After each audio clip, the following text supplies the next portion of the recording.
can now hear my voice. Hello. Hello, hello, hello.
The sands of time ravage all.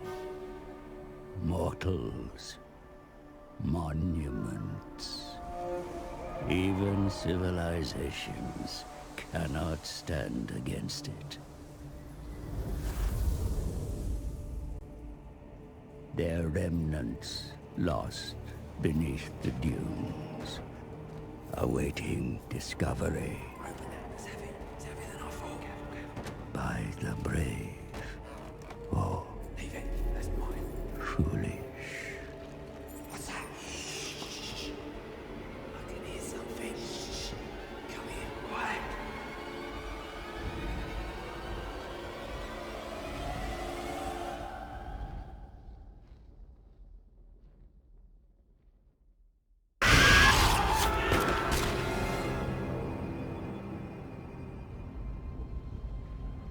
Like time itself, the living are not welcome in Nehekara.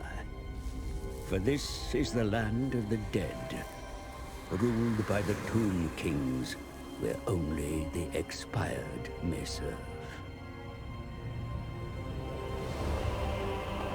In his black tower, the Lich King broods. A stalemate between him and Cetra has existed for centuries, while Arkhan awaits his real master's call. Eternity was promised, but the Tomb Kings awoke to unlife, no longer beatific sovereigns. Their kingdoms as decayed as their bodies. The glory of Khemri lost, forgotten.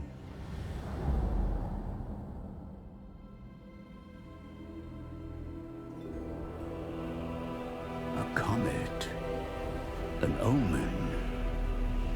The Black Pyramid stirs, but does not wake.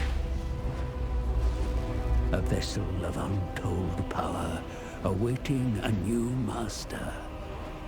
But it remains sealed. The Lich Priests are tasked with finding access.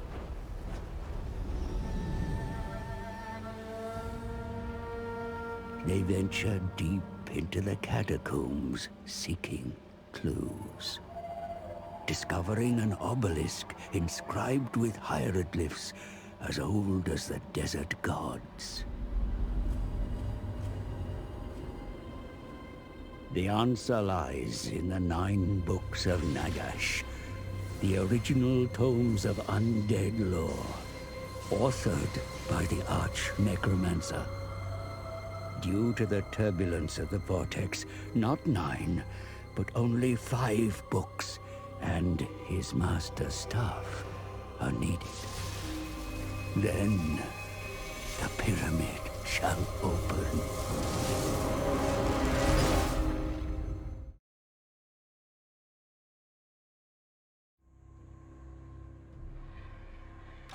My master will return.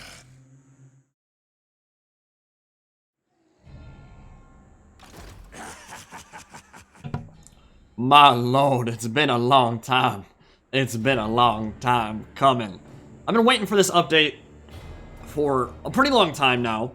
As I said before, I don't think Tomb Kings are exactly like the faction in most need of reworks in Total War Warhammer 2, but I think Vendors does a pretty good job with his overhauls in general.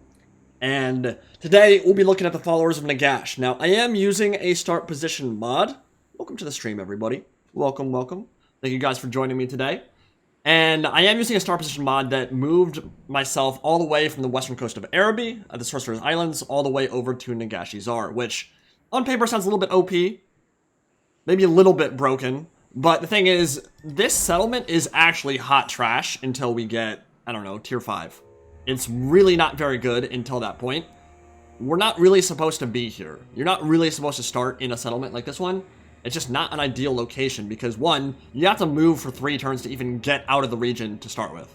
You take a ton of attrition as you move over Desolation of Nagash. You have problems if you start over here. That said, once you get to tier 5, things start opening up a little bit more. I showed this off in the video that I uploaded a couple days ago. The Great Halls of Nagashizar are thematic, and more important, they're a really strong facet of this campaign if you can get to that point. If you can get to tier 5 without too many issues. 500 income per turn generated is obviously amazing for the Tomb Kings because their economy is pretty trash. You get Public Order, you have Physical Resist, Vampiric Corruption, and all that good stuff. And, of course, there's the Legions of Legend, which are a somewhat new mechanic in SFO. We got a bunch more now. Nagashizar Guard, Skeleton Warriors with AP. That's pretty awesome in and of itself. And then the Green Skulls, which are those Simps of Neferata we were talking about the other day. Why can't you skip ahead in the stream? What does that even mean? You can hit the live, but if you mouse over the stream itself, there's a live button in the bottom left of the player that will take you to live, but I mean, it's live. So if you mean skip ahead, like move into the future, well, that's physically impossible, my friend. Don't know what to say about that. It's just called change start position, I think. If you go to the Warhammer 2 workshop, all you gotta do is just hit change start or search for that, and it should be the first thing that comes up. So literally, the awesome thing about that is, one, it's awesome for thematic's sake. You can basically say, I want to start in X location with X faction, and you'll just be transported right there. You'll lose your starting settlement, it'll turn into ruins essentially, and then you'll just begin your campaign with a new spot. So, as I said, way before even Warhammer 1 came out, I remember doing a podcast with Oakley and Arch, and we pushed really hard for being able to change your start location and having different start locations for every legendary lord in the game. And I think it's important because it changes how you play, and it is a huge boon for replayability. So I pushed pretty hard for that, and worked out pretty well for Warhammer 2, I feel like. And certainly this adds even more replayability if you want to use a mod like that. Because again, with Arkhan the Black, who is the right hand of Nagash, his lieutenant, his most trusted follower and advisor, it's nice to be able to start in a location like this one. So to give you a quick overview of what we're doing and where we are, it's turn 37. I have Nagashizar and Broken Teeth completely under my control. Desolation of Nagash, all that is good. I have captured Lamia. I am at war with Khalida, and we're about to get into some big battles with her. Arkhan the Black is currently in ambush stance. She is in the Great Dynasty stance, which I believe is new in SFO, or at least new compared to vanilla. We're going to try to ambush her if we can, and then move towards Liberas and capture her home settlement. If we take a look at his tech tree real quick, things are pretty dope. I mean, his tech tree is absolutely massive. He has 4 unique skill trees up top, so they haven't been named yet. I imagine that will happen once we get out of the secret beta testing phase that we're in right now, but this is super nice. I mean, you can really buff up your Hex race and Cairn race to pretty absurd levels, and they're a lot better in SFO anyway, because Spectral units have perfect vigor, which is great. I mean, not becoming exhausted is a pretty nice feature, of course. And their stat line, everything is just better in SFO. And of course, you don't have to worry about the healing caps either.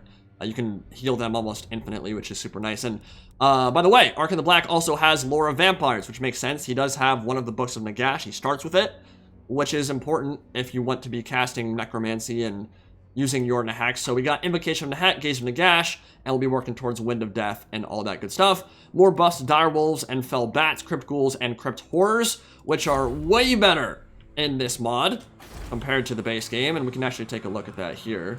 Actually, tell you what, I'm going to recruit another army right now if I can, and I can. Yeah, I just finished up my tech for my 3rd army, so we don't have a lot of choices, but I feel like a Lich High Priest would be super useful. We're going to recruit you, we're going to get some Crypt Horrors, or Crypt Ghouls rather, and then soon after we'll get Crypt Horrors, and I'll show off the stats for them, which are pretty absurd.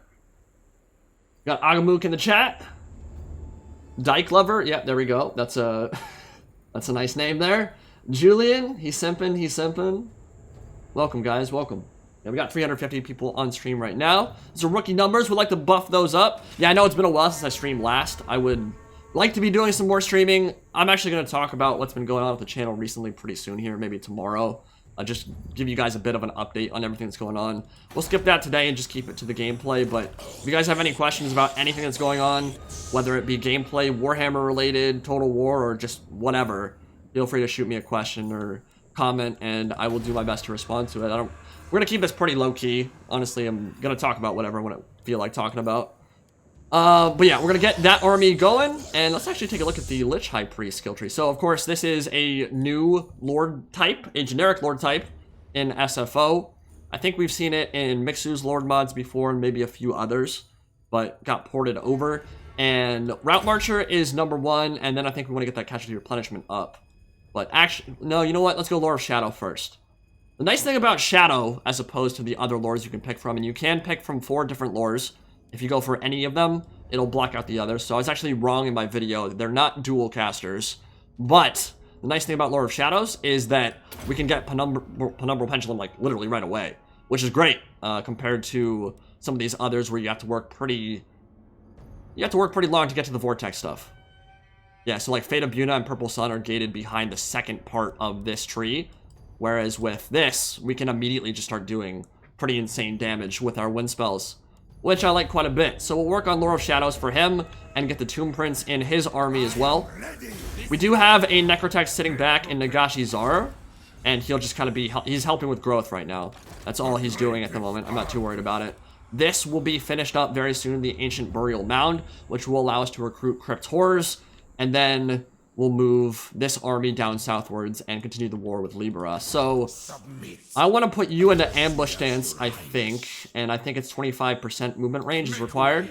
So let's just put you right here. And then I can just attack Khalida outright. I don't think she can escape.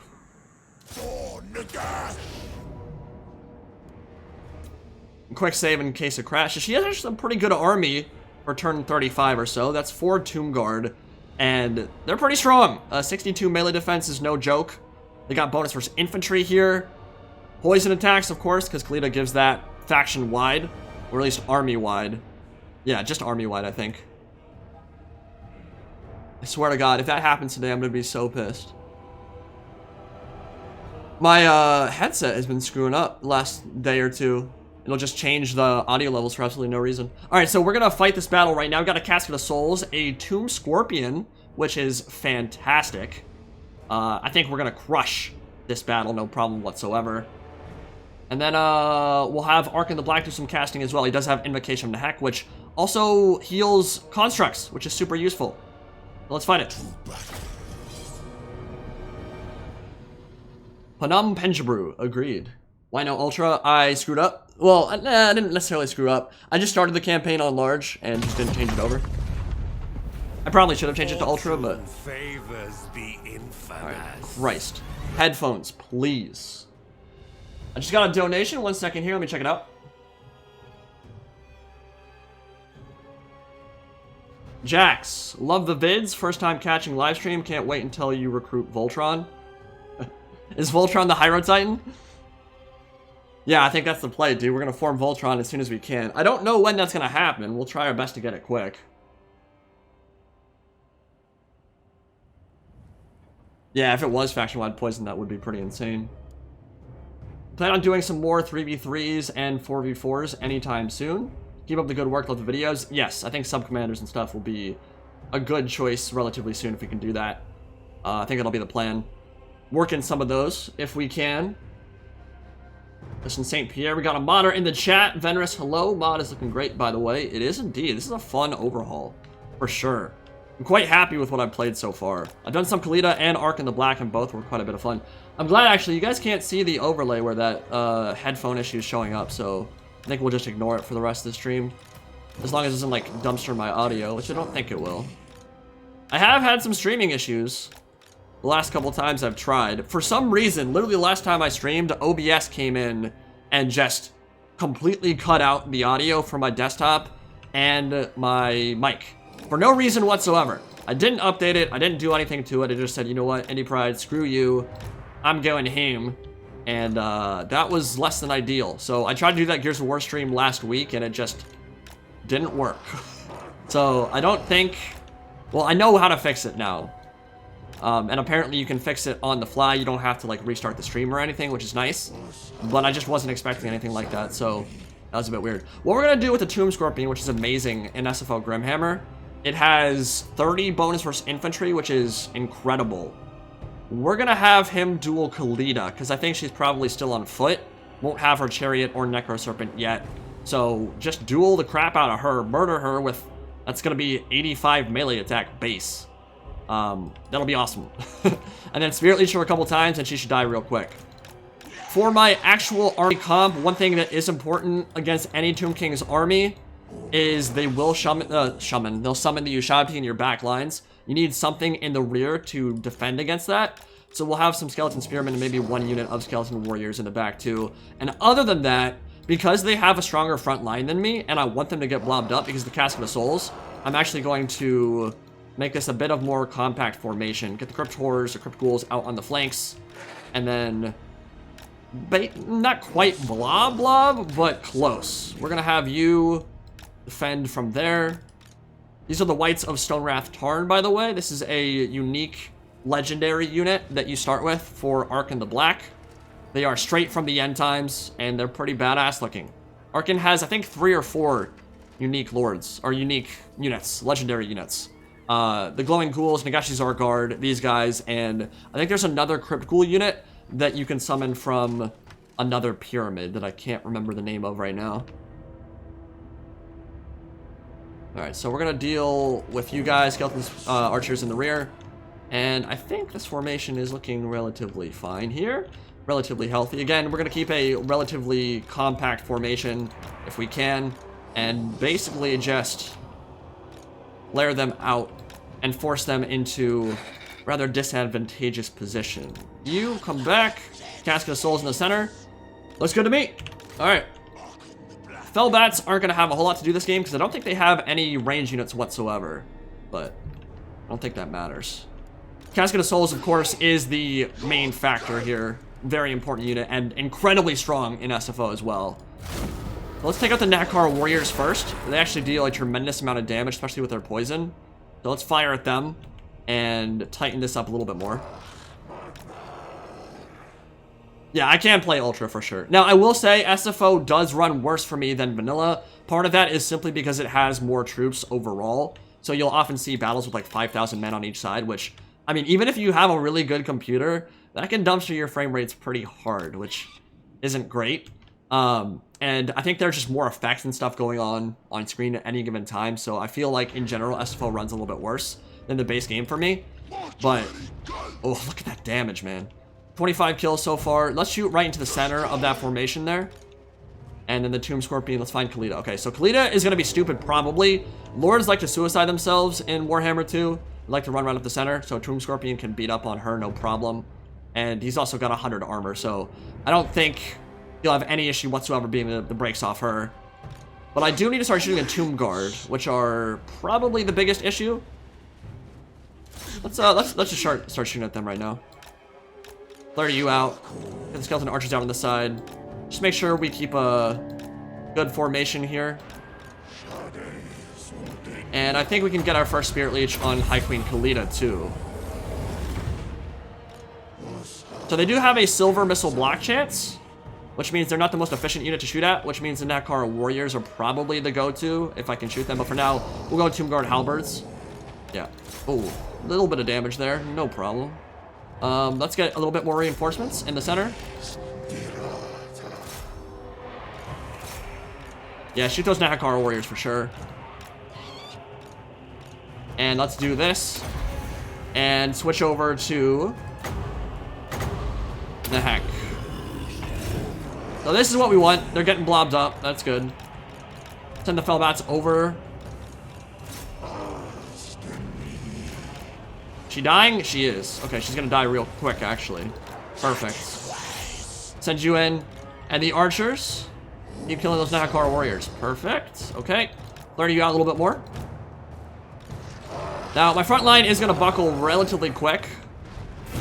But so is theirs. Already up to 170 kills on the Casket of Souls. Keep shooting those Tomb Guard. Keep shooting the blobs. We're gonna keep you in reserve in case this breaks through, which it might very well. And we'll send the Crypt Ghouls around. And let's actually help out right here, where we're a little bit weak on the line. And maybe bring back our Tomb Scorpion too.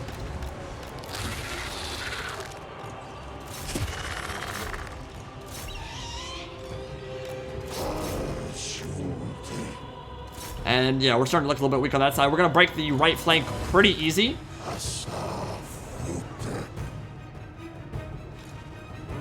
Yeah, shoot those Nakar Warriors for sure. Gonna get a full rear charge in right now. And the Tomb Scorpion should help turn that in my favor.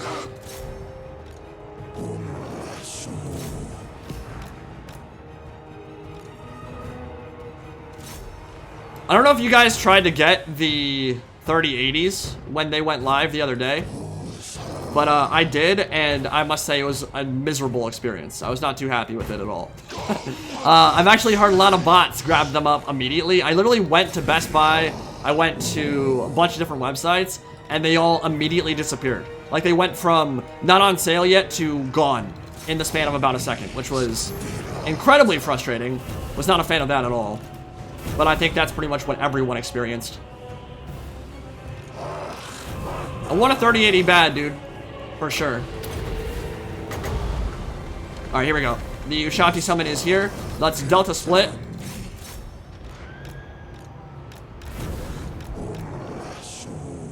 Yeah, I don't know about the 3090s. That, I've heard that's actually not really cost efficient in terms of gaming performance, so I'm not gonna worry too much about getting that one, but I think the 3080 is going to be that perfect sweet spot between, because I have a 980 Ti right now. Like, I could definitely use a bit of a performance boost in my gaming for sure. Especially in the run-up to Warhammer 3, which will hopefully be dropping sometime soon. Still no announcement yet. We're going to break on this side, so we need you to definitely start shifting that. And let's get the Tomb Scorpion back over here. We have lost some Skeleton Warriors, but no biggie. Ushabti tied up pretty well. Get rid of them quickly, and actually, let's get the... you know what? Let's just do it right here. Break those Nakar Warriors quick. 3090 also sold out. Yeah, when did that come out? Was that today or yesterday? It was sometime recent, I believe. Because it was the 17th for the 3080. 3090 would have been like the 24th, I think. Yeah, that was a shit show. I don't know what they were doing. Like, I feel that they've had those kind of issues before, but maybe never to quite that extent. I don't really know how you can allow bots to buy up all your stuff. And I'm going to be really pissed. I think a lot of consumers are going to be really pissed if what we think is going to happen does, which is they did an artificial release to drive up the price later on. They're like, oh, well, look at the demand. There's so many people who want to buy this right now. Like, of course we're going to charge more. I think that's what's going to happen, but that's so lame if that's actually what does. So we lost some skeleton warriors there. No real big deal. Do one more Liber Mortis on that side. And our Winsome magic pool right now is actually not amazing, so we need to fix that for sure. Because right now we can't actually do much casting. Let's not Casket of Souls our own troops anymore. Double fast forward that, and that should be the end.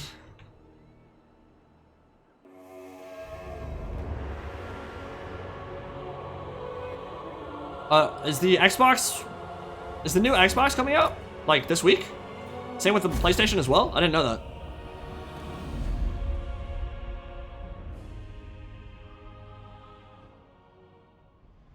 Yeah, I mean, whether there was ever going to be a lot of supply on the market in that first wave, I mean, I think Nvidia probably kept that artificially low, but I don't mind that so much as I mind the fact that they allowed bots to just buy everything. Now, I think they're working on actually sending those out. They're not going to give them to people right away. I think they're making sure that everyone who actually bought it wasn't a bot.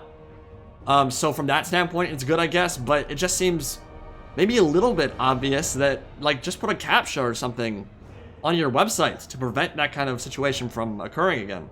And I'm pretty sure they've had bot problems with other releases for, like, the 2000 series as well, so I really have no idea what they were doing. Alright, I'm actually not worried about unit replenishment at the moment, because besides the units we lost, like, all our army is pretty healthy. Money is much more important for the Tomb King, so let's focus on that instead. Yeah, 3090 is hopefully great for machine learning tasks. 2080 was good at reaching neural networks. I know that it has a lot of useful things outside of gaming, but if you're strictly doing it for gaming, I've heard it's just a complete waste of money. Servant of Nagash.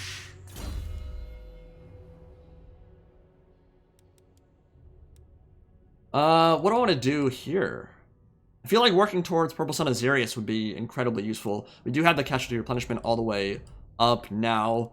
These aren't going to be super useful until we get more vampiric units, which should hopefully be pretty soon. But I think we'll work on a Purple Sun. Yeah, I think that's the play. So we'll go Soul Blight, and then maybe Doom and Darkness, and then work towards Purple Sun right there, because the blob killing potential there is just incredible. Let's go Soul Blight, and we'll move on Morak, and we should be able to take it, I think. Anything I can recruit? No. Yeah. That was easy.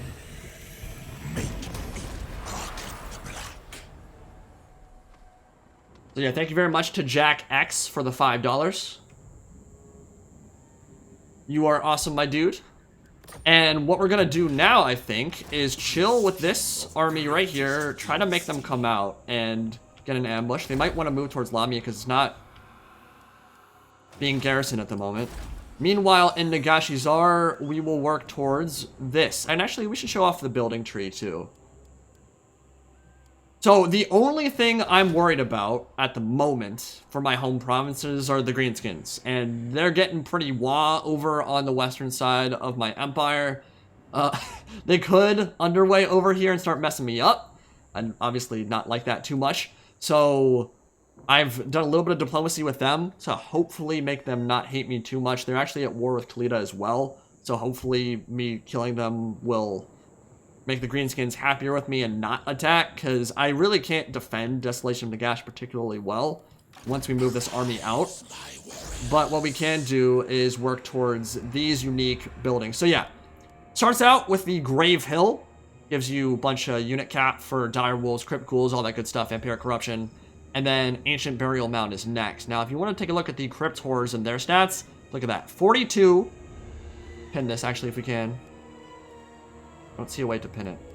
They have Lethal Poison, which I think drains life over time, which is awesome. They have bonus versus Infantry, 140 weapon strength.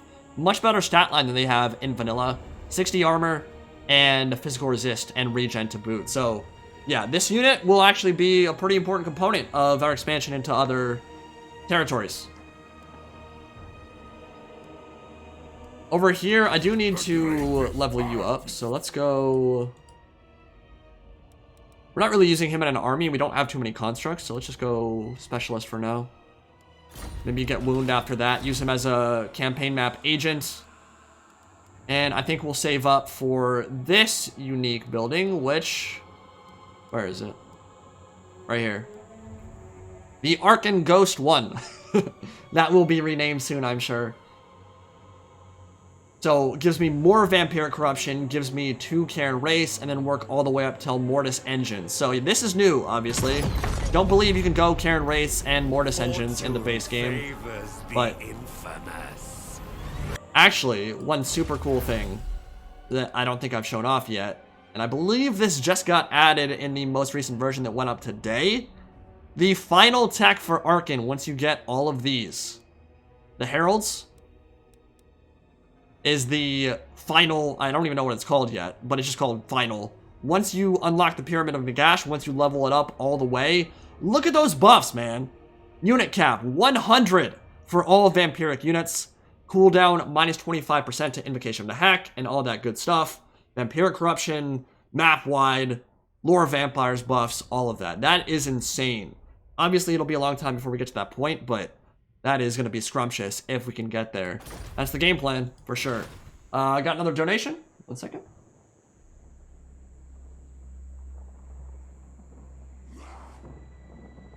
Thank you to Atlas99, $20. You're one of my favorite YouTubers of all time. Thanks for the content. Stay classy. Much love from Namibia. Thank you very much, my friend. Much appreciated. Hope you guys are doing well over there. That is a super cool thing that always kind of blows my mind about the YouTube scene. It's like, literally viewers everywhere. Everywhere. Which is awesome. That we can all come together and enjoy this kind of stuff. So, I think we're going to just level up our lore. Oh, Arkhan got another... Oh, nice. Okay. Then let's continue on our road towards Purple Sun. Let's recruit. That would be a good idea. Yeah, let's get a bunch of archers in his army. Kalina can really get some amazing stuff going. We'll save that for now. And we got Sakmet's Incantation of Skullstorm. So I think that's the play. And I think we can end our turn there.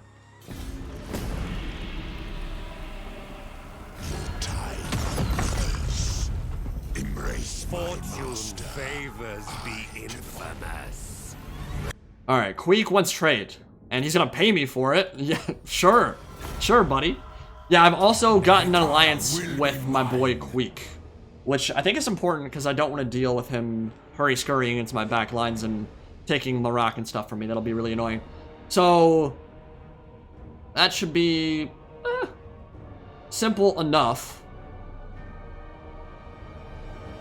We'll lose some stuff here for sure, but the Dire Wolves are kind of the game changer. I can kill a Skeleton Warriors off, the archers, and then just rear charge. That'll be pretty good. To battle for Fight it. the Creator.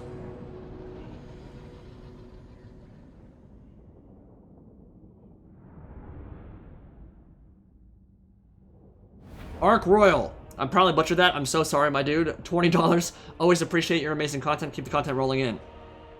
Thank you very much, man. Much appreciated. Yeah, that's the plan. Yeah, I took that week-long break. Again, I'll talk about that maybe tomorrow or later this week. What that was all about.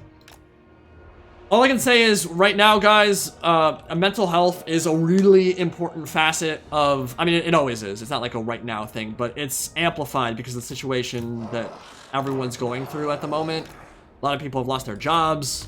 A lot of people are in, I wouldn't say dire straits, but some people probably are. But it's just, it's a rough time to be on planet Earth right now. There's a lot of upheaval, a lot of stuff going wrong. I like doing these kind of streams and videos because it helps take people's minds off all that bullshit that comes with growing up and being an adult. But, take care of yourself, for sure. It's really, really important. Especially nowadays. If you've been quarantined for the past 5-6 months or whatever, that can take a toll on your mental health for sure. And it can be a good thing to just kind of decompress and take time for yourself.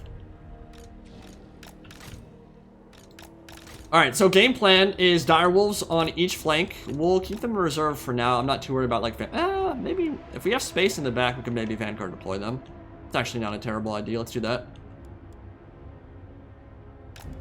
It'll put some pressure on them for sure.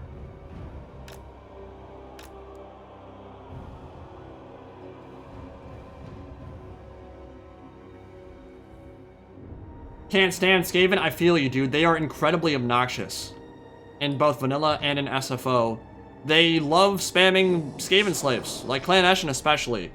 God, Emmerich Start is so annoying simply because of them. Alright, we're gonna keep a pretty compact formation here. Yeah, you said, oh, taking a week is nothing. That's the thing, though. That's what's so scary about it, is like, I think that's the longest I've ever gone without uploading for like the last 3 or 4 years at least. And you don't know how the algorithm or how your subscribers and people who watch your content will react to that kind of thing. So it can be a little bit weird to go that long without uploading. You don't know how people will respond, and obviously views have been down across the board a little bit for a lot of content creators now, because, well, Warhammer 3 and a lot of things that should... Oh, that's going to be really unpleasant to fight against.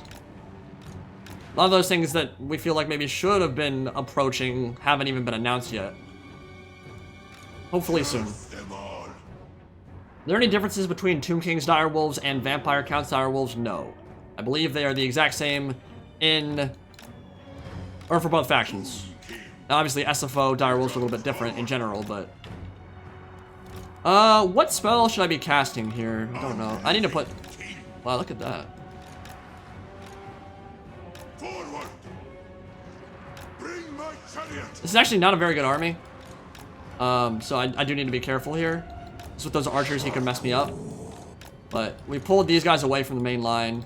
Just charge into melee.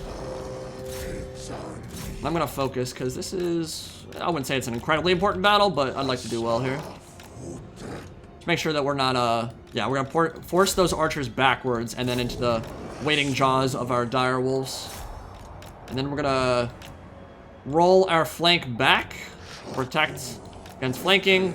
We don't want to just engage all the way across the battle line. Tomb, okay, yeah, perfect. Let's get that, let's get that. Avoid the Tomb Prince, of course, the Tomb King, rather. Do we have we don't have overcast version of that yet.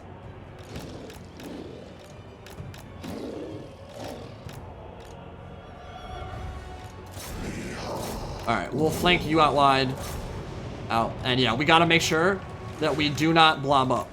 Because a good cast could really mess me up hard. Let's just do a Jaff's incantation. Help out a little bit. Probably get another charge in. Those archers are about to die, which is good. Get some more reinforcements over on this side. Still have to worry about the Ushabti summons, of course, but... Get one rear charge into those scaly warriors. Don't have any buffs to cast. Let's, give them physical resistance. Get you out of there. Do not get pinned. Playing with fire a bit there.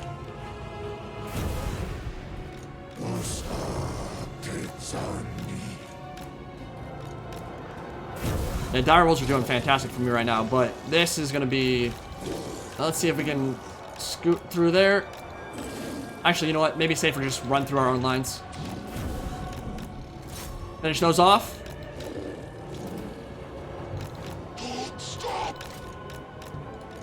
Yeah, perfect. Let's push through. Taking the lead at the moment for sure. We're gonna flank all the way out wide. Keep you guys spread out a bit. Get ready for the Ushabti summon. I think maybe pulling one of these spears off the front line to deal with the Ushabti. Yeah, that Ushabti's gonna come soon. Alright, that unit's dead. Ooh. You think Kislev will be playable in Warhammer 3? Without question, yes, my friend. You will be a happy boy. Yeah. Not even remotely worried about it. I think it's pretty much guaranteed Kislev will be, if not a starting faction DLC, but I would go I would bet lots of money they will be a day one faction whenever Warhammer 3 eventually comes out.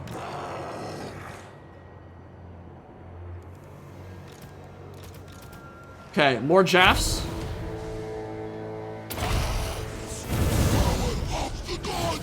Alright, they're... it's a Lich High Priest, which should beat the brakes off him then. Tomb King. Yeah, we should be able to kill him pretty quick.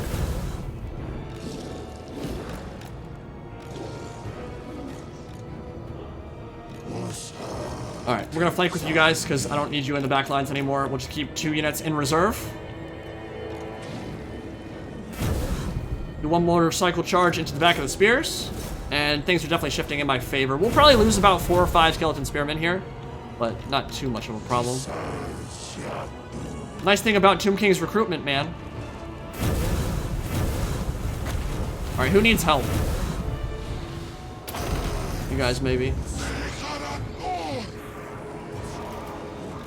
Oh, he's starting to get beat up a bit. Pull you back.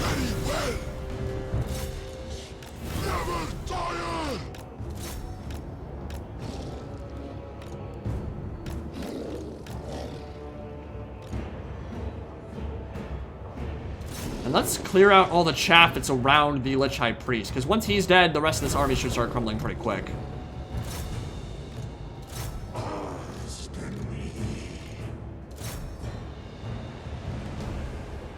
Stream feels spooky indeed. Yeah, baby. Halloween's coming up soon. I'm hyped for it. Oh, hello.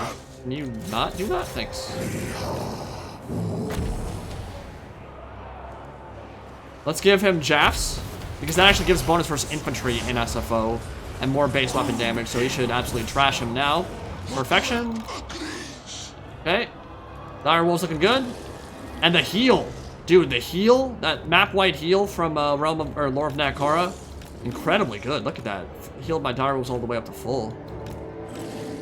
Yeah, okay, he's dead. Let's shift over some help here now. The left side.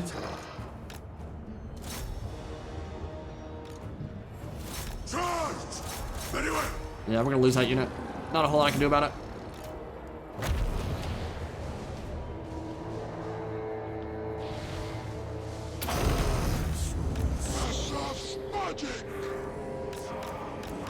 Yeah, that should be army losses pretty soon. I'm surprised I've not seen the Ushabti summon yet. It's gotta be coming soon. Carry on, Lord.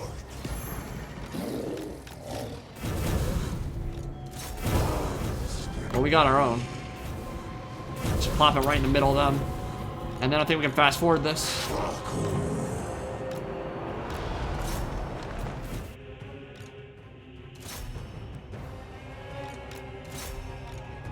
There we go. Easy enough. Okay, so that should open up the road all the way to Liberos, which is fantastic. That is exactly what we need. Just need to control this area, well, basically the eastern side of Nakara.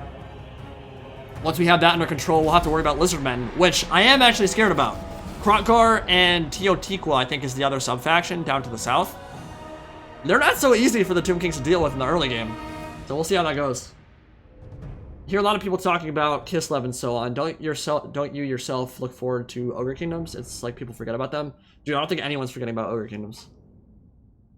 There are a lot of cool races coming in Warhammer 3. I think Ogres are certainly up there. I mean, that's the thing though. Like, there's not that many races left to even do, right? Like, it's basically Ogres, Chaos Dwarves, Demons of Chaos, Kislev, Cathay, if CA wants to do it, maybe a handful of others, Followers of Nagash, or a Legions of Nagash with Neferata. Like, there's not that much left. So I wouldn't say anyone's really getting forgotten about at this point. Simply because all that remains is dope. Dope AF, boy. Alright, money. Money. We're gonna get that, and then move on Libras with Arkhan, and hopefully we should be able to get there before they're able to recruit any more armies. At least a full stack. I only parley with those who serve the great. 429 people on stream right now. Those are rookie numbers, bro. Yeah, I just gotta stream more. It really comes down to that. There is something about just if you stream at least once or twice a week, more people just end up watching. So I really need to, it's weird because I like I like sitting down and taking my time with a video and making it as good as possible. I think that's, or at least it's one of the things that I try to differentiate my channel with. But there's no question that there's something nice about just being able to sit back, relax, play the game, and just talk to you guys live. It's a different thing, for sure. But it's also, I've always felt like streaming is more high pressure, right? Like if I mess up recording a video or whatever, I can just edit it out or fix it. If I suck live, which has happened before, quite a few times actually, it can become more of a problematic experience. And obviously we've had some fails with the live streams just with like audio cutting out and frame rate drops and stuff that were completely out of my control, which always gets annoying. Count Ewald, do you want a non-aggression pact? No. I'm gonna murder you pretty soon here. I actually came in and went to war with them. They captured Marak and I killed them off real quick. And then they sued for peace, and because I'm basically Nagash's right-hand man, they said, you know what? We're gonna be friends with you anyway. Even though I just killed a full stack of theirs, they were like, I still want to be friends. I was like, okay. We can deal with Khalida first, and then we'll kill you after.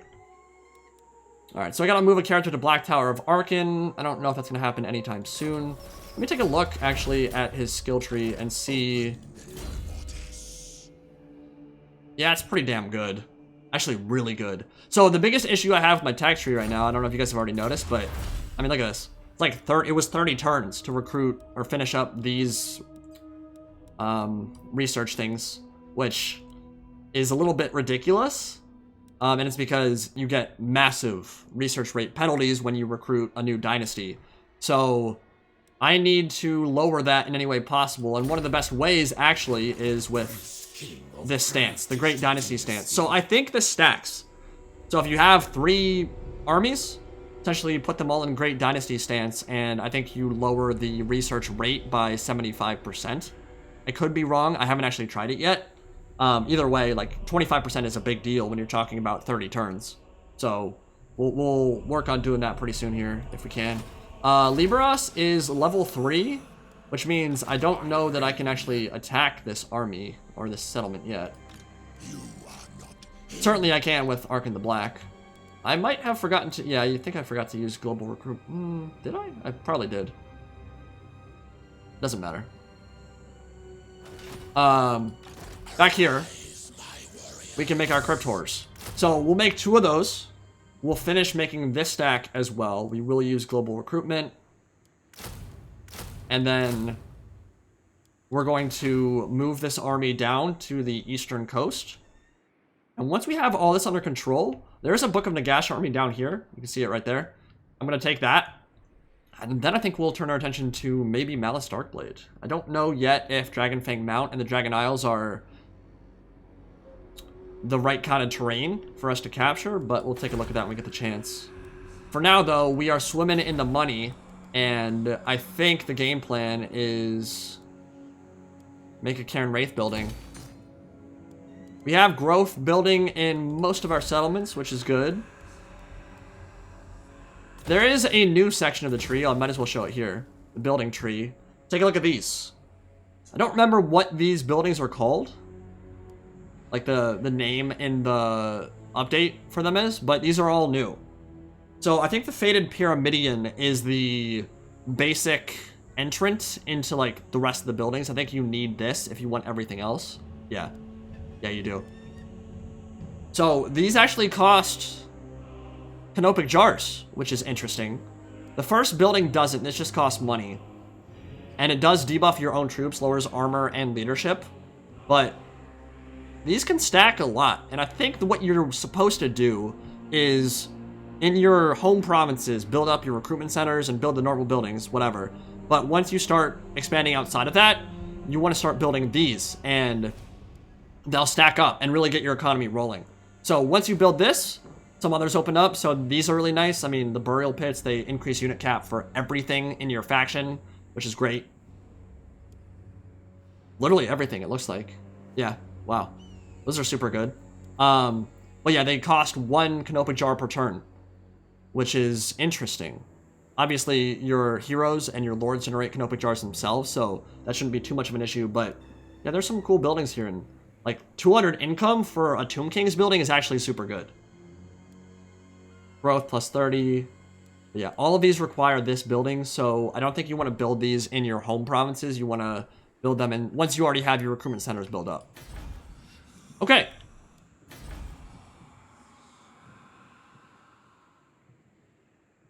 Wonder if you guys can hear that when I turn up my audio. Yeah, I think this headset might be dying. That's really annoying. Okay, so you, Arkhan the Black, are going to force march over here to reinforce. We're not going to attack this turn. Don't think. Well, hold up. Maybe I should. Because I can fight them on the open plain. This unit, this army is not inside the settlement. It is impossible. Oh, they do have walls. And Ushabti, Nakar. Yeah, I think that could maybe kill this army, so I'm not going to risk it. I'll just wait until next turn. Marak, we're going to build you up, I guess. Build growth here. And finish this up and we're good to go.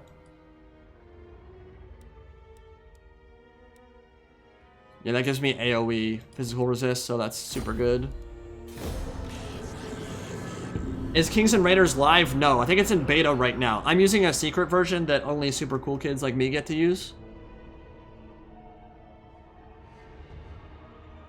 But it is not live yet. You can play on the beta though. You come to the Lich King. Brave or foolish? Do not want to be your friend.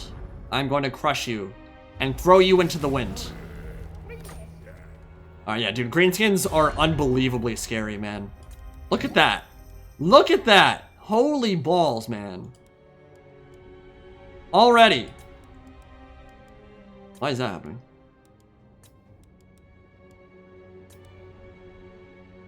That is insane. Yeah, I really hope they don't attack me, because I must say, fighting Black Orc stacks at turn 45 with Tomb Kings will not go well. Not at all. My master will return. For Nagash, for the art. Yeah, this other army would have gotten absolutely pooped off if we had decided to just attack it. Even still, I'm not sure the auto-resolve is going to like this too much for me. It's not too bad. I don't really feel like fighting that. Hopefully we don't get screwed by auto-resolve here. I'll take it. Watalgi, aho, Azumgi, my bro. Yeah, I feel you, my dog. Do you think Lizardmen need any changes overhaul? No, not really, man. Like, I don't love their campaign. I feel like it's a little bit, maybe a little bit vanilla. Like, the Geometric Web is not an interesting mechanic, in my opinion. But they've already gotten 2 DLCs, dude. Like, go back to game 1 at this point. I'm already kind of pissed Skaven are getting another Lord Pack after already having 2. And it's not that I don't like Clan Molder. I think Throughout the Unclean and Brood Horrors and all the stuff that will come with that is dope. And we'll probably do an overview video for that. Maybe speculation before it actually gets announced. But, like, Jesus, dude. Like, Skaven already got 2. It could have so easily been Wood Elves Beastmen. Just get it all done in one fell swoop. And I get it. They're probably going to do more DLCs. We're probably still ways off from Warhammer 3. But, like, Skaven didn't need it. They didn't need it at all. Alright, so we're in a good position right now. I think Khalida is on, yeah, she's on 1 more settlement at this point. She's Tomb King, so she might even have 2 full stacks by the time we get down there, but... Manfred, Arkhan, and Neferata will get their mounts. Those are the, Dread Abyssals. I think Rizarak is the name of Arkhan the Black's one. And each are representative of a... Well, they're the hounds of the underworld, essentially. They're kind of like Cerberus. They're not 3-headed, but their idea is that they plunge into the netherworld, and if you're a criminal or whatever, they'll search for your soul, and they'll devour it. And in the end times, these Dread Abyssals became the mounts for Arkhan. They became the mount for... I think Luther Harkin got one as well. Yeah, Neferata, all of them got their own. They're pretty cool. I don't know if we'll see them in the base game, but if CA goes for an End Times expansion, which I think they have a decent chance of doing, honestly. I mean, it's just printing money, dude. Like, people might not love the story of the End Times, but if you take what's already in the game, you do Total War Warhammer 3, just don't do anything else, and then, like, wait a year or whatever, and then do End Times, like, people will jump all over that. And then you just add a bunch of the End Times units, like, I just can't see that not selling well. Even if people don't necessarily love the story. So, yeah, in an End Times expansion, I think that'd be a perfectly logical inclusion. I alone. Yeah, let's get a Nahakar Warrior. Let's get you into Entombed Beneath the Sands. Stand, Sentinel. Oh, we get a bunch of archers now, too. Perfect. Okay. That's good stuff. So, Liberas. Victory. We have walls there. I'm not actually sure I care too much about that. That doesn't seem particularly useful for me right now. Maybe growth would be better at the moment. We'll build some in Morocco and see what the deal is. Over here, Yes, master. we should be able to finish up that Karen Wraith building in 2 turns. Don't necessarily... actually doubles the income. It's not too bad.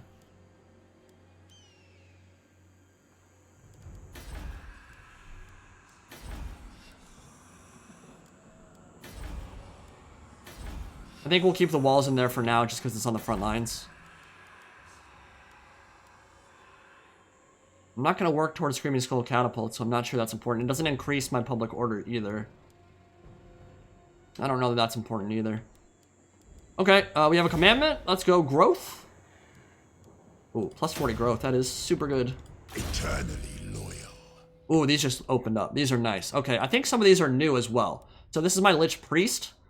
We can go Lord Recruit rank faction wide. Recruit rank for all units. Wins a Magic Reserve, which we actually do need. Ambush success chance.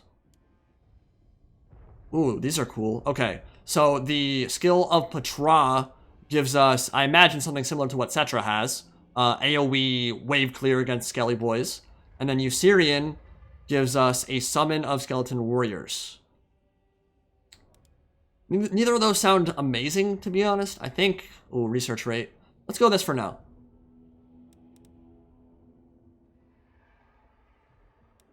Yeah, let's go Keeper of the Lore. That's an extra spell every battle, which is pretty good. Servant of Nagash. Max that growth in Nagashi's R to get tier 5 for the unique building. Yep. I think... Yeah, might as well. Yeah, that also gives me plus 50. Yeah, let's do that. Okay. One more unassigned skill point, and then we're gonna end our turn and see what Libras does. What our girl Neffy, not Neffy. Oh god, she'd be so mad at me if she heard me say that.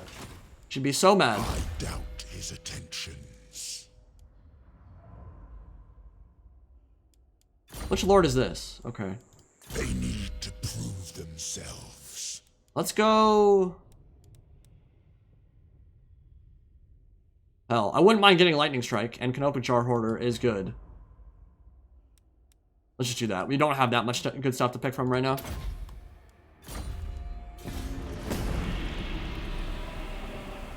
I should move the Lich Lord to near Nagashi Czar if he's to be a garrison. Skaven can underway right on top of it. I'm not worried about Skaven right now. I'm actually friends with all Skaven nearby. I'm actually not really worried about my borders except for the Greenskins at all. The Greenskins to my west are a problem, without question. But Emmerich, I'm actually kind of buddy-buddy with at the moment. Weak, I'm about to sign a military alliance with. Let me see if I can get some money from it. Payments, demand payment. You give me that? For about 600.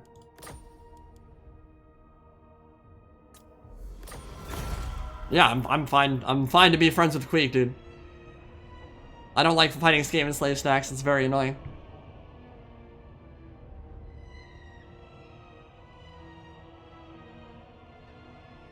And Clan Ashen, I think, is losing to Emmerich, so I don't have to worry about them either. Now, with that said, I still probably need to build walls in Nagashi Czar. Where are my slaves? But at the moment, I'm not worried about this settlement coming under attack. If you take a look at the diplomacy here, Emmerich is friendly with me. Yeah, and we're trading. So and he's not going to come here, I don't think. And he can't underway anyway. So I think we're fine on that side for now. But yeah, walls at some point will probably be important. The evil necromancer cackle. Let's go 1 archer from global. Give me some of these bad boys. And this army, we're definitely going to transfer a lot of this over to Arkhan's army when he comes down. But I think with 3 full stacks, we should be okay to fight Lizardman down there. You are not him. Perfect. Arkhan the Black.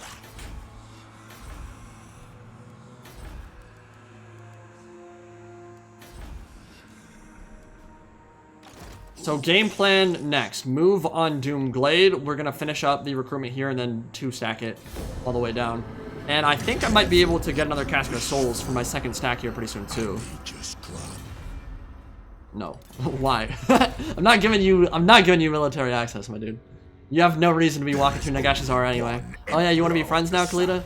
How about no? Oh, and you want me to pay you for it? Yeah, that makes sense.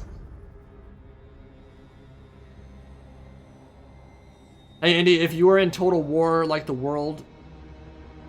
Hey Indy, if you were in total war like the world, who would you do? Sorry, dude, I don't know what that means. My bad. What would you do? Like if I was in the game, you mean? I don't know what that means still. Let's go growth. Actually, what's that? Ooh, 100 income, construction cost. Well, I'll tell you what. We certainly don't need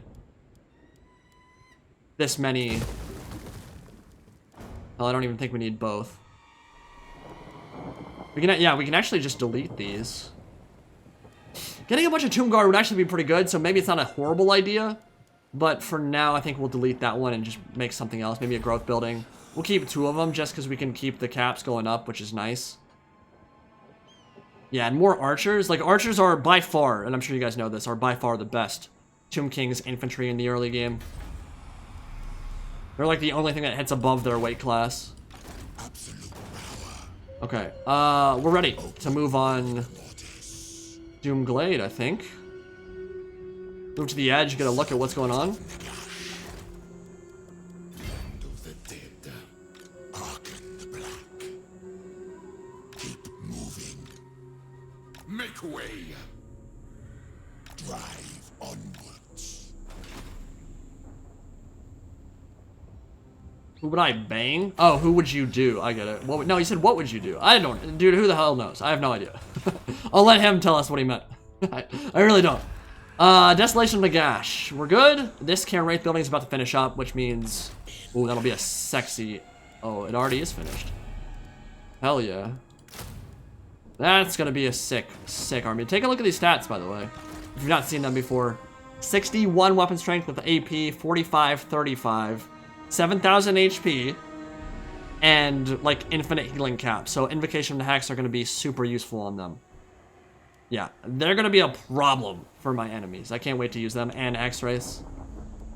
And they deal flaming damage, I think. Or no, the Hex Rays do, not the Cairn Race. Rack is safe for the moment. Lose that raiding quest, it's a free 2,000 gold. Yeah, let's take a look. Golden Tower, where's that at? Ooh, I don't know if I'm gonna... I should be able to get down there in 7 turns, I think.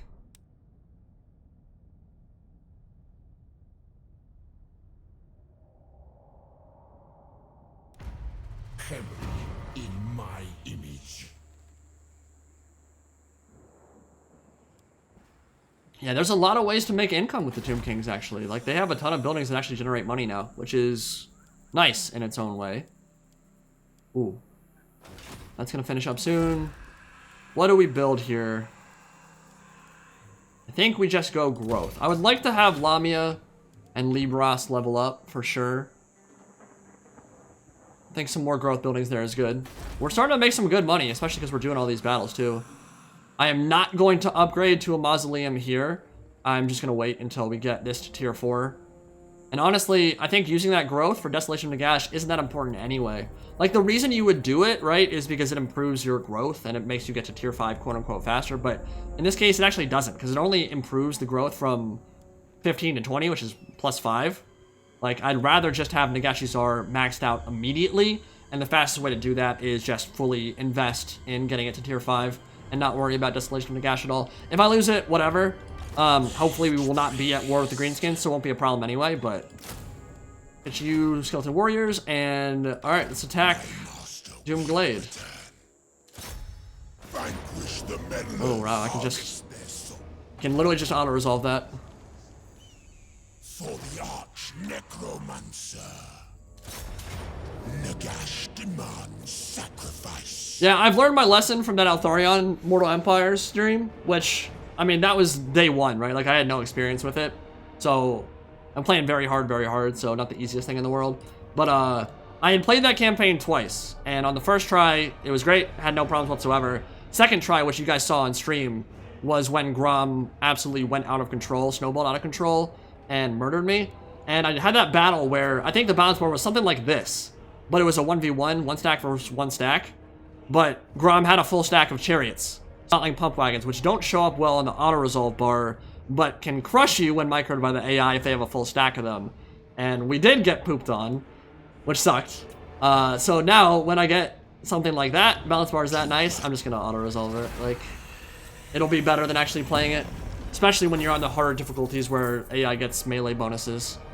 And you're playing with crappy high elf spearmen. Highborn of Khemri Follower. Let's take a look at what that is. A word tomb king. Perhaps an agent of Sentra. It's on Berect. Which one's Berect? That the... Open the Yeah, okay, he already has it, so that's good. Alright, we want to stack movement bonuses on Arkhan as much as physically possible, of course. This army is about to finish up. Go one more global. Actually, one more local. Oh.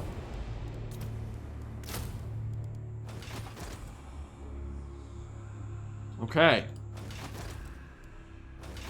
Yeah, we should be able to make it to Golden Tower for sure. That's only one province away. We'll raid that next turn. And then we're gonna go to war with the Lizardmen, I think. Oh, Khalida. Oh, you sneaky hoe. Okay. She took Resetra. So I think Silver Pinnacle is dead as a faction. But we're gonna have to march our way back to Marak to defend that, because that will not be able to survive. We've invested some money in there too, so I like that. Yeah, that's pretty damn good. You can also get Overcast. Let's go with this for now, and then we'll get Recruit Rank next. I won't be recruiting another Lord for a while.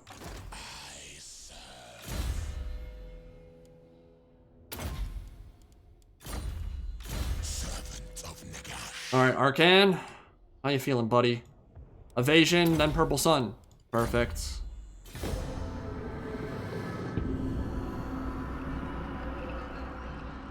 Yeah, Venrus will sort out any of those issues you might have with the balancing. I really haven't played enough of this campaign yet to know everything. Like, I don't even know exactly the best way to, most efficient way to use the new buildings. There's a lot going on with that. There's like 8, 9, 10 new buildings, 4 new building chains. It kind of changes how you approach the campaign. Yeah, we're starting to make good money, for sure. Alright, we are going to force march you back. Legions move. I don't think they could have a full stack waiting for me, but maybe it's better to not move in there yet. Undead loyalty. Raiding stance requires how much movement? 25%. I don't think we can get there on this turn. Oh, we can. Nice. Oh, hello. I forgot I was... Ooh. I forgot I was at war with them. Is that a problem? My master will return. If there's another stack, that's actually a problem, so we're going to retreat. I have arrived.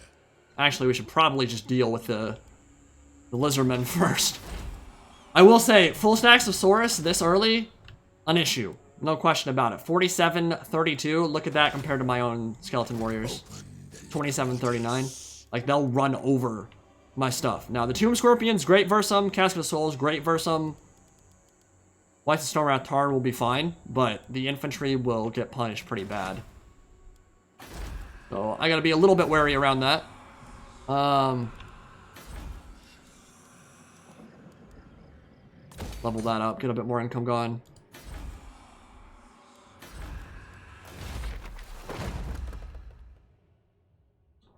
Spend 3,000, I could cause attrition to the enemy army, I could ambush them better, or I could just get another Casket of Souls. Yeah, I probably should just do that.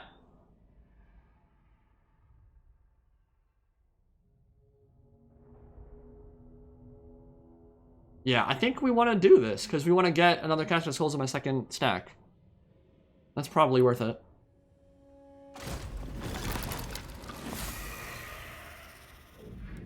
I mean, it's just way too good. Like, look at the stats on this thing. It's 1645 missile strength, man. And that will only continue to rise as it gets faster fire rate, because it levels up with the veterancy, so... let's bring you back. If Marak falls, whatever, but let's deal with this Sora stack first. He might retreat. He's probably going to back up, which will be annoying, because I can't see. I think I need to get a hero down here to just start scouting things out, so I don't walk into ambushes, but... there we go. Okay, we can probably fight him now. I'm a little nervous about him just because it's a bunch of Saurus, and that's always a little bit scary, but I don't think this army actually has any real issues. Especially if we can... ooh, we can't. Well, I can force march my second stack in, so...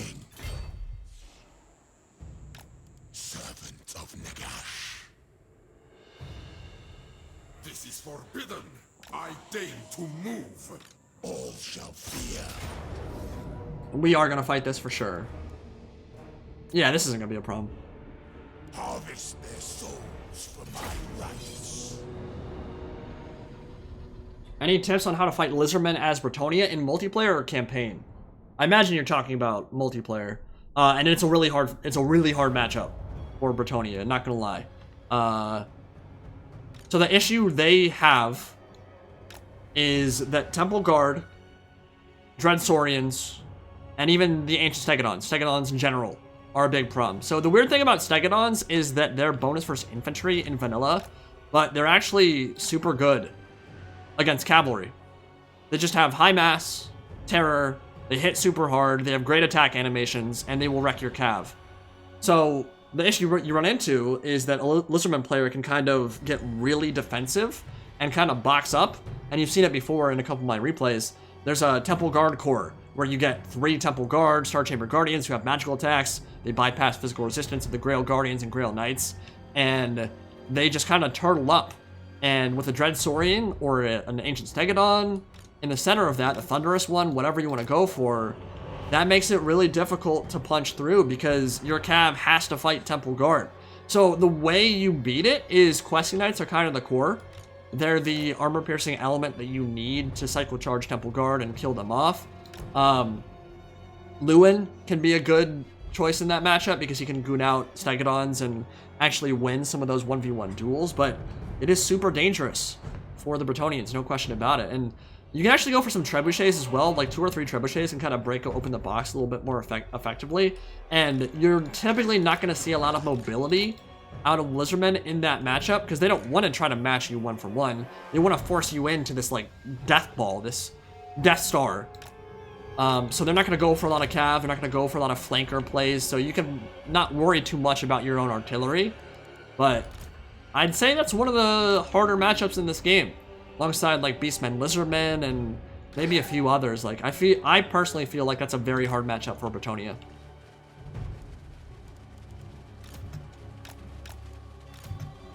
Alright, so best way to do this, first off I need to figure out what spells he has, so we can not kill ourselves on his...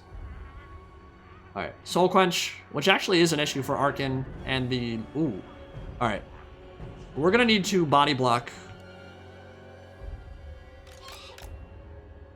both Arkhan and the Lich Priest. Because, yeah, he could actually mess me up pretty bad if we don't.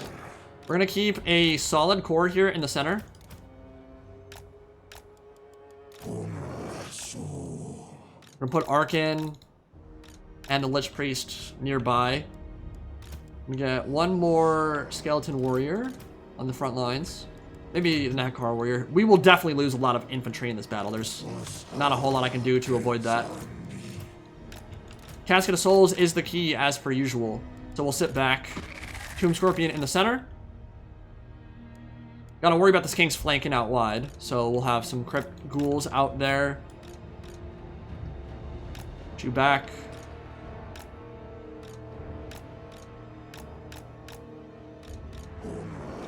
Maybe stagger this archer line a little bit more.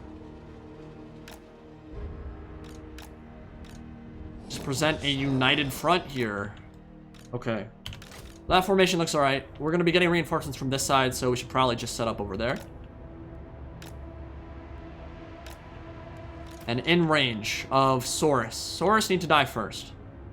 Maybe the shielded Saurus need to die first if there are any. It looks like it's all unshielded. Okay.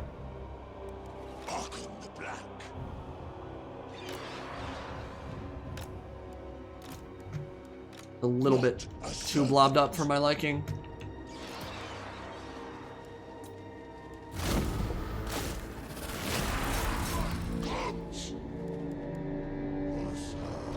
Let's move you guys a little bit further forward.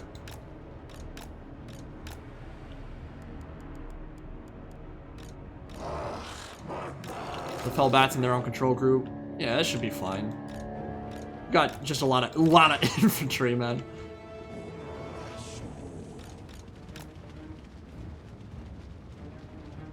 Back from online school, how's the campaign since I left?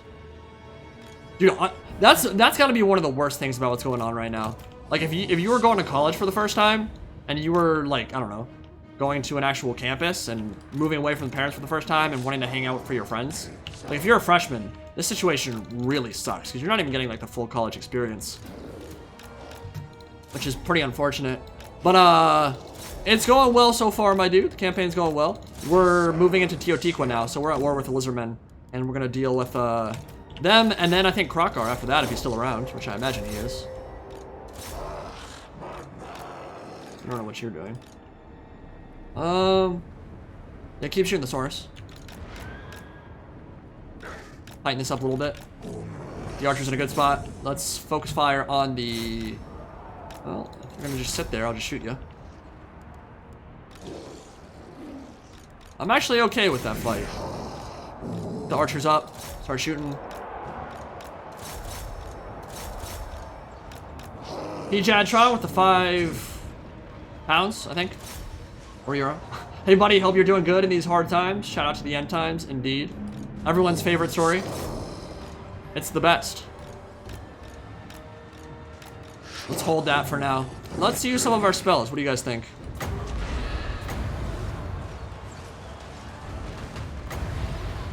I'll tell you, it's actually not that useful at the moment. We're gonna Soul Blight that. Get the Tomb Scorpion in. Maybe flank out here. Ah, no, swords are coming. It's not. We do have... Wow, we have so much magic to cast. Fortune favors the infamous. This might be a good Sandstorm opportunity. Let's see how that does.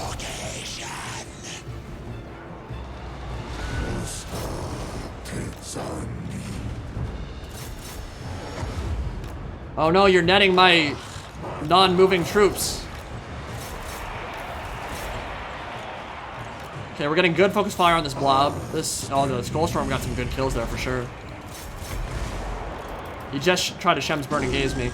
Let's pop that right there. Get the rest of our troops in. Charge in.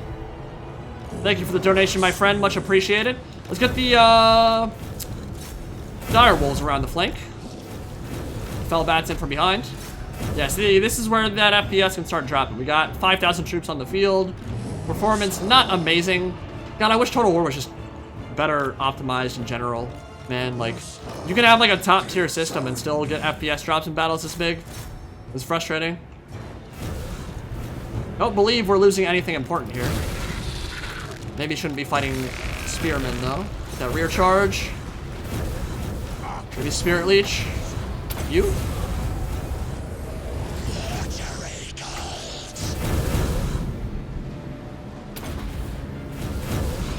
Shotty summon on the Lord. Doing him out quick. We should get out of this with minimal losses, I think. Maybe a few lost skeleton spears.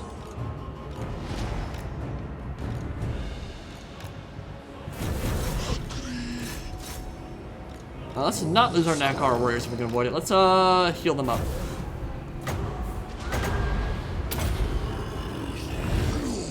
That'll do. Shall pay. Rear charge should get them routing. We went in this side as well. And looking pretty good. Let's focus fire on the Slan Mage Priest. And not friendly fire anymore, so we'll turn on fire at will, move the Casket of Souls back, and we're good to go, baby.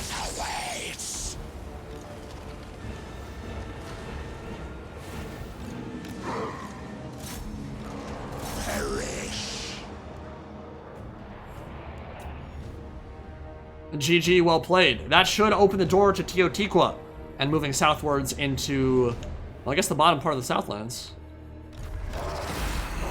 Good she, playa. Arkhan's having a good time so far, not getting crazy amounts of kills, but his support casting is useful for sure. I want to get Overcast Purple Sun. That's where his kill counts will start rising like crazy. 19 Tomb Princes? That sounds lame. I'm not gonna lie, guys, the doom stacking thing has never been my thing. I'll do it occasionally, like maybe once per a couple campaigns. Like I'll have one army that'll be like a legit doom stack, but they just aren't that fun to use, man. Like 19 single entities just running in. Like it's fun the first couple times, but after that it just gets really boring. Like there's no micro, there's no positioning. It's just like, oh, I got 19 mammoths, and just send them in, boys.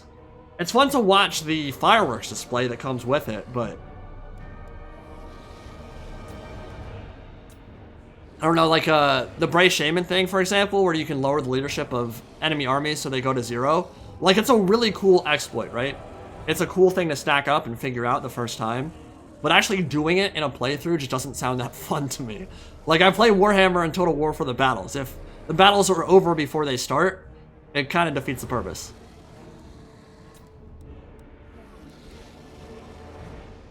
What do we lose? 2 skeleton warriors, 3. Okay, yeah, that's good.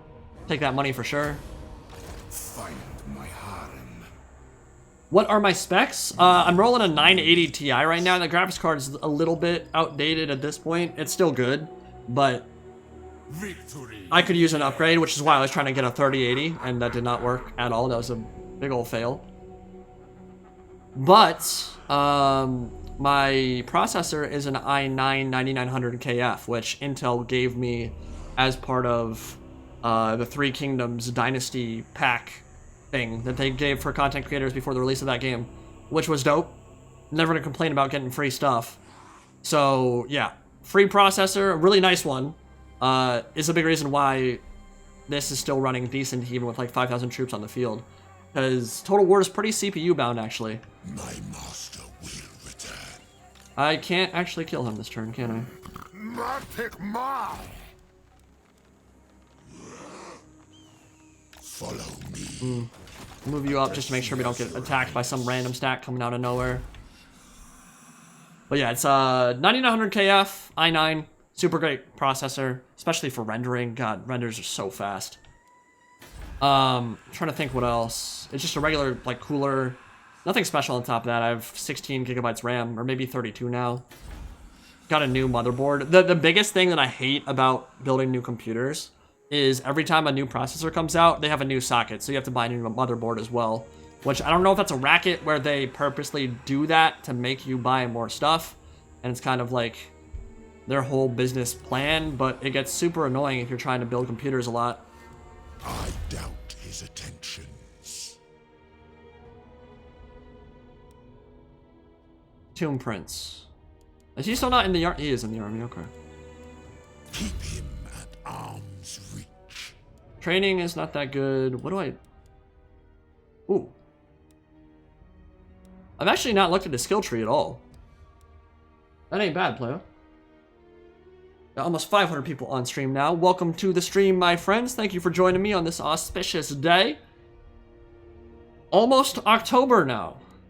Time flies when you're having a good time, I guess. Actually, this was like the worst summer on memory. I got to swim in a pool once the entire summer.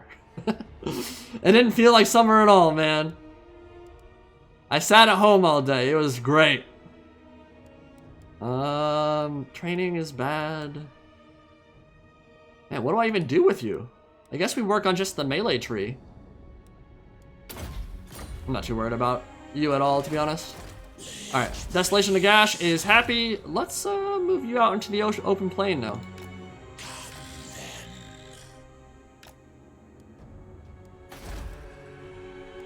Lamia ready to level up. That's good. You are not him. Arkhan, not quite ready for Purple Sun. Now, one thing I've been trying to figure out, which I can't, I don't know what the deal is, but Berekt, my Lich Priest, is leveling up way faster than Arkhan. And I think that's been happening in all my stacks, also in my Kalita campaign too. And I can't figure out why. Trusted in life. That's pretty good. Probably worth getting now. So I don't have to... Yeah, let's just do that. You dare. Yeah, my Lich Priest levels up way faster for some reason, and I'm not sure what the deal is there. Hit points or... Ooh. Hello. Yeah, let's do that. That's pretty good. Perhaps an agent of Cetra. And then we can work on Lightning Strike. Priest King of greatest dynasty.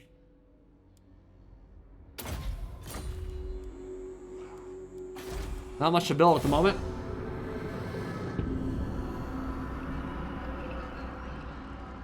Training is very good in SFO? Okay, I'll rethink that strategy then. What's different about it? You just get more XP?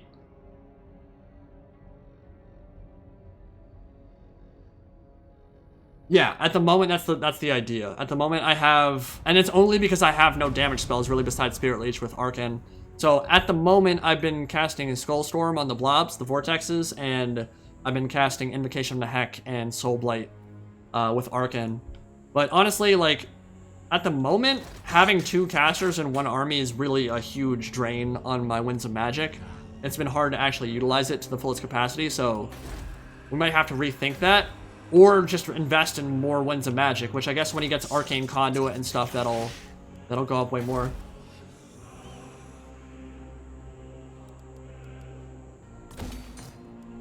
Alright, so you will force march all the way down. Maybe hit up that shipwreck as we pass. How are you still mad? You're almost max level Vampiric Corruption. And yeah, it does say minus 19 corruption, but the way Arkhan's thing works, which confused me the first time I saw it, I was like, wait, what? I thought Vampiric Corruption was good for him. It is. The biggest issue is that, or the weird thing about it, is that it just reflects itself. So corruption plus 19, corruption minus 19. I don't know why that's a thing, but it is. Taxes are the big issue over there, but we're not making a whole lot from those settlements. Not at all. Alright, so I do have to worry about Marak. You retreated to Golden Tower. Let's just raid this, because I think we're about to be out of time if we don't do it now. Yeah, 3 turns. We are in Golden Tower, correct? Yeah, cool. Land of the dead. We'll keep him here just in case of weirdness.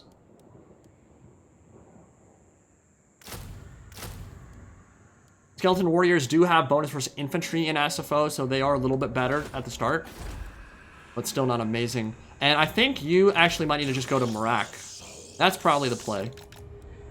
Hell yeah, brother. Cheers from Iraq. Oh yeah, no. Find my heart. I need to do this. Glad I remembered that. That would have been a problem.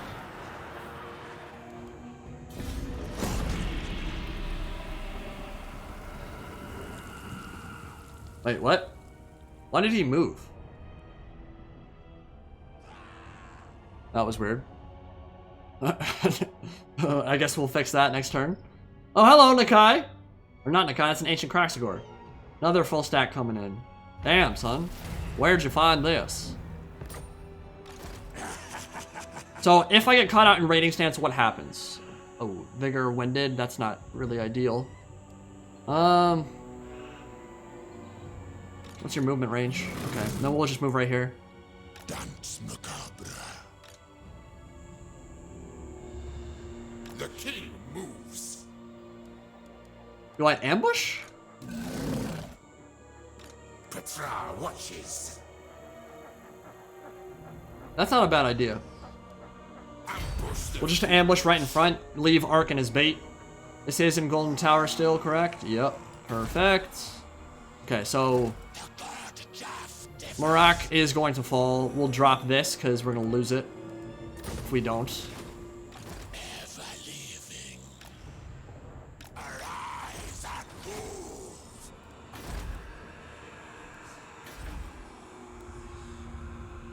And now we just need money. We need 7,500 to build a tomb city. So Nagashi Czar is getting pretty close to the special buffs, and our campaign's really going to start snowballing, I think, when we get to that point. So let's see if they end up attacking me here. Nice, he just leveled up, and now we're level 10, so we get all this good stuff. Look at this. Okay, let's take a look at his skill tree. Arkhan the Black, Usurian, God of the Underworld, +5 growth, all provinces. Casualty replenishment is amazing, which it already is. I mean, because we invested in Soul Reaper. So, and we have the hero who's also buffing that up. So, I mean, casualty replenishment's gonna be so good. Missile strength plus, yeah, this is unbelievably good. Vengeful. And then we get Curse of Undeath, which will actually stack up with the Lore of Nakara passive, which is map-wide healing, like, out the ass. We can't get Purple Sun now, but I think this one probably more important at the moment. And then we'll get Skeleton Chariot soon, too. So yeah, he is getting strong. Arkhan's getting real strong.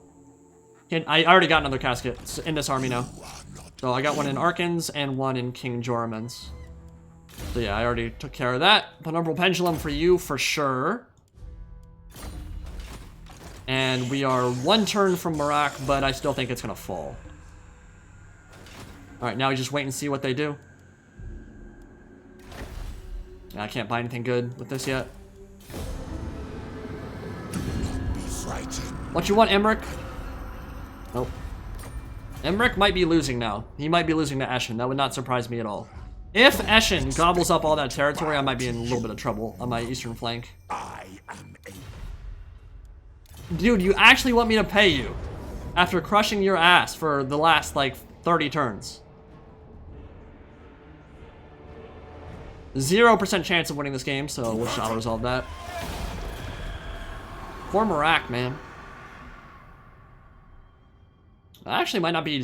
we got Karen Race and Crypt Wars in that army. I don't think it'll be too much of an issue. Oh, 2 full stacks now. Okay. I think we'll probably fight that. That could be a fun battle. No big jars. Good stuff.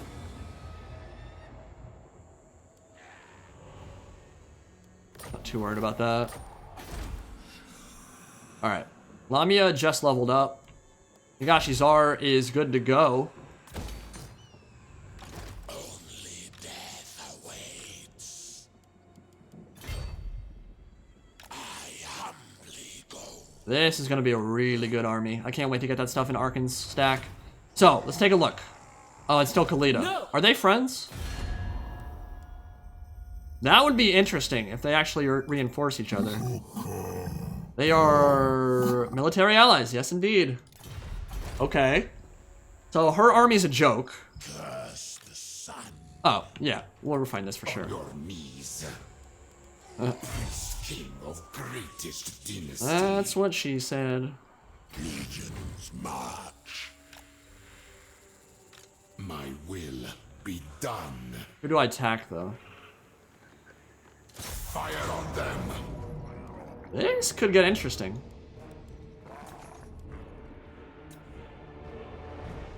To war for Nehekara.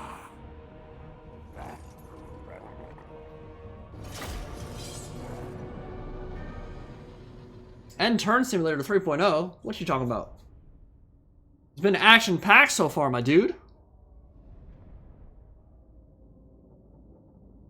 Yeah, secondary casters are fantastic once they're leveled. Yeah, you gotta invest some in getting them up to that point, though. It takes a while, especially in SFO.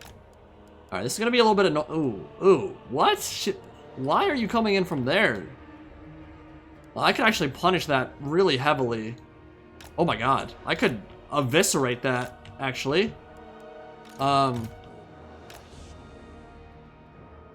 Let's go Skeleton Spearman out on this side. But yeah, we're gonna just create a wall right there. Stagger it so we don't get hit by like the Legionary Barrage ability, but oh my god, we could destroy Khalidah's army as she comes in.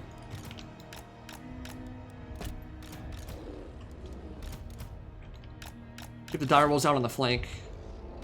You guys over here. Start position mod, my friend. Hello, Virgil. I had a start position mod called, I think it's just called change start position. You can search for it on the mod workshop. It lets you change your start location. So I figured, hey, Nagash Czar is, or Cripple Peak, rather, is the home of Nagash's power. It was his home away from home when he got kicked out of Nakara, and his base of operations when he started moving towards, you know, killing Al-Qadizar and taking over Nakara fully.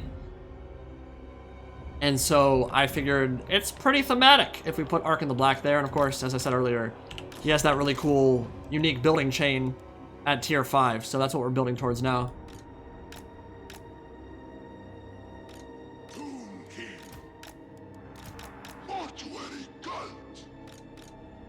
Alright. I think something like that will work out just fine. Maybe keep you back here. Maybe want to get one more infantry unit on this side, just ready to go in. But they're going to get so blobbed up coming through that choke point that we should be able to destroy them. And then Arkhan can deal with the Lizardman army.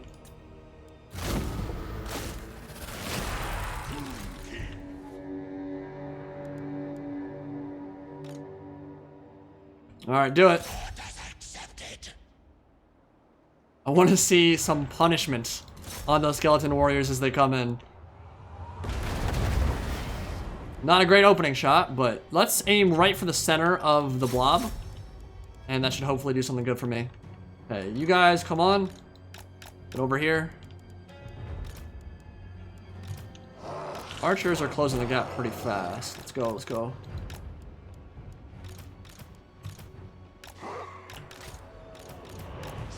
Shall pay.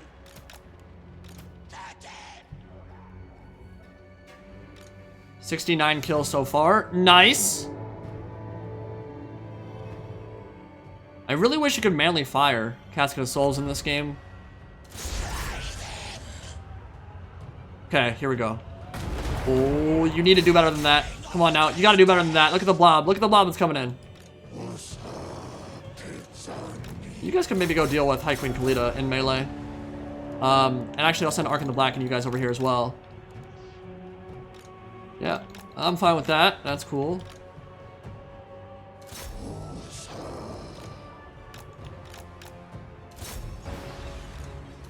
Now we are a little bit spread out at the moment, which is not exactly ideal.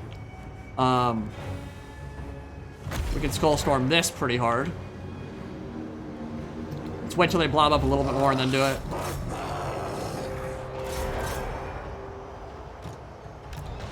Let's shoot the Crossgore Ancient down. Get some reinforcements in over there. Where's my Tomb King? Okay, you are taking forever to get over. Gotta be careful here. This could be painful. Casket of Souls isn't doing as much damage there as I want it to. Put you guys back. All 4 of you can go in. Break that quickly. You guys get over.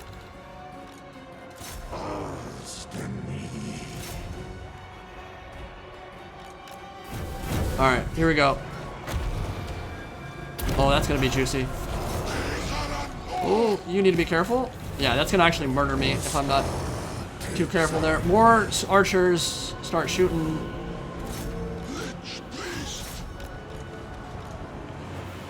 Keep shooting the blob. We need more reinforcements over on this side for sure. You guys better run. Okay, swooping from the side. Let's get the archers over here too. And tell you what, let's just get the shot around that cross score ancient, kill him for good. Ooh, yeah, Casket of Souls getting beat up bad. Okay. Get over here, Arkhan. Doing fine on this side. Let's start shifting more over. The rear charge in.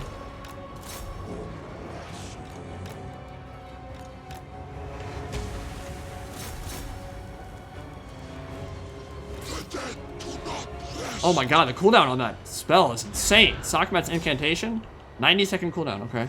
That's gonna do so much damage. Oh, baby. That was gorgeous. Alright, they're terroring on this side. Let's get you over here. And game plan now is snipe out Khalida.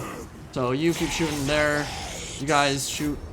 Yeah, we can just go into melee with Arkhan. Let's Spirit Leech her down. Let's Liber Mortis all of that. We're gonna lose all of our stuff on this side, but I'd say that's fine. It's just Skellies. Make sure our Casket of Souls is safe. Probably pull this back a little bit more.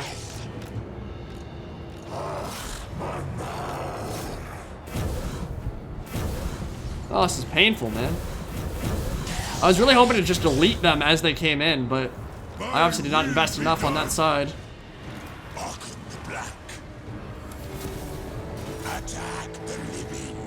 Khalida is about to die, though. Okay, good. Kill that. Get you out of there. Create you backwards. And I think we start rolling up the flank.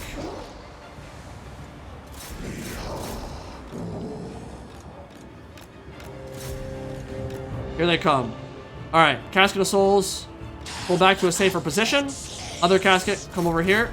And Caster, let's eviscerate that blob with a nice little vortex, shall we? And with Buzz Caskets. Okay, that should be really good.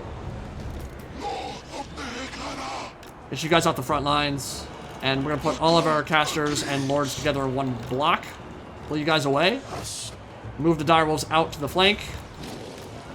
And reform the lines. Reform the lines! Reform the lines! Oh, it's still going. Oh my god. Nice.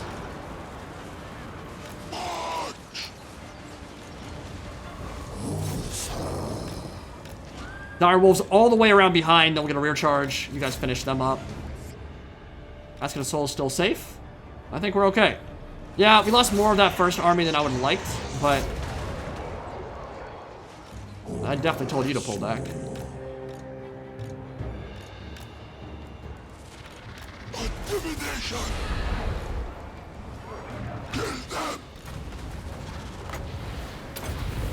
Give them some physical resistance. And just destroy the blob now, baby. Casket of Souls up to 250. Other Casket also looking alright. I'm shooting. And we're good to go. Kill those chariots for sure. Ooh. Yeah, Spearmen block that. You know what, let's just Spirit Leech that.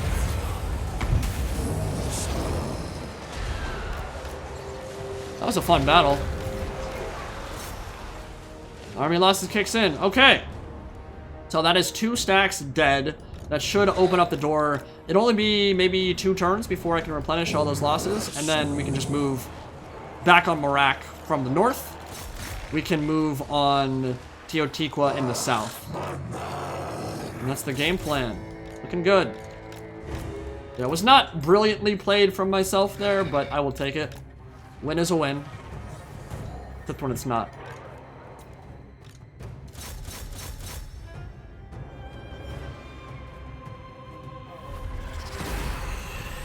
Duckest Khan, really enjoy your content and your stream right now. I'm leaving for Navy Basic today. I won't be able to play the new SFO update for 8 weeks. Enjoying the stream while I can before I board the plane. Well, good luck in Basic, my dude. That's a big jump. Hope it goes well. Thank you for watching. I was fighting against Dinos and Khalida. They're friends. They're military allies, so they were hanging out together. So yeah, that was Tomb Kings and Lizardmen we had to deal with. Ooh, yeah, I lost all my infantry actually in that army. All Skelly boys, so easily replaced. Yeah, the casket was actually a little bit disappointing. I got 6 kills on it, so at the end of the day, that's pretty devilish. But would have enjoyed getting a bit more. I actually lost my Felbats too, which is probably, they were probably just floating in the air and got shot by skinks, would be my guess. Could have gone a little bit better, but whatever. Alright, 2,000 gold is definitely the play.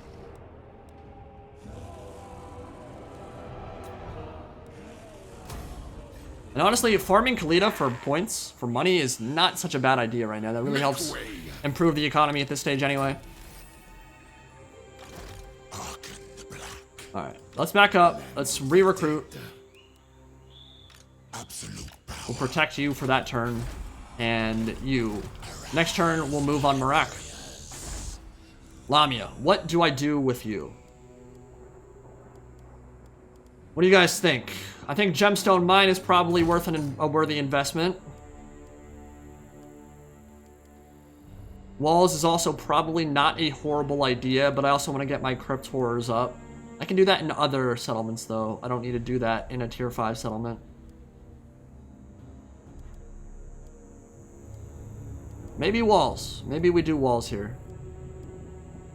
Or public order. How is public order's bad? Yeah, let's improve public order for now.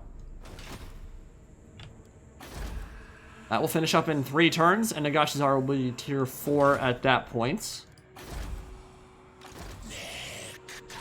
And then we'll get to use some Karen Race and Crypt Horrors. Okay. Looking good, looking good. They'll have to retreat all the way back. If they want to get aggressive, they're gonna die.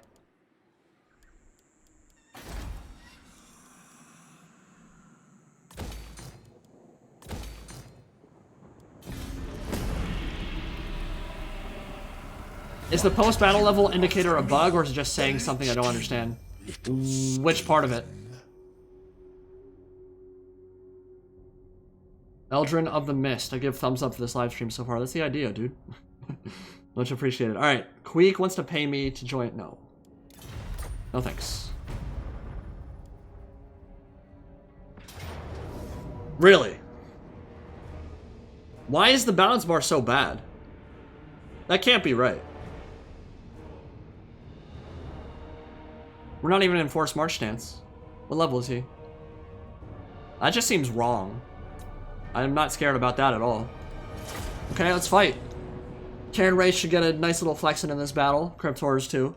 Only thing I gotta worry about are the archers, and I actually am lacking a little bit of mobility in this stack, which I need to rectify with maybe a couple dire wolves.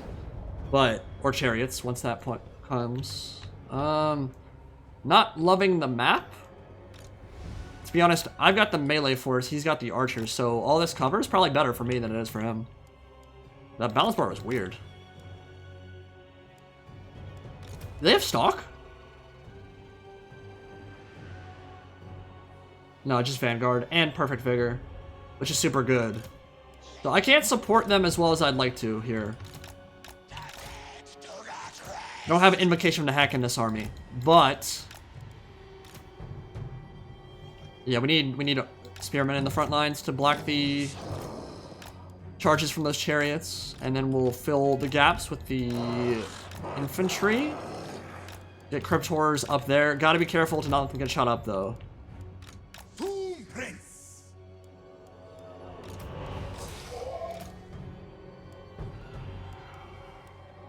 And we'll just put Karen Race all the way on the flank. Now, the issue if I do that is I might get charged by chariots, so I've got to be... Maybe we keep it all high and tight and then flank out wide afterwards. Having that AP in the center is probably a good idea.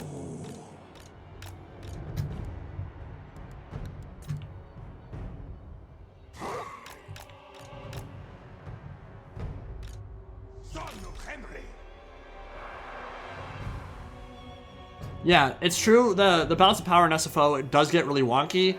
The nice thing about it is that auto-resolve is often better than it is in vanilla.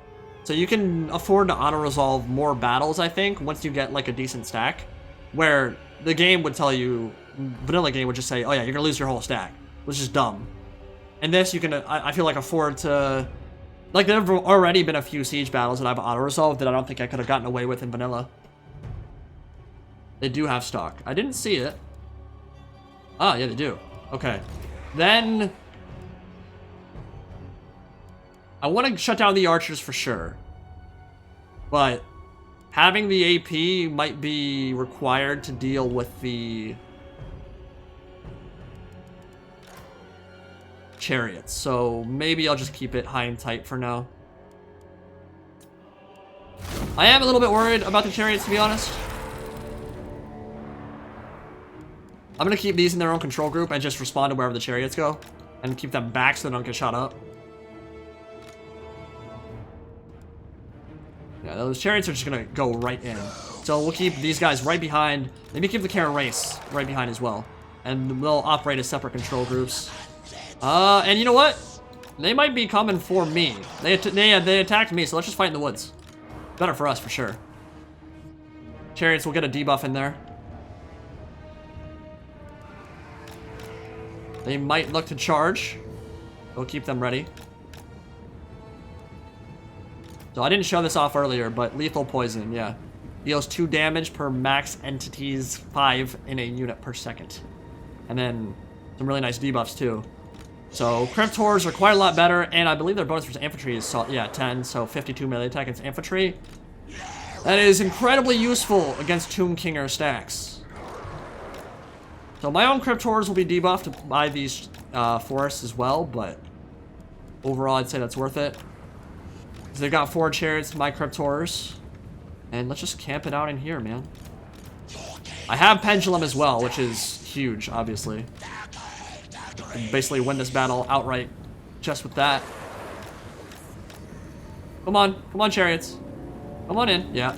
Now you want to. I'm surprised they're using them like skirmishers. They don't usually do that.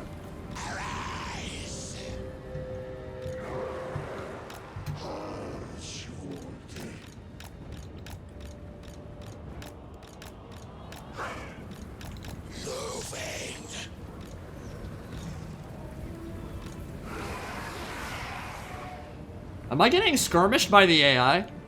Is that really what's happening right now? Are they really sitting back? Dude, nice. Nice play from the AI there. They're actually not committing to a fight. Alright, how many pendulums can I actually do?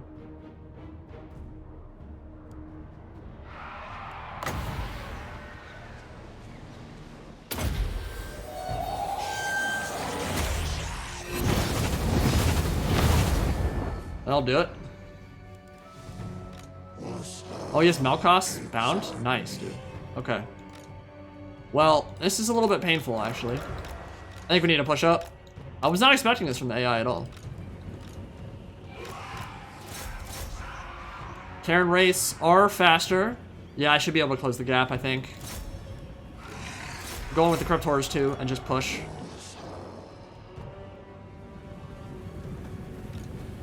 Getting kited and lamed out by the AI. Could you imagine? What a world we live in. Chariots, are you gonna get away? They might not either.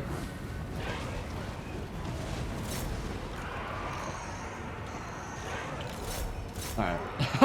You dumbasses. You play with fire, you get burned. And now they're mad. Alright, let's not over pursue too much here.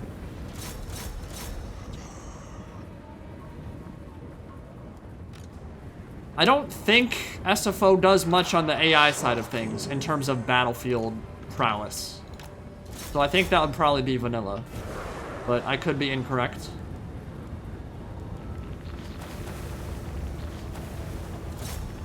Alright, gotta be careful. They might come in now. Yeah, they're out of ammo, so bring you to this side, bring the spearman out. Didn't brace there, but we're gonna get them bogged down and they'll die quick. Yeah, those chariots are gonna mess me up pretty bad. I'm not really Yeah, the archers are actually messing me up too. All right, we need to just get in. This is hurting. Did you say the gang orders death? Is that like a Always Sunny in Philadelphia reference or something? We need to actually get my army closer together as well. We're just too spread out right now. All right, we do not want to be bogged down in a melee fight here. I don't have pendulum yet. I'm gonna get you guys around the flank.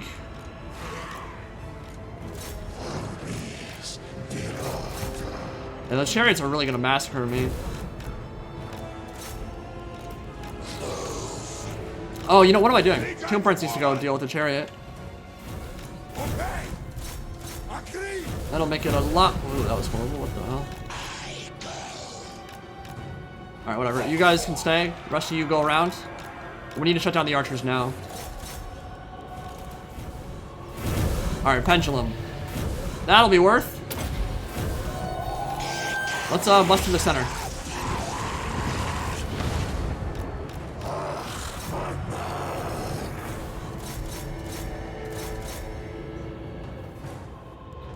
Where my Tomb Prince at? Alright, come on over.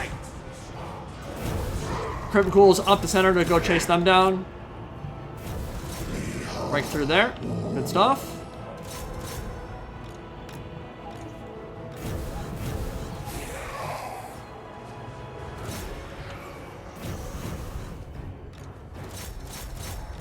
Next in line.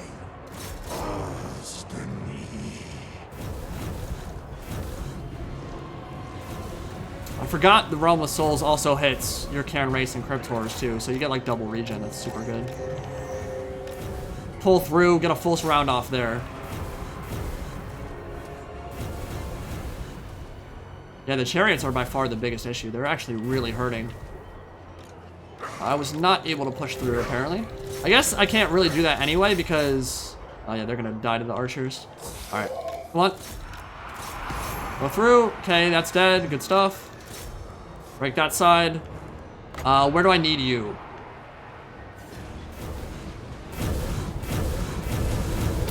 Get them moving. Those archers are hurting.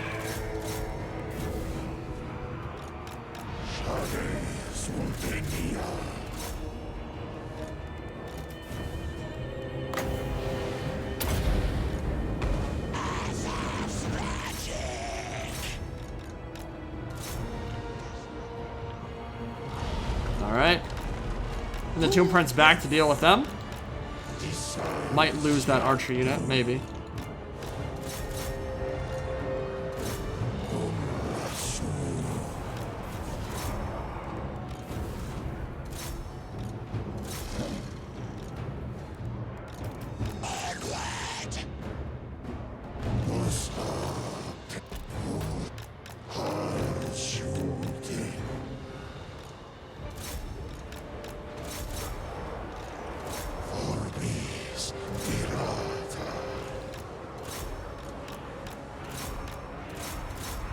Alright, we'll leave Cairn Wraith and Crypt Horror to deal with the Lord, and then the rest come in here, get that rear charge, and we should be good to go. Little bit more painful than I would have liked. But these guys were awesome. Why are you not over there yet?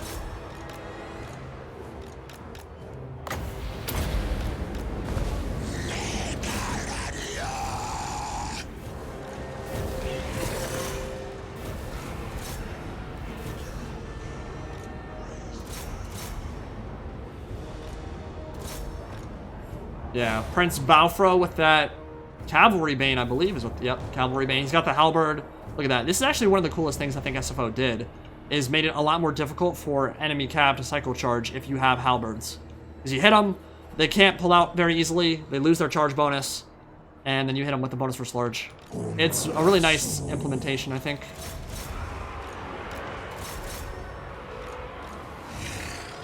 Yeah, and the nice thing about Tomb Kings is losses don't really matter, because you get them back in like 2 or 3 turns.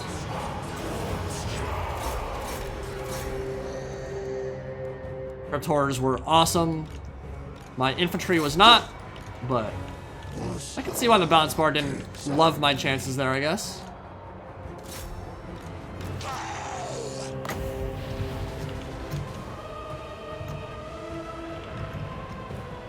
One more pendulum for good measure. That should be a win.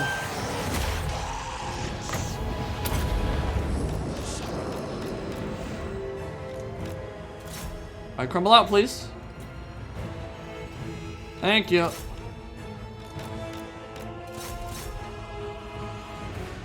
I actually did lose a lot of my army there.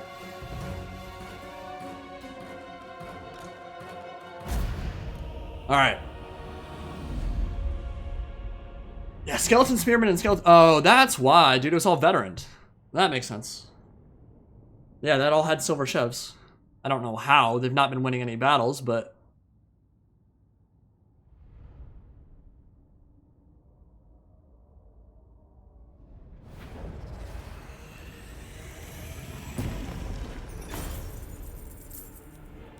Well, we're raking it in money-wise for sure.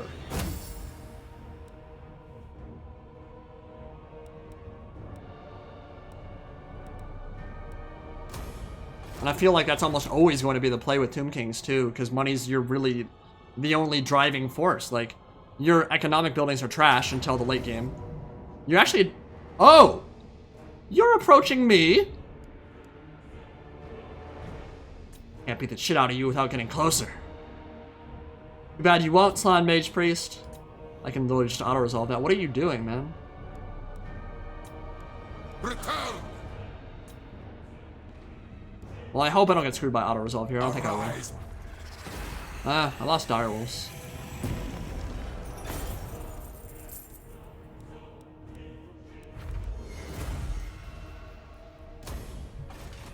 Now, Teotihuaca's in suicide mode at this point.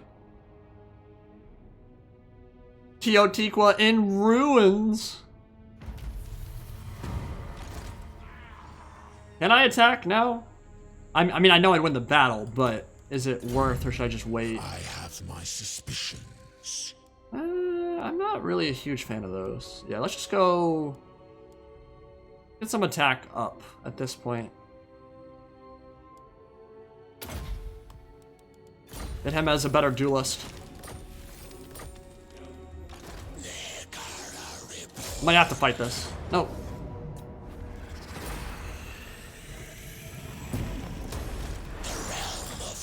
A little bit annoying because I invested a little bit in Morocco, but we made a bunch of money from those battles anyway. So what we're gonna do here Arkhan the Black. is force march back to Doomglade. Land of the dead. Get to a safe spot. Get full stacks again, and then go back towards the south. I think Liberas has got to be pretty much done now.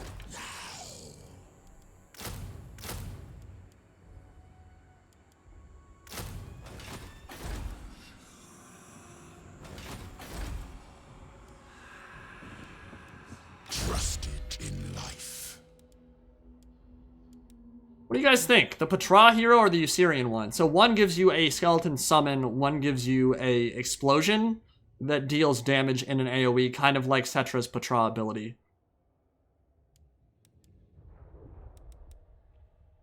I don't know that either one is actually better than... I'll get it next time. For now, I'm going to get Magical Reserves, which is objectively better. It's a free vortex, essentially. Or an extra vortex, anyway. But let me know which one you guys think I should get.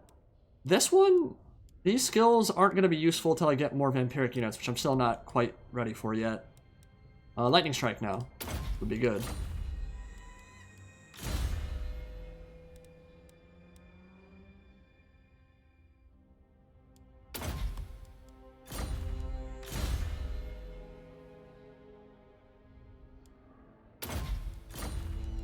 Keep him at arm's reach. Explosion?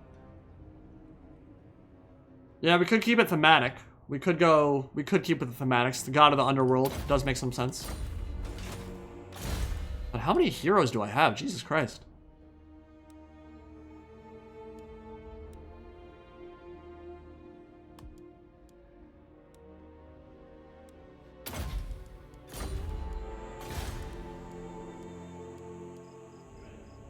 I do not want Untainted. That is not good.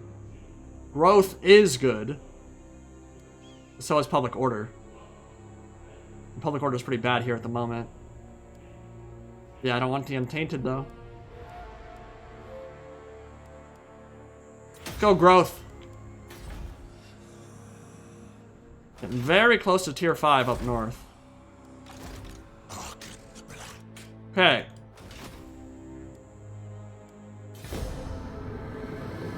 Hello, Brendan. What's going on, dude? Arcane Conduit, then Willow Petra.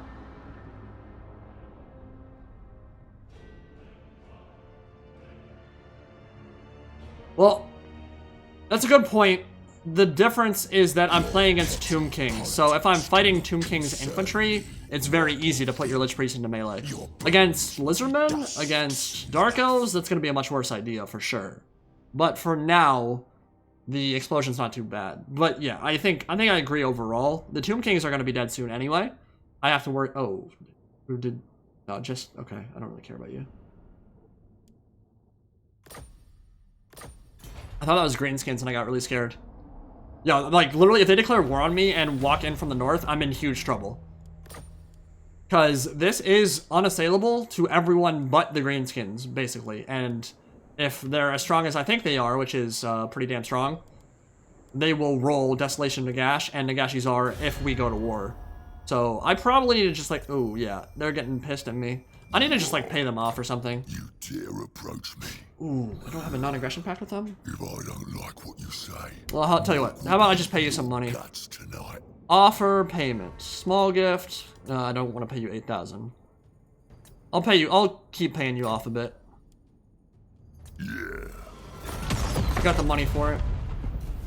Fortune favors. Stephen Garrett, thanks for the great content. Is this mod still in beta? It is indeed. We are playing the beta right now. I'm on a secret version that I don't think the public has.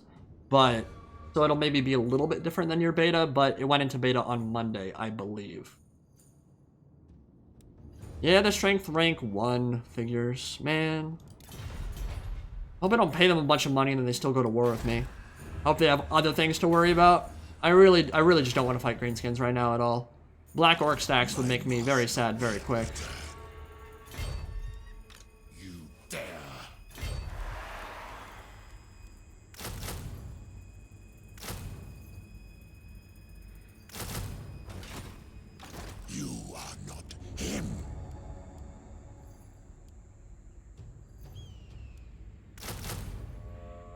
That ain't worth it.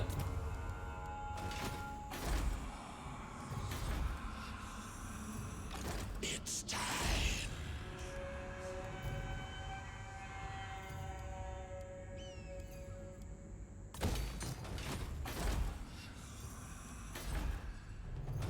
Okay. We're in a good economic position. The Golden Tower is next on the agenda, then Cursed Jungle. I've still heard or seen nothing from Krotgar. He's not even on my known factions. He isn't. That's so weird. What is he doing down there, man? Is he even here? Or is he dead? He might be dead. That'd be weird if, Yotico wiped him out, but it's possible, I guess.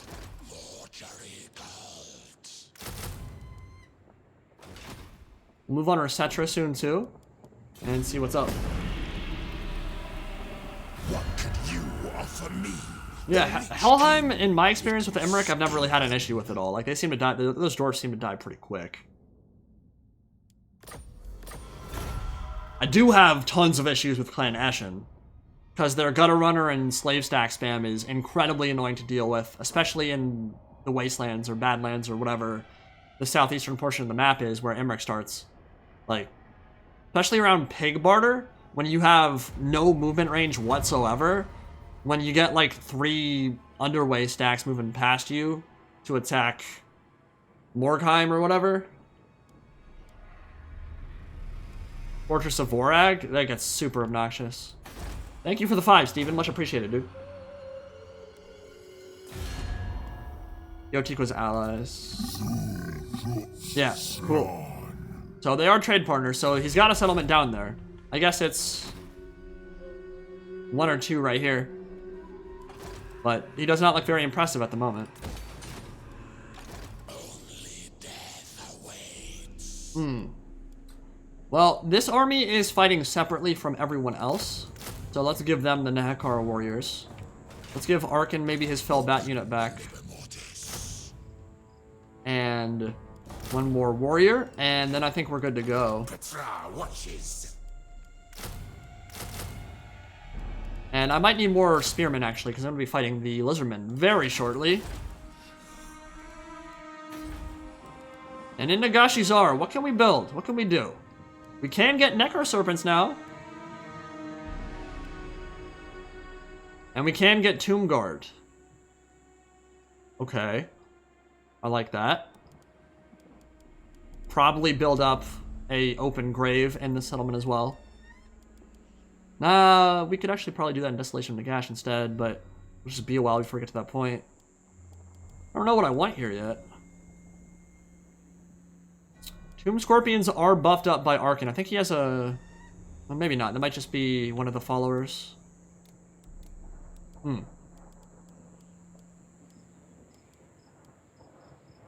do you guys think? What do I need to build here? Not too worried about it at the moment. So does Arkhan use Vampiric Corruption like Marathi does, or is it like in vanilla where it just doesn't give you public order disabilities? I think it doesn't... Well, he has ways to spread it, and he does not take public order penalties from having it. I don't think you get public order bonuses from it being high in a province. I think they wipe each other out. So if you take a look back in Nagash Czar, it's highly leveled up, right? 93% Vampiric Corruption. If you take a look at public order, it's corruption plus 19 and corruption minus 20, actually, but usually it's minus 19.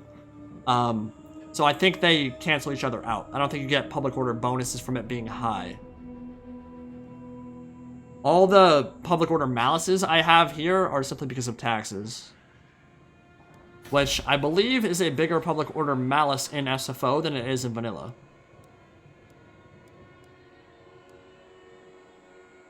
I need walls? Yeah, that is true. I do need walls.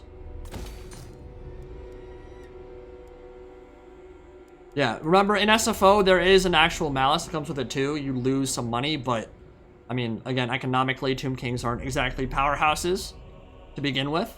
Most of their money is made from fighting battles, so the minus 5% tax rate's not really a big deal.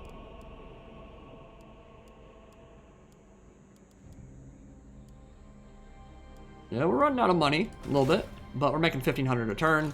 You will recruit 2 more spears, and then we will march south to Resetra, where Khalida will probably be waiting at that point. The smart thing here, honestly, is have Arkhan the Black go join, just to make sure that there aren't a bunch of stacks there. Yeah, there are, of course. We'll attack with 2 stacks, and then we'll chill in Doomglade for now, wait for Teotihuacan to attack.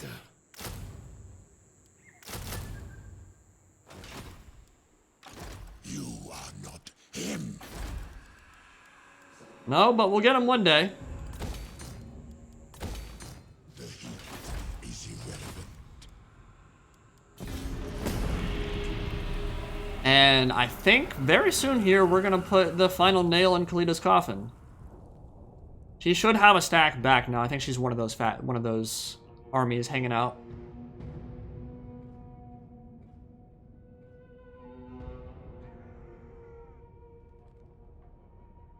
Curse the sun.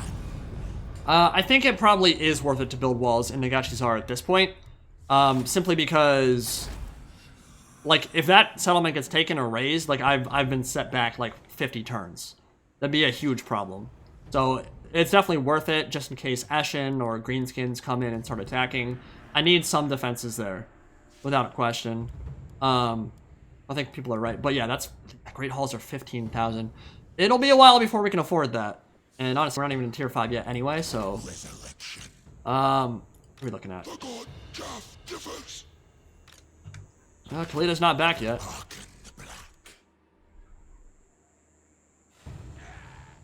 Move out right here. Force march next to you.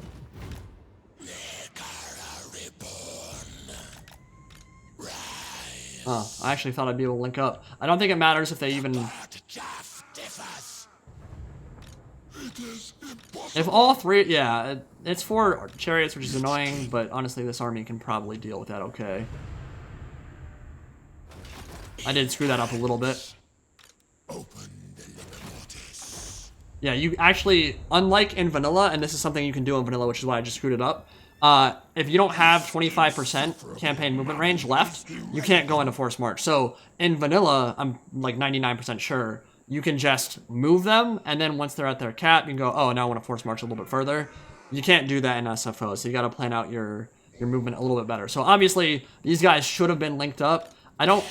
Actually, it looks like he is in reinforcement range anyway, so we'll see what happens, but that was a little bit of a screw up for sure. A little bit dangerous. Where do we go here? Definitely immortality. See what they do. No, even if they attack me with all those stacks, I'm good. But I get the reinforcements anyway, so we're fine. Yeah, honestly, I think Arkhan could have dealt with this all himself. I believe... Oh, he doesn't have Purple Sun yet. Still doesn't have that. Okay. Well, either way, this should not be too hard. Let's fight it. This should be fun.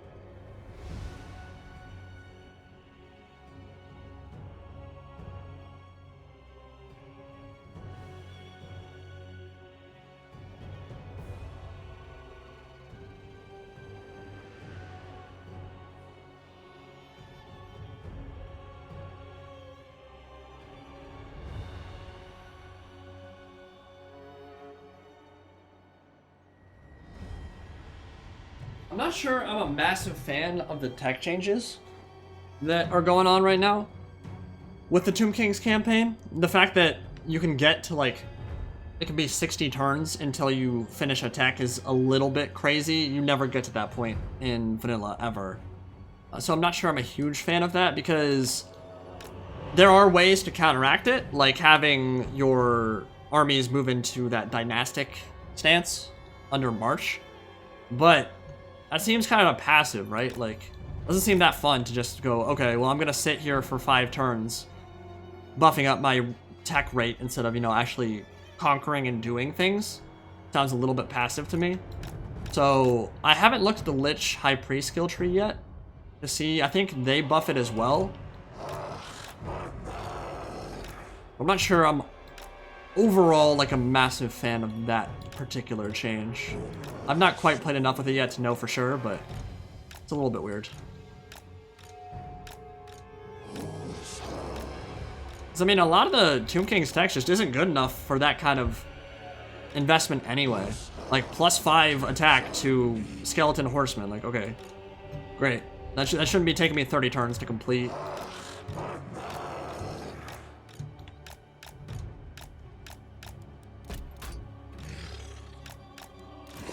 I did have a funny discussion with someone the other day when I made the Kings and Raiders update.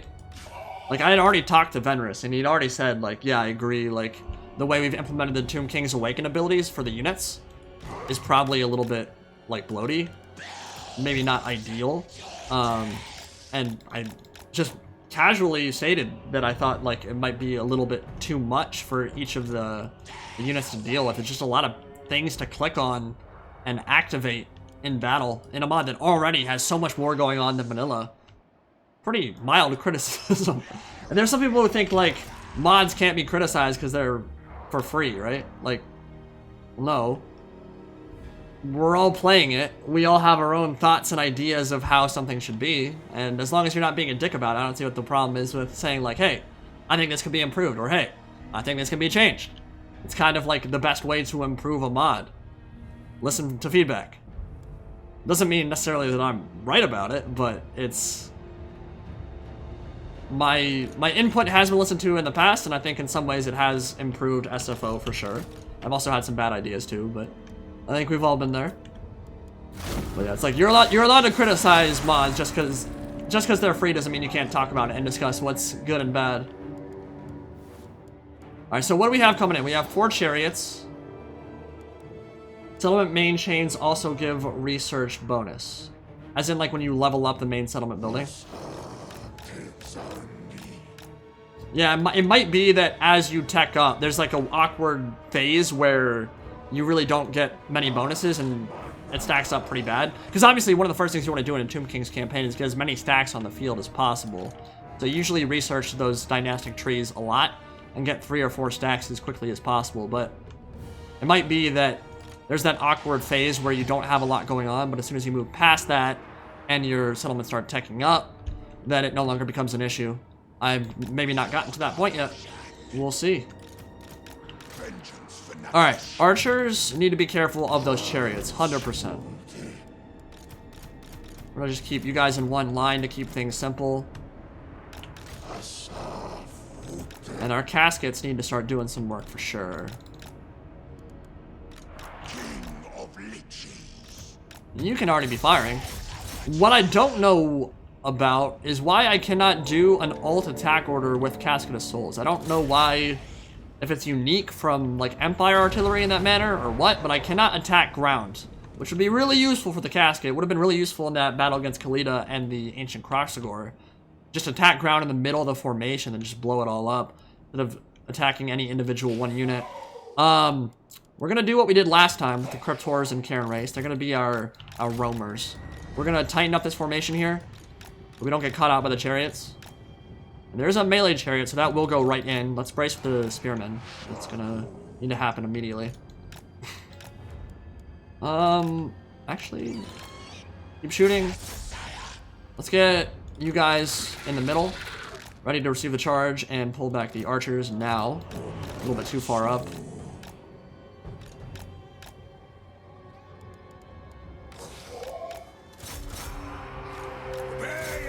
And I need to get that Tomb Prince on a mount immediately. Oh my god, look at that damage! That impact damage is insane. I was braced there. It'll be fine, we'll kill it, but... Ouch. That's good. Okay. Keep shooting. I'm not gonna over-pursue on that side. Let's come out here now. And archers can start firing at... maybe the chariots? Tighten this up a little bit more.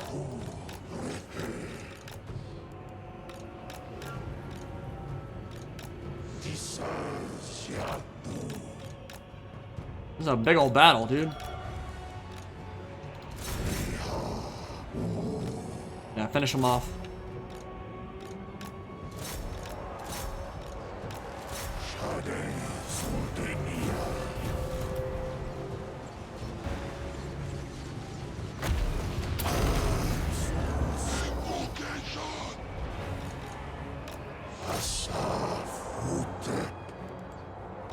Okay, you guys, let's go ahead and, actually, you know what, let's push around. Try to get around and get into the rear here. Deal with the Nakar warriors if we can. And get some pendulums going too. Oh, that's gonna be juicy, dude. That's gonna be juicy. Start rolling their flank if we can. Where are the biggest blobs forming at the moment? Okay, that's gonna be super obnoxious. Maybe pull you guys back to deal with you, Shanti, real quick. Move my archers.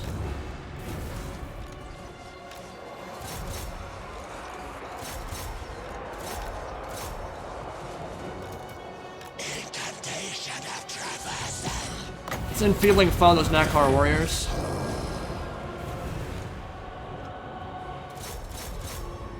Alright, well, if you're gonna kite me like that, I'll just recharge you then. Kill those Nakar warriors for sure. And Arkhan probably needs to start doing some casting, right? Maybe on the Lich High Priest, not a bad idea.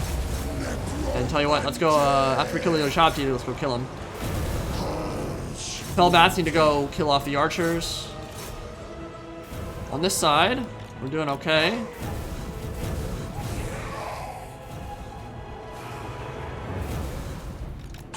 And I'm gonna save up for my next penumbral pendulum. Let's do some casting on you.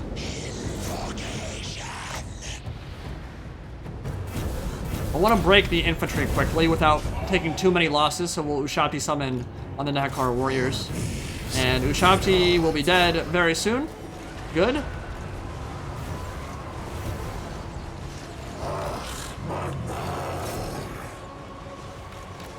Go kill off their lords.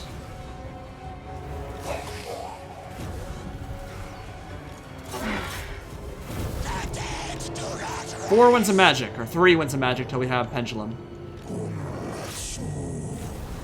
Tomb Scorpion has 85 bonus first, or 85 melee attack against Footlords, so yeah, those Looks Like Priests will die in about 2 seconds. Let's Spirit Leech one of them.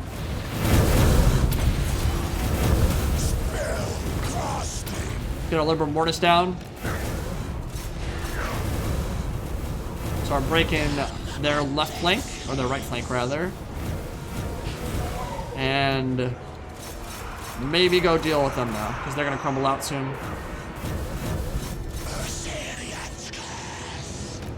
Looking good.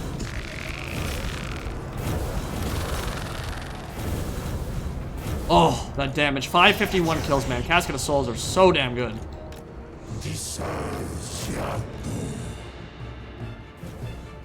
Because the AI is stupid. They do that all the time, man. That's not new to SFO. That happens all the time in vanilla as well. Yeah, the AI does not know how to use their lords particularly effectively. Khalida suicides herself as well. I mean, she's a duelist, but she will also get herself killed in situations she probably should not. Watch the casket land a shot right here. This is going to be absolutely exquisite. Do it. Actually, let's watch the... Oh! Hold on, Johnson. Hold on, Piano. Oh, live long, Dale. That is what I like to see, my dude. All right, that's a win. Should be Crumble City for him soon. And this little shock force has been quite the boon for me. I'm enjoying them. Already up to Silver Chevs after 2 battles. Hell yeah. Hell yeah, brother. Cheers from Iraq.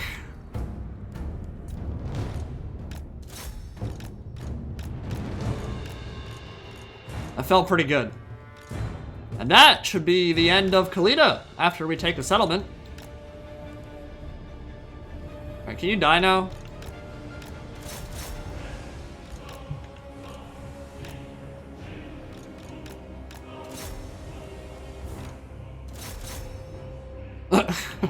Thank you.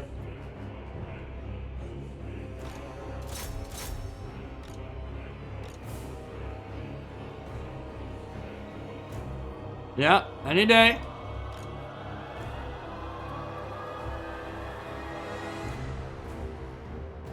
Yeah, that was the money shot indeed. That was fun. That was a good battle.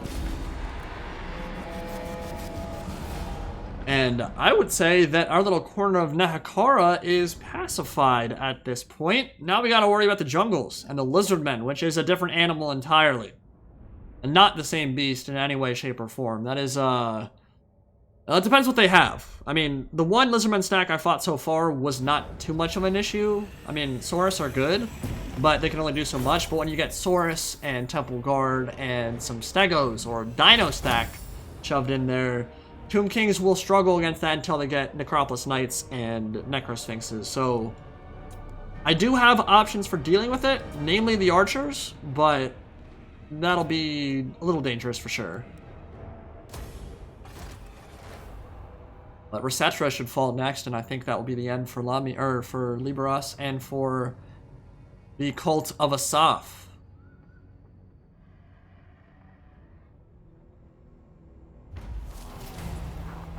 I kind of wish that Confederation worked a little bit differently in that you could make them a part of your faction more often.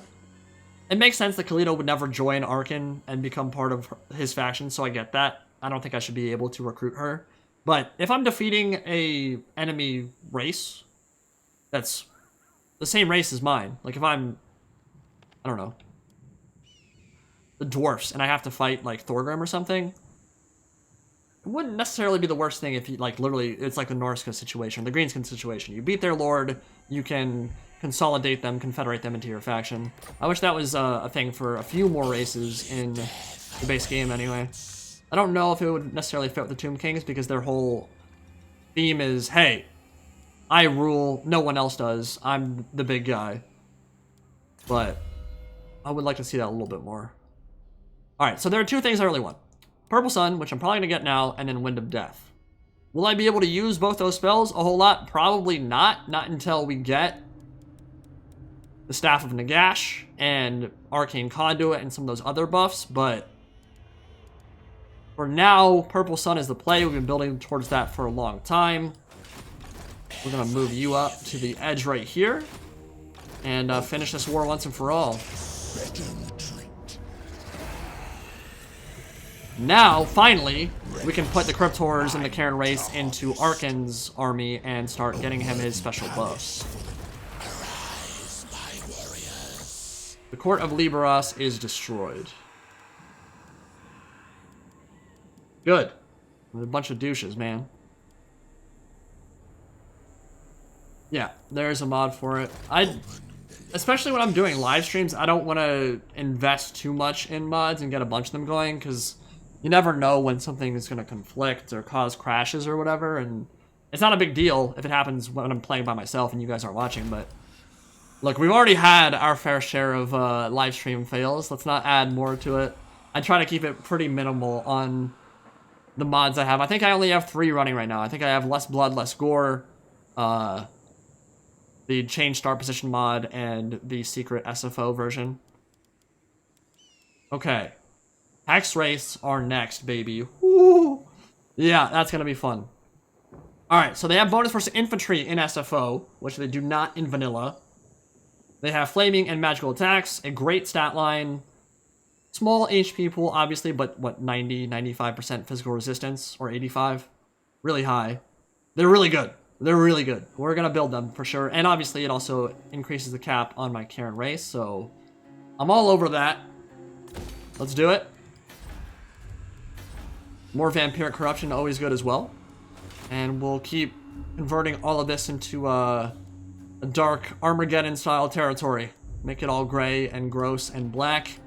And call in Daddy Nagash when we get the chance. Okay.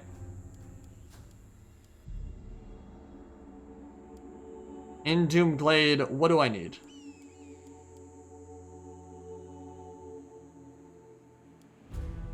Seems like a good place for some Cryptor buildings. Resurrection.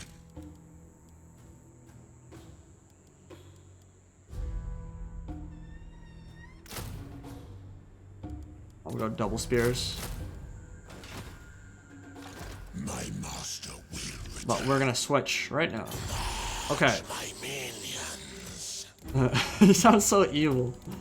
Alright, you guys are gonna go top. I do need infantry, so probably drop some of our archers to the bottom. I got Screaming Skulls. Where the hell did that come from? I must have captured that from the garrison. Maybe one more archer and Screaming Skull. Machinations. Oh yeah. Oh yeah. That's starting to look real good.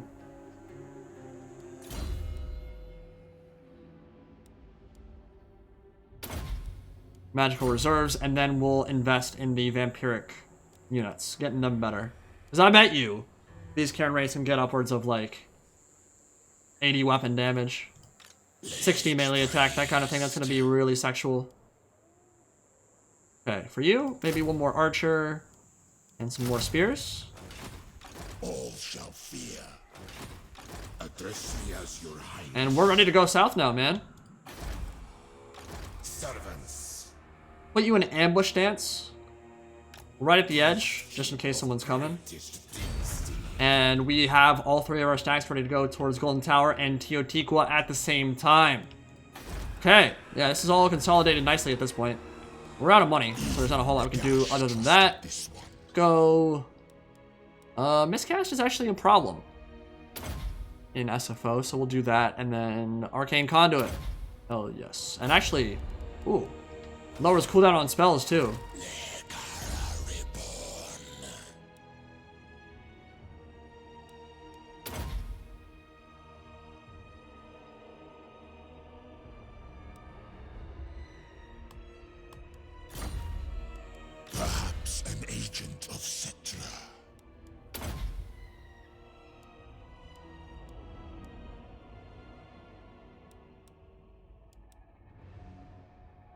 Man, we could get his melee defense up to like 80. Get the wood building, you'll need it for Nagashi's our landmark. It costs a lot. Is that... Yeah, that's actually not a bad idea. Where is that? Is that in Resetra?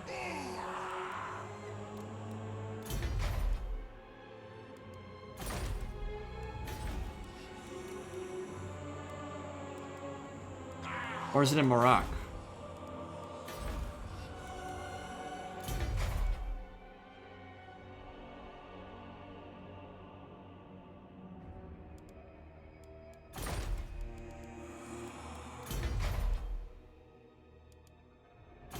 Alright, it's in Doomglade.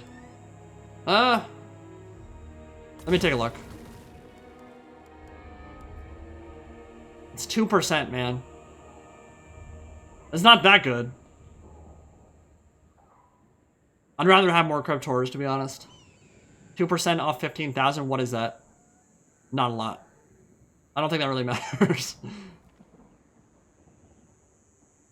One thing I've always wanted to ask, milkandcookiesTW, how are you so good at presenting and commenting? Your vocabulary and choice of words in your videos is always entertaining. I appreciate it, dude. It's something I've practiced a lot. It's harder to do it in a live environment. I think, like most people, am better at speaking when I have time to prepare.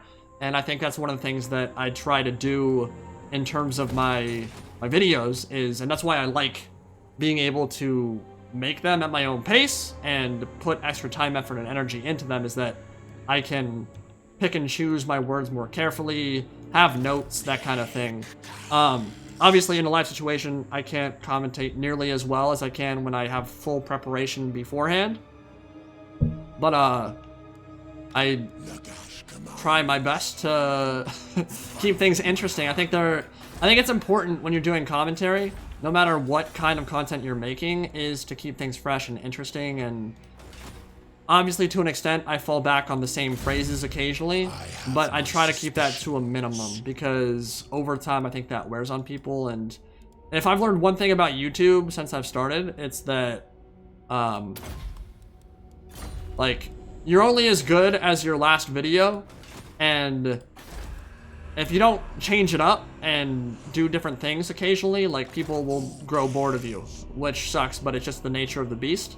You gotta, constantly reinvent yourself, and I feel like one of the ways I try to keep things fresh and interesting is by not saying the same things every time, you know? But it can be challenging. I feel like the thing that I'm best at is, writing. I think I'm the thing that I'm strongest at is simply just writing stuff down. And so if I have opportunity to prepare and take notes and stuff beforehand, I feel like I'm in a much better position to come up with good content overall. Which is why some of the videos, the big ones, I don't think I've fully scripted out any video.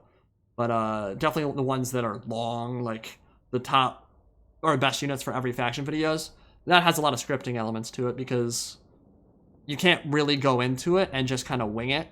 Otherwise you ramble, and rambling is not good in that kind of scenario. Military access.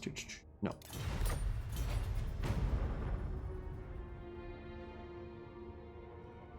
But I actually credit a lot of it. I'm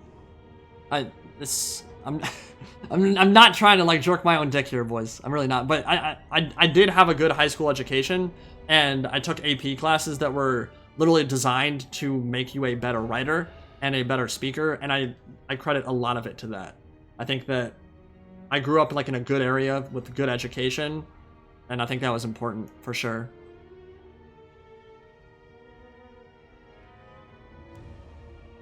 Do I want? Yeah, I have to.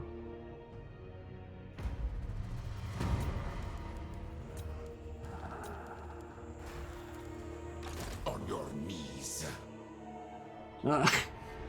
No, I don't think Turin's vocabulary is haggard in any way, shape, or form. I will say, in terms of live scenarios, he is as good, if not better, than me at commentating for sure. Especially during battle. Without a doubt, he is a better commentator when he is playing. I cannot commentate on his level when he's doing stuff. It's very impressive what he's able to do on that front. And I can't I cannot live up to that, and I'm not sure I ever will be able to. What he's able to do when he's live is pretty impressive for sure. Absolute power. Corrupts, absolutely. Do I need to? You know what? Let's just literally just go south, man. Like we're ready for this. We're ready for war with lizardmen. None of these stacks are actually like amazing against them, but see what we can do.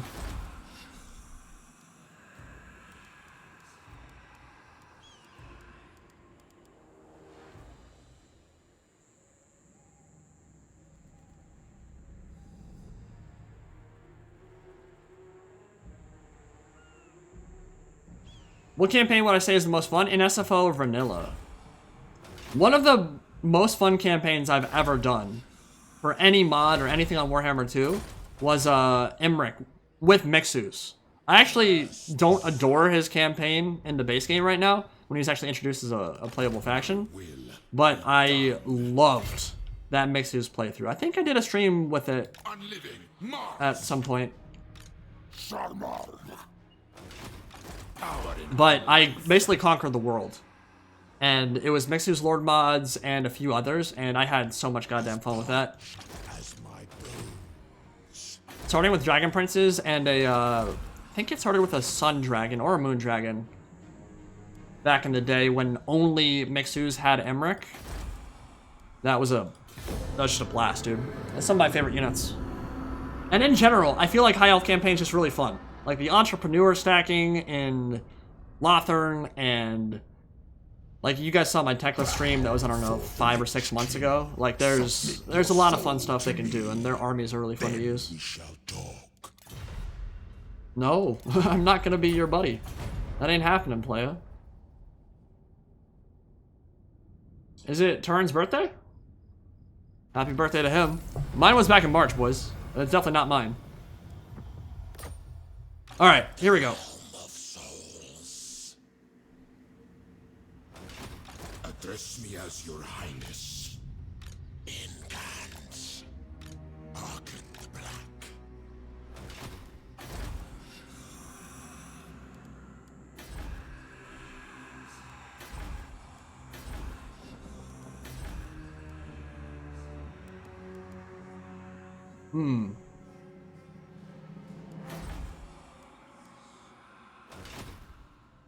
They only have 1 stack at the moment. That's not particularly scary. Is there anything I can build back home? Walls.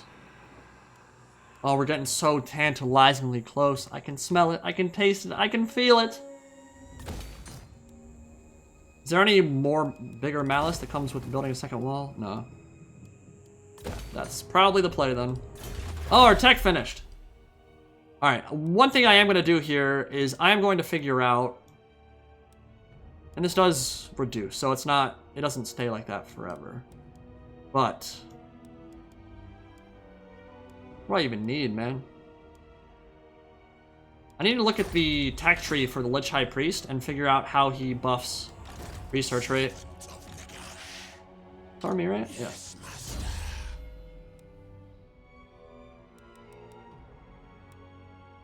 Research rate. I'm looking for you. Okay, here we go. 10%. So yeah, if you get like 4 or 5 of those and you stack that all up, that'll be pretty good. Okay. So there are ways to counteract it for sure. But their skill trees are so big, man. Like investing in all that is so hard. Land of the dead.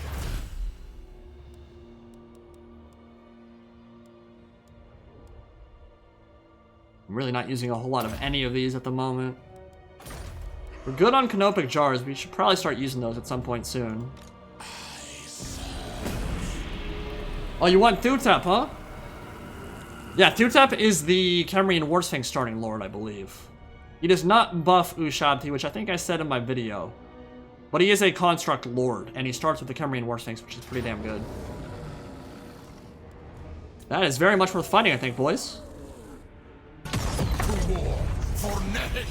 Fortune favors the infamous. Honestly, I think that's true for a lot of factions, though. Omer. Is that a Turkish name? Apologies if I'm pronouncing that incorrectly. Yeah. I think that's true for a lot of factions, though. Once you consolidate a easily defensible position, like, for example, this campaign, I'm probably going to start snowballing pretty hard once I've captured the Cursed Jungle from Krotgar. Already, I think we're starting to head into that territory. I'm in a very safe position. Emmerich is not at war with me. He likes me. Queek is allied with me. He likes me. There's not a lot of pressure on my flanks, on my borders at all. The only thing I'm worried about is the Greenskins coming in from the flank, which is a problem. But we'll deal with that when it's required. And we got a donation. Let me check it real quick. Red Leg 36 FA with the $50. Big fan of the content. Sieges are awesome. Should do them more often. Thank you so much for the support, man. It really makes my day, dude. Really appreciate it. That's awesome.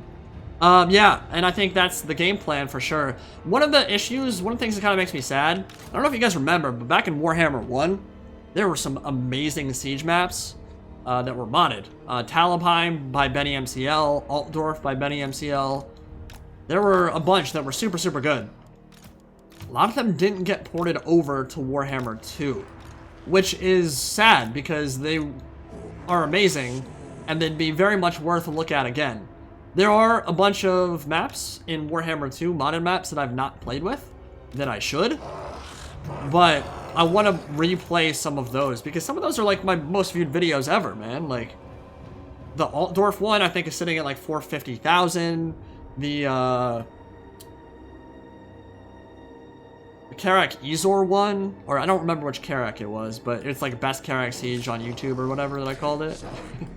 And like, people might say, oh yeah, it's a little bit of a clickbait title, but like, that was a really damn good battle. At the time, that was probably true.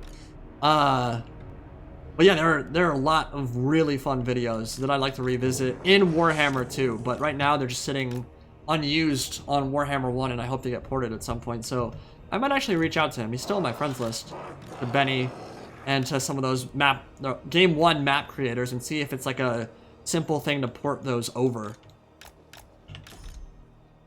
Hopefully it is. It should be, I would imagine. But yeah, I mean, it's an insane amount of work to build those maps, and what modders have been able to do with them and other mods like SFO Grimhammer is incredibly impressive. Massive respect to all of our modding scene who has made my content much more enjoyable during this drought, I would say. I mean, sometimes, dude, I just get burnt out on vanilla, man. Like, there's no question about it. And honestly, like, we might be looking at a 4-year gap between Warhammer 2 and Warhammer 3, which is bizarre. I don't think any of us would have ever guessed that after Warhammer 2 came out only a year and a half after Game 1. So, that's a huge problem for content creators too, man. Like, especially me, Turin, Legend, like, it doesn't really matter who you're talking about. Like, there will come a point where you guys get bored of it because there's just not that much getting added. And the hope is that CA continues with the DLCs and the updates and keep things fresh and exciting, but obviously all of us are going to have to expand, especially if we're looking at another year before Warhammer 3 comes out. Gotta do some other games too, man.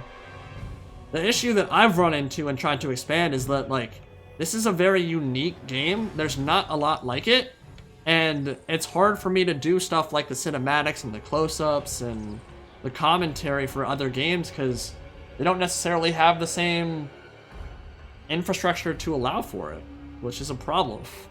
It's a big problem. So I am always open to suggestions and ideas on what kind of videos you guys want to see.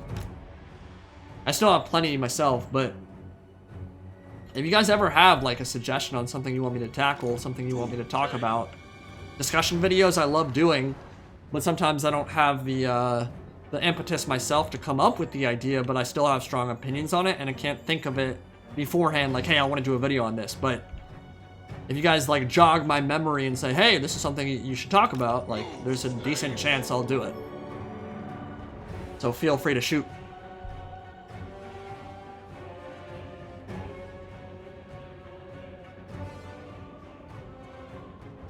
Yeah, I mean, we do set up sieges and battles like that in my Discord.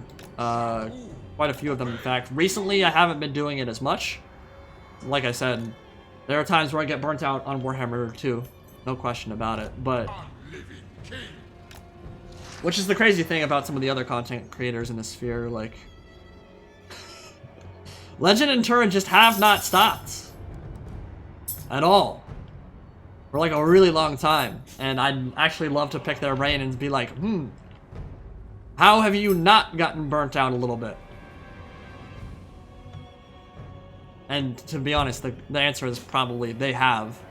But obviously it's the income for all of us at this point, so it's important that we continue posting stuff and making them views for you boys. Because we like money, obviously. Makes the world go around.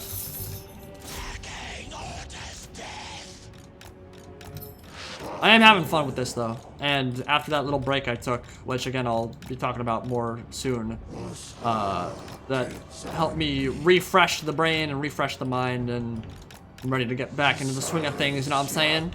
Having fun with this one so far, for sure.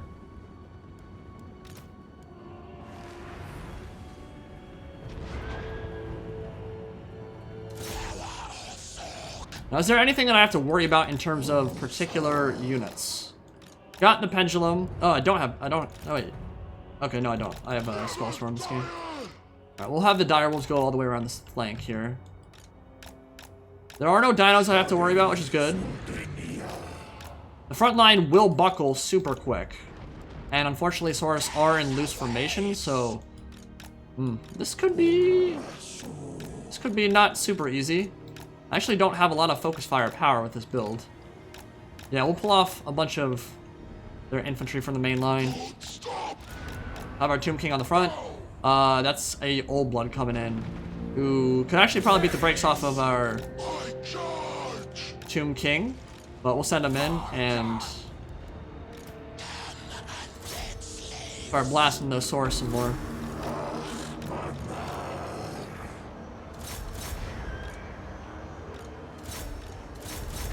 Alright, so I'm gonna buff you up. Physical resistance on the front line to make it last a little bit longer. Wait till they get blobbed and then cast some spells.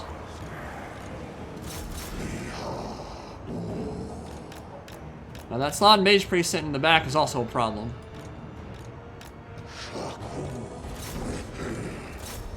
Casket of Souls, you're gonna have to put in some serious work, and right now you're not doing it for me.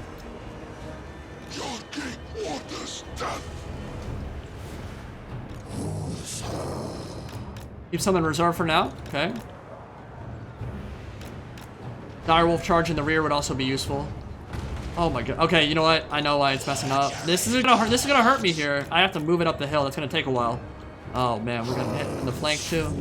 Okay. Yeah, this is not ideal. Not a great start. That should help.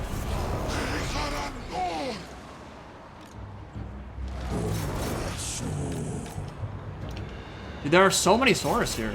This is... I might lose this game. That is possible. It's a good spell right there, though. That was awesome.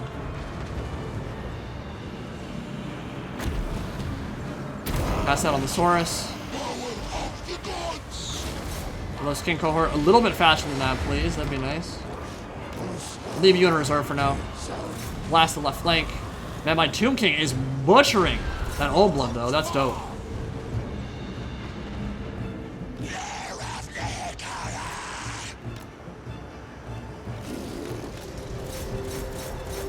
Maybe we'll kill off those Saurus.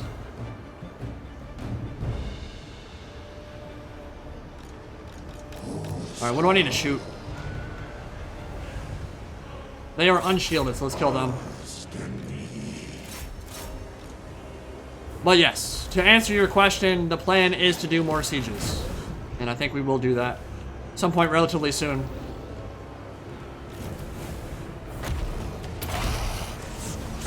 Yeah, when he's got that bonus for his infantry, he's just dumpstering that Old Blood, which is great.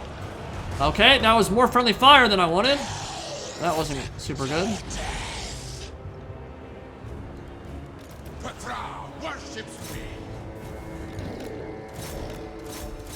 Break them. How's our Winds of Magic looking? Not amazing so far. Yeah, broke them. Good. Good. Okay.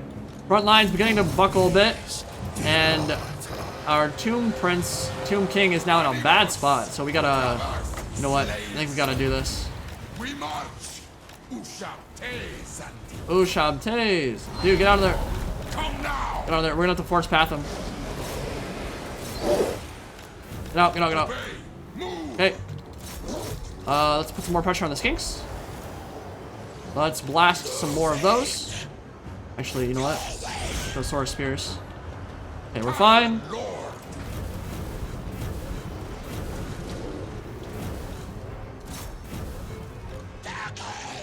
Our backline is going to get compromised here, but... Alright, let's pull the Ushabti out and go somewhere else. Pull out game strong here at Milk and Cookies Total War. No question about that. Back up, back up, back up. Maybe shoot these Saurus in the back. Alright, yeah, you're overextending for sure. So let's kill you now. I am reborn.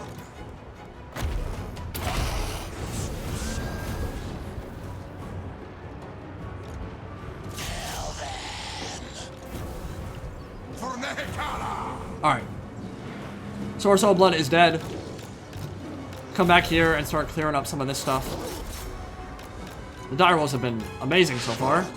Alright, Casket of Souls is now in danger. Hey. Pull them away. They might need to put in some serious work here, though.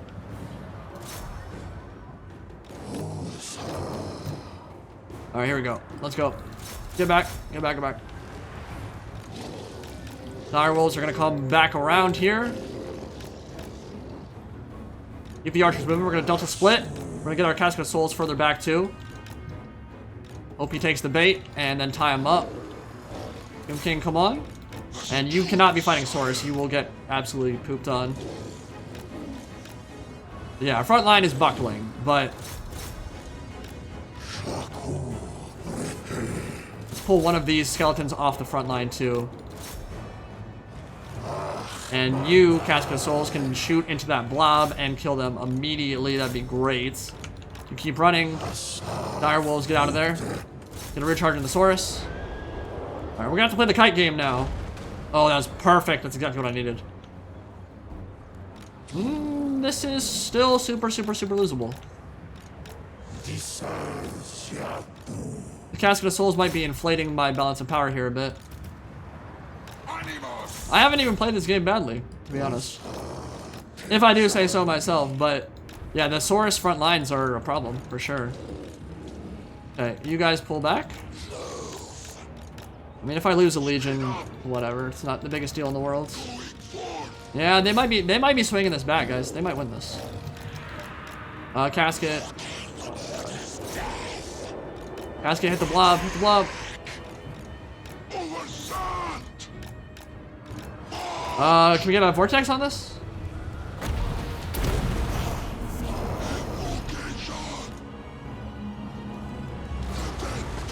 Ow. Took a huge... Oh, he miscast. That's why.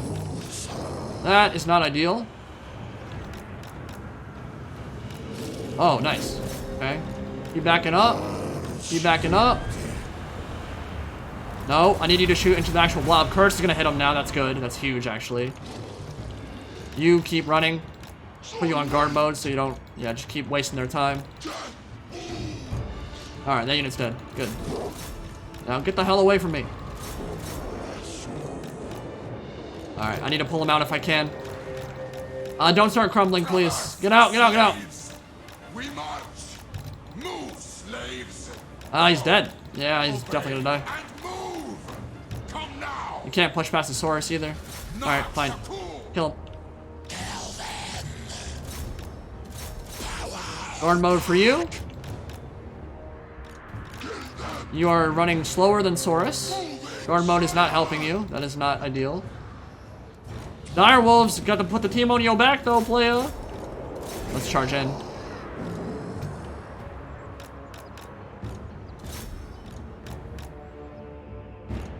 Keep running. Just run. Just run. Just run.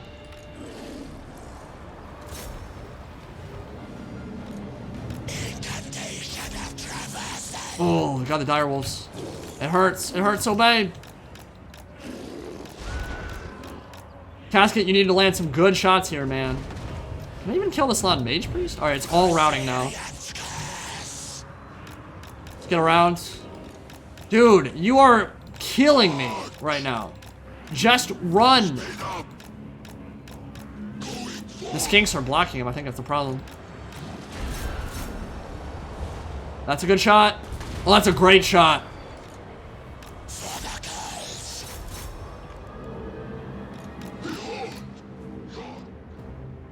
Still in it. This is all breaking now. Ooh, Faw's protection. Was that map wide? No, Ancient Mine was map wide. Oh, you just made his whole army unbreakable? That's a yikes. Let's send one to kill them. You guys stay in there. Gonna full surround off. Keep running. Live! Live! You know what? Let's just fight, I guess, because we can't run skinks. Okay, don't friendly fire anymore. Okay. They're routed. Anything else on this side? There are spears. Okay. You can run after them. I believe he's... Wait, I already used that. That's weird.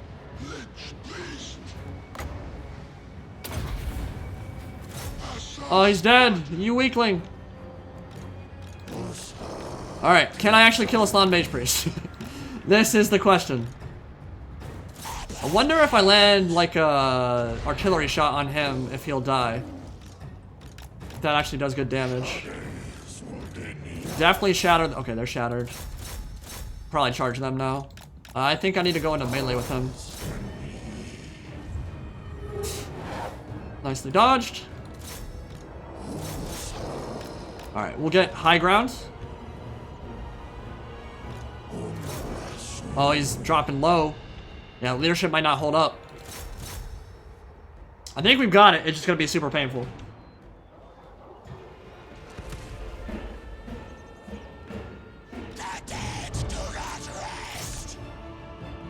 I'm gonna save my ammo. Oh, please stop killing my stuff. Yeah, he's dropping really fast. I don't think he's gonna survive. I'll save my ammo here for sure. Yeah. Yeah, we got it. Whew! That was fun. Got a little bit pooped on there, but a win's a win, my dude. The cult agrees. Yeah, make sure he's dead. Okay, well that's their one full stack. So that at least opens the door for Arkhan and his other stack to move in and take the other settlements. Yeah, I think my positioning and stuff there was fine. It's just Saurus, man. Like, Saurus against Skeleton Spearmen, typically not going to go well for the Spearmen.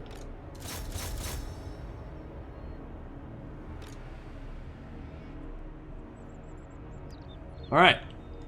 We are alive, and we kept our most important units alive anyway. Casket of Souls is still there with 431 kills.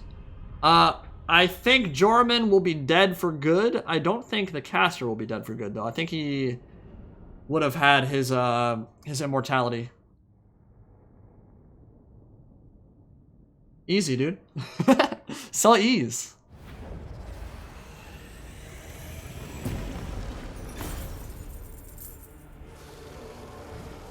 Yeah, replenishment not really important right now, is it?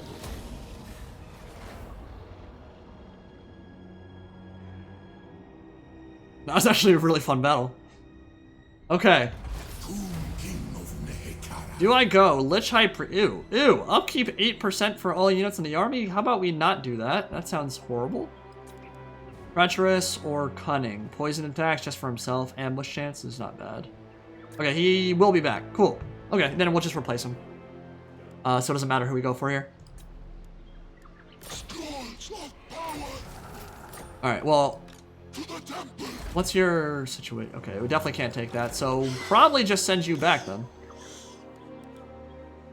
In the meantime, you guys can attack. So our dwarf's not good in SFO. I was doing a Thorgrim run and regular trolls were wrecking me into the ground hard. I think they're super good in SFO. I don't know if you followed my Gromerdal SFO campaign at all. I think I did 2 4-hour streams for that one. And their economy is absurd, man. Like, their units are really sturdy, they're really strong, they're really high leadership. The way you deal with trolls, well, it depends what kind of troll. Oh, hello, Greenskins. Can you not be here? Are you at Earthquake? That's probably what it is. The way you deal with trolls is you just shoot them to death with Iron Drakes, if you can get those. Gromerdal starts with them, so that's an amazing tool. Like, literally, right there. You can just delete trolls from the game outright. But Trollhammer torpedoes, Quarrelers, Thunderers, really all their ranged stuff, cannons, artillery, like you got all kinds of options to deal with trolls in the early game, and stone trolls are a problem on paper, but also by the time they're putting out stone troll stacks, you should be having Thunderers, Trollhammers, whatever. So if you layer your defense appropriately, use your cannons well, and you shoot them to death, like, they'll die, and Slayers will kill them too. Yeah, he's at war with Queek. That's why he's down here. He is still pissed at me. Ugh. Yeah, we might be going to war with the Greenskins soon, man. I hope Queek can do something useful. Like, literally as soon as Grom the Paunch came out, and they changed the confederation for the Greenskins to give them the Norska kind of confederation, they've been ruling the Badlands. Like, they've just been stupid OP. Look at this, man. Look at this, man. Look at Grimgore, man. So inspirational. Look at that Empire. Yeah, that's a massive issue for me, dude. Like, we need walls. We need walls everywhere. We need to get ready for this. Need more stacks. What I could do, what might be a smart idea here, is start researching one of the new dynasties, actually. And forget about this, because I really don't care. Like, reload rate is fine, but it's not something that's, like, important right now. Oh, I could get Thutep. Yeah, that's pretty good. Can I get a 4th stack yet? I don't think so. No, I cannot. I only have 3. So, this guy that just died, who will come back in a few turns after he's not wounded, he is decently leveled now, so I don't know if I want to put Thutep in place of him. But getting Thutep ready for my 4th stack would probably be a good idea. I just need to work towards that. So, I think we'll work on the Dynasty. We'll work on La Mizash this time. Yeah, and then we can buff up Tomb Guard, which is great. Yeah, 2. Yeah, that's good, that's good. And then once we've consolidated all this down here, we'll go into our Dynasty stance and get that research rate so that we can probably finish that up in like 10 turns instead of 28. I think that's going to be the game plan moving forward. I don't know if it will work. It really is all predicated on whether the Greenskins decide to attack me or not, which I'm hoping will not happen anytime soon, but if it does, don't know there's a whole lot that I can do about it. When is the next SFO tourney? No idea, dude, but it will probably happen at some point, I'm sure. Put Thutep in Broken Teeth so you can get the landmark faster. I cannot recruit another Lord right now, is the problem. I only have 3 stacks, and they're all on the field at the moment, so I cannot recruit any more Lords. But once I get the 4th stack able to be recruited, then we can worry about it. Okay, so Broken Teeth just leveled up. Good. What does that open up for me? Necroserpents. And Bone... Oh, now these are super good. This is a really good building. I might just build this outright. Also, that's pretty sick. You can just recruit Tomb Kings like that. Yeah, I like it. What does this do? Yeah, so Canopic Jars, 3 per turn. Gives me Bone Giant. Gives me Garrison. Gives me construction cost reduction. Yeah, I like that quite a bit. I think we might do that. What's this one? Treasure Tomb. Income from all buildings in this province. Might build that at some point. Not yet, though.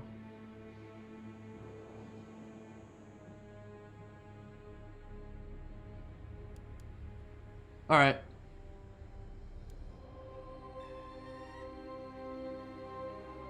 I think that's the game plan for now.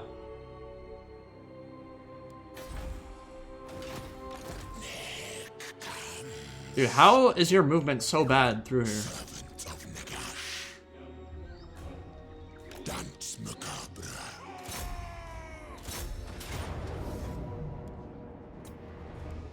Watch me lose that catapult. Nope. Nice, okay. Good.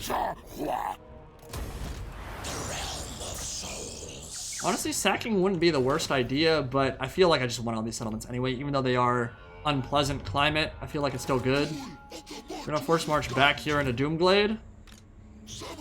That vampiric corruption up. Greenskins. Is that Grimgore? No. The rando.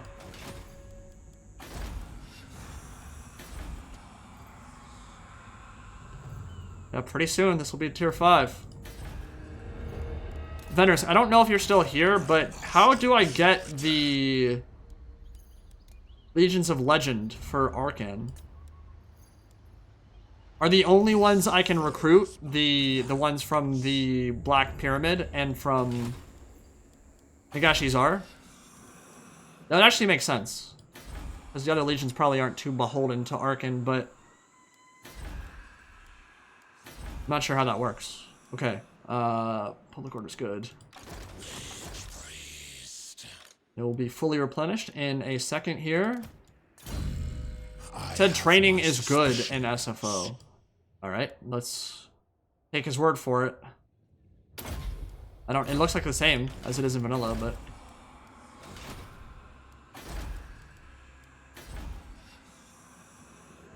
oh, it's each from one of the okay. So each of the pyramids has one. Makes sense. Yeah, so if you look at his tech tree, each of these techs has, I mean, some of these are really good, like wins a magic power reserve and growth map wide, diplomatic relations and sacking. But all of these can only be constructed when you build the pyramids. And I don't think any of these are actually tied to Nagashi's Are either.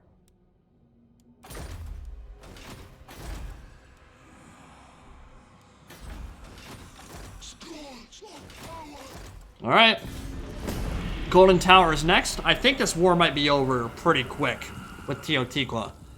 I am going to be very curious to see what Krotgar's been doing. The fact that he only has 1 or 2 settlements down there, but he's been kind of moldering for the past 60 turns, like, he might have dinos at this point, which will be a problem.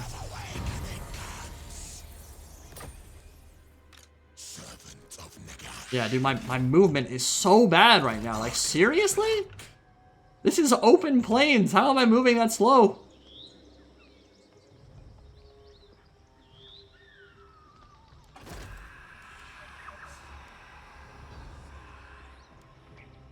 I think we'll drop this for now. I'm not too interested in having that. Yeah, I don't really care. The skeleton horseman archers aren't actually that bad, but let's go. Let's just finish this war quick. Arise, my warriors.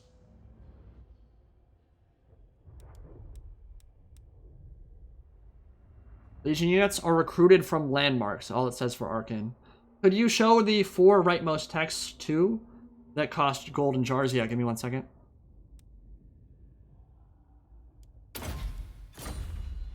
Alright, so if we take a look at the end of the tree, we get Tomb Tech Arkhan 2-1, my favorite spell in Mortal Empire. So damn good. Oh yeah. Yeah, Bound Spell, Gaze of Nagash, all characters. So, you guys have probably already noticed it, but all of my lords, even the Lich Priests, even the Tomb Kings, whatever, they all have that special 4-skill section of the tree at their top right, where you can improve your vampiric units. So, you can do that, and the red tree as well. So all of them, we've not gotten to that point yet, just because there's so much to invest in, because all their skill trees are so large, but you can make all your armies quite vampiric in nature, which is good. Cause attrition to enemy armies in your territory, but you can only pick one of these 2. And then same thing with this, only one of these 2. It's lower melee defense, but for higher weapon strength and missile damage for rank 7 and above. Honestly, that sounds a little bit trash. Tomb Kings aren't exactly known for their staying power. Lowering their melee defense for every single unit by 5 is probably not worth it for those buffs. I mean, those are nice buffs, but I'm not sure that the trade-off is worth it. I think having staying power is more important than killing power with Tomb King's infantry, because majority of your damage comes from range. Which, again, it'll improve your missile damage, but, like, if your front line is breaking quickly, and remember in SFO, they're capped, so you can't just spam Tomb Guard. You can't just spam high-tier infantry. So you will be using Skeleton Spearmen and Warriors into the late game. That's an issue if they're all breaking that much faster. And -5 melee defense is a big nerf, so I don't know that I like that tech very much. I don't know that I like that tech very much either. I mean, it's kind of cool if you want to, like, force... like, not do siege battles, I guess. But, not in love with either one of these. These are good, though. These are really good.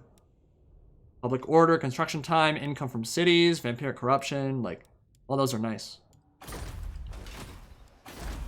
Okay. Get you out of Force March. We're gonna get you some... definitely some crypt ghouls, I think. I could start recruiting Hex Race as well to get them down here without going all the way back. So that is probably going to be the play. Narak is good. Nagashizar is good, leveling up nicely. Eternally loyal.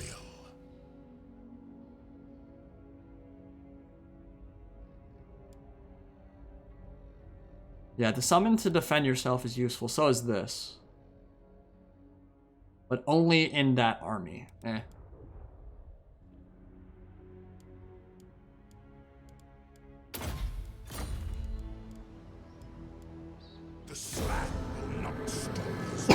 Excuse me. Yeah, we're currently on an unreleased SFO update at the moment. It is in beta. You can play it if you feel like it, but this build that I'm on is a little bit different than your guys. But it is not officially released yet. Do I want to fight Broken? No, I don't. You better not get rolled by Grimgore, dude. Queek, I need you to hold that for me, man. Grimgore is already looking so goddamn scary. Look at that, all that green. Oh, the Confederation mechanic is so OP for the AI, dude. It's so overpowered.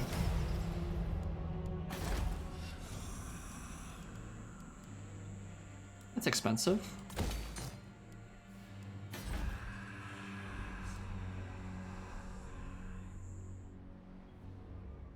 Alright. Game plan is simple. Go and kill some lizard boys. I can actually force it out on the open plain, too. Let's see what it says. Oh my god, really? Really? Wow. So this would never happen in the base game, by the way. I don't even know why the bounce bar is so in my favor there. Like,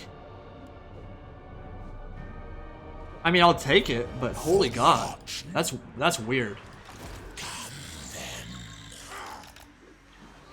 By Petra, I will beat them with 30 chariots for their insolence. Vanquish the meddlers.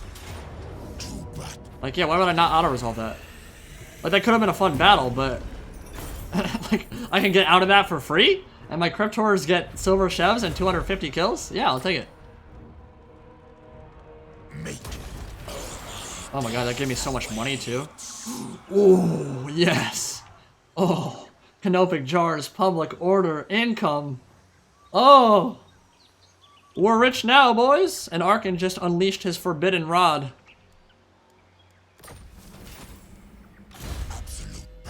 Alright, one thing I should do for sure at this point, if I can recruit a hero. Hopefully I can. Nope, none of them. Wow.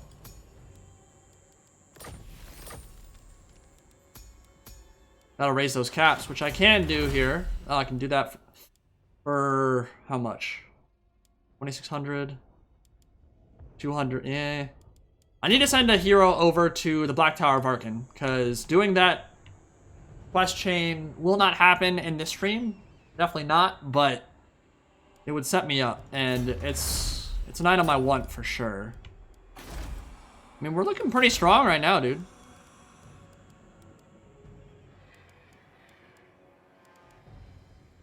Their buildings are so expensive, though. 10 turns! 10 turns till Nagashizar is fully kitted. That's hype. Open the Liber Mortis. One thing I will say, I would love for Creative Assembly in Warhammer 3 to bring back the city viewer and actually have more unique looking settlements. Like, if you're gonna do a Nagash faction, you better make this baby right here look badass. Cripple Peak needs to look unique. There need to be more unique settlements in Warhammer 3. The copy-paste layout, here we go. Guardians of the Alabaster Tower. Okay, that's tied to the main skill chain. I didn't know that. Yes, please. Servant of Nagash. And we've got our Cryptors and Cairn Race in the army now too. So we'll start investing in these, I think. Maybe make Purple Sun Overcast. Doesn't matter. Yeah, lowers the cooldown. Vengeful. So I'm never gonna get to use that because I'm not planning on making Arkhan get low in HP. But all this stuff is all, yeah, these, oh my god, look at these buffs, man. It's so good. The synergy there is insane. I love SFO skill trees, man, like compared to vanilla. Like that, all those buffs combined with these right here. I mean, you gotta invest a lot, but dude, you're looking at like 60-60 on Cairn Race. Really crazy good buffs. Weapon strength and vigor loss, or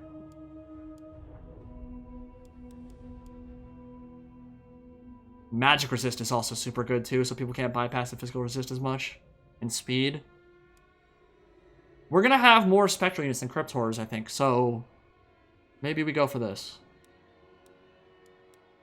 Soon.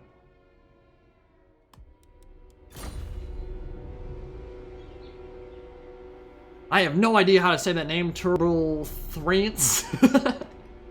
I'm so sorry, dude. With the 5, first time catching the stream, I really enjoy your content. Keep up the good work. Will do, my friend. Thank you for the support. Much appreciated.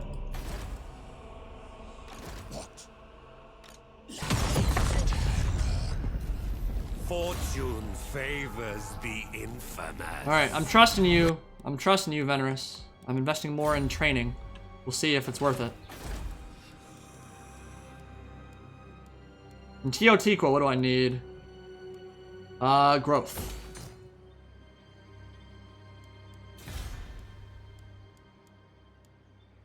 And maybe I go Vampiric Corruption here. Start. Oh, there is none. Okay. Yeah, I think it's war with Teotihuacan's about to be. Yeah, he's gonna declare war right now, I think. I think he actually has one settlement.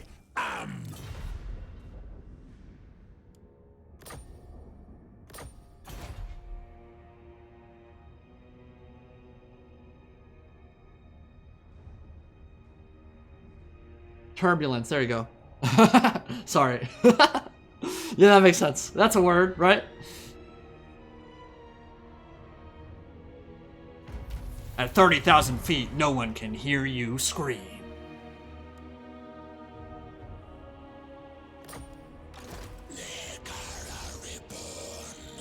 Okay, so Arkhan moves on Cursed Jungle now because he is full HP and ready to rock.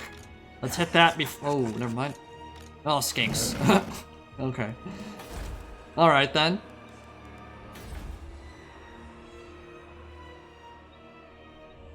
And our Canopic Jars are flowing off the chain Rakazoni too. Can't get any more in Wound. So I'll probably start kitting them out to actually help out Constructs, because we'll probably use them in armies at some point.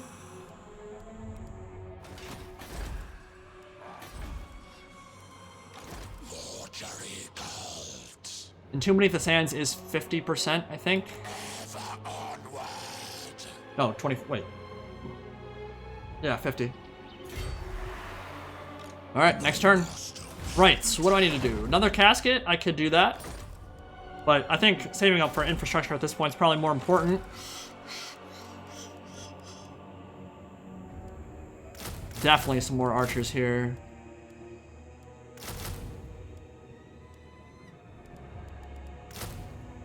Oh god, 10 turns? Really? Yikes.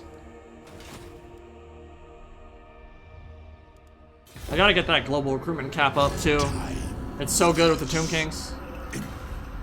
No, I'm still not gonna do it. Like, you have no business walking through Nagashizar. We can be buddies, but you don't get to come near my territory, or I'll beat you. 30 chariots for your insolence. You! How you doing right now? I'm doing alright, man. How are you doing? Having fun with this campaign so far. We are expanding quite swiftly at the moment. Quickly, swiftly, like Isabella likes it. Military alliance with Warsaran. Now that would be sick. I would love for Credo Assembly to tackle the Necrarch bloodline and actually make, you know, their bloodline lord not look janky and get bashed to hell. We're seeing better stuff on the mod workshop than we've seen from CA on that front, at least. So yeah, give me a real Warsaran or Zacharias the Ever-Living. That would make me a happy boy. Do I want to be friends with you? No?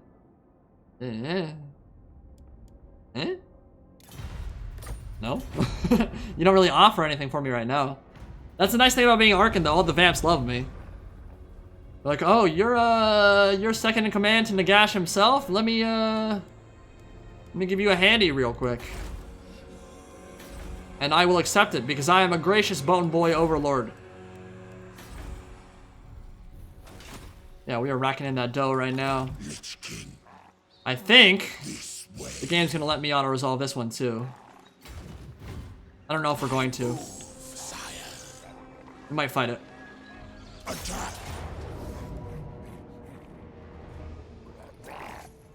Dude, I don't know. I'll let you guys call it. Like, that's just such an easy fight that I'm not sure it's worth fighting, but... Chat, auto-resolve or fight it, let me know. I'm good with either one. If you want to see me move on to Krokgar real quick, we can do that. Otherwise, we can just fight this.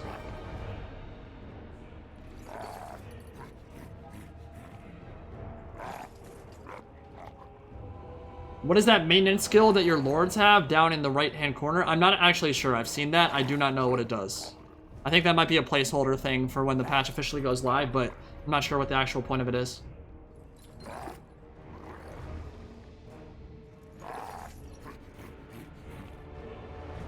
I'm seeing auto. Yeah, okay. Fair enough. Harvest their souls for my rights. I will not the realm of souls. Dude, we're rich now. Oh, and a bounty. Okay, that we might put on Arkhan. That'll actually start getting him kills. Forbidden. Ooh. 100% chance to deal 4 damage to one entity per second. Max 160. His max health pool is 4,000. Okay, that's probably better than Assault of Stone then. Yeah, it's actually really good. That's basically Arcane Conduit, but it hurts you a little bit. Let's see what else we can equip on him. Forbidden Rod. We have some really bad items. We've not gotten anything good. It's kind of weird. Like, I've fought a ton of battles and not dropped anything solid at all. Oh, hello, Krokgar. Well, there he is. Alright, well, this might be a legit battle. Well, let's get those Hex Rays finished up real quick, man. That could be legit.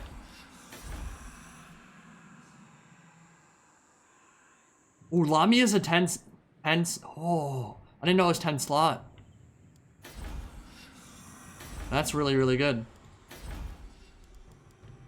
A worthy follower.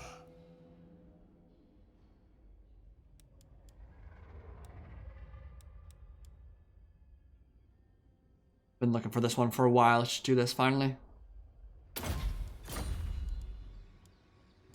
I doubt his attentions. Maintenance. Available at rank 30, faction-wide, all sources of income.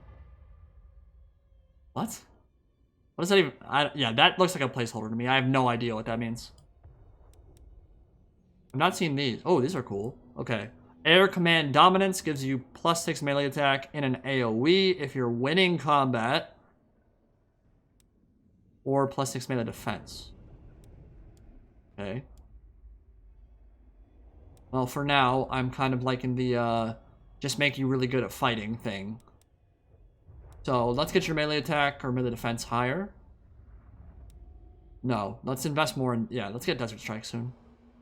Weapon strength is good. All right. We should be ready for this, I think. They're gonna attack next turn, I think. They're gonna want that fight. They're gonna try to catch me before I get fully replenished. All shall fear. I want more of those Crypt Horrors, man. And I want that Bone Giant, too.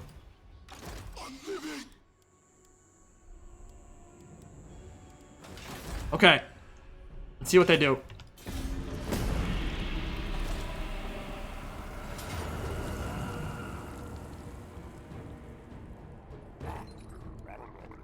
Now, why did that work? Well, this stack is dead, 100%.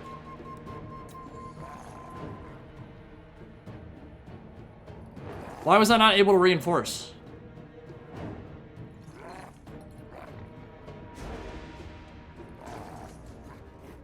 Yeah, actually, somebody explain that to me. I'm not sure what happened there.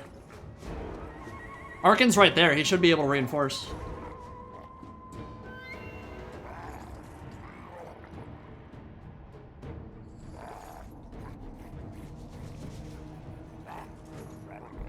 Not a big deal if I lose a stack, which I will.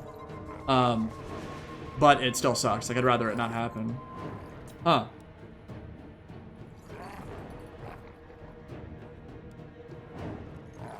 Besiege settlement? Oh. Gotcha. Okay. That makes sense. Alright, well, we're gonna do what damage we can with the stack. I think we should be able to do enough damage to it that Arkhan has no problem cleaning up what's left. And again, all these guys are immortal, so again, Tomb King's not a big deal. Like, especially dealing with like full gold chevron Krotgar Sora stacks, like, we were gonna lose some stuff down here for sure. But yeah, that was, I didn't know that they were there, obviously. They hit the border right as I attacked that first settlement.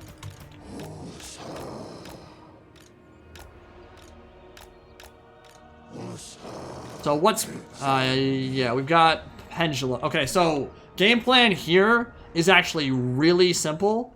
What we're gonna do is completely blob up our infantry, completely. Like, force them into a huge line that has to engage me from the front. And what that's gonna do is let me line up some really juicy Pendulums and wreck a lot of the high-tier Saurus. So the only thing I'm worried about are some skinks flanking around.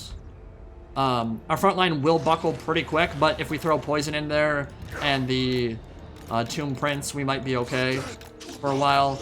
And basically, we just need to hold on for as long as physically possible. Let's get one Spearman unit in the back. Deal with this. Let's get the catapult here too. And we're gonna corner camp it hard. Where is the best place to take this fight? Well, either way, definitely move up to the white line. Yeah, get our backs to a wall. Don't let them flank. And hold on. Doing good, Hugh. Yeah, that was a player strat, man. That was that was legit. Well done, AI. Hats off there. I'm okay with it. It should make for a fun battle. Alright, so they're gonna crash into our front ranks like an unbreakable tide. They're all gold chevron and Krotgar. Yeah, dude, their stat line is so bananas. Lord have mercy. It's all about the pendulums. I need to get some really good pendulums this battle. So overcast is what? Oh, it's 23? Woo! Okay. Alright, come on, nerds. Let's go. Maybe hold on. Right there?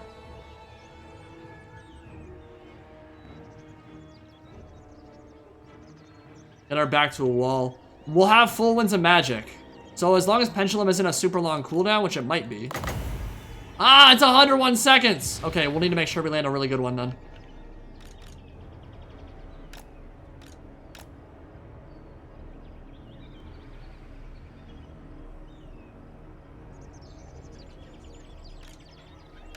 I'm gonna move that out there. Move that back. Hopefully, I don't think they have any... the fact that they're... Dude, they're like flanking with their entire army, man. Like, come on to the center. Alright, you guys. I need you to do something for me. Go kill some skin cohort. The archers... Yeah, this is just not gonna go well, dudes. This game just is not gonna go well. Look how many men they have! Oh my god.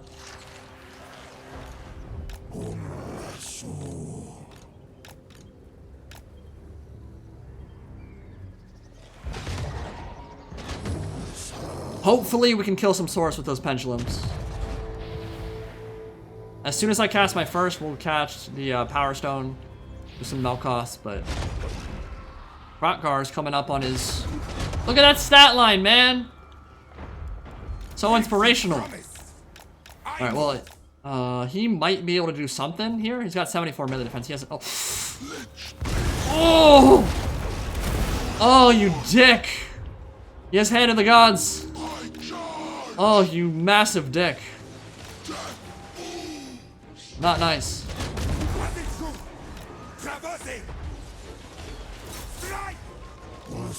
Let's see if we can shoot him. Enfeebling foe him as well.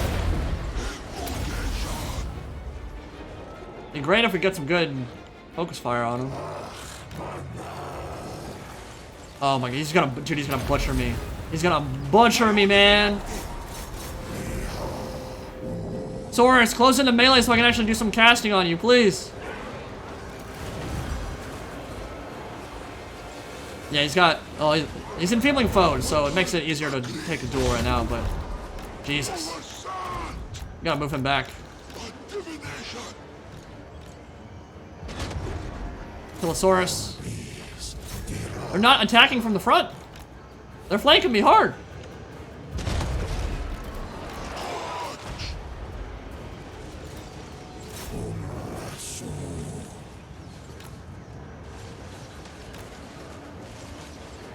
Hrothgar is beginning to die some, which is good. I can enfeebling foe soon. Yeah, I mean, if I can kill Hrothgar out of all this, that'd be pretty damn good. Seriously, what are they doing? Just attack me.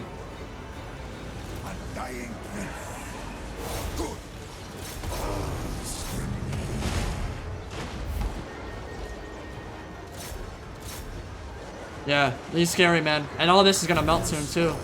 I might not get any pendulums off. Here, they're finally coming now. Finally. Move you guys back a little bit more. Is there anything? Let's cast on Hrothgar.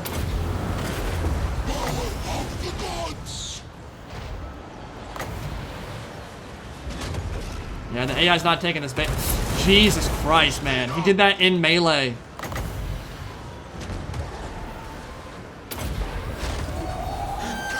She's dead. Oh, he got it off! He got it off in time!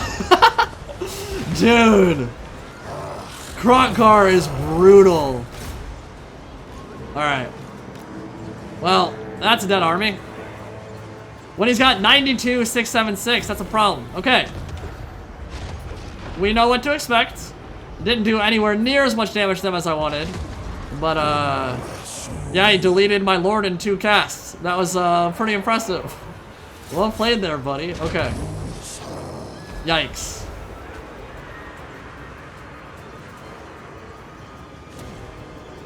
Well, we said Hrothgar might be an issue. He's been ruminating for 60 turns.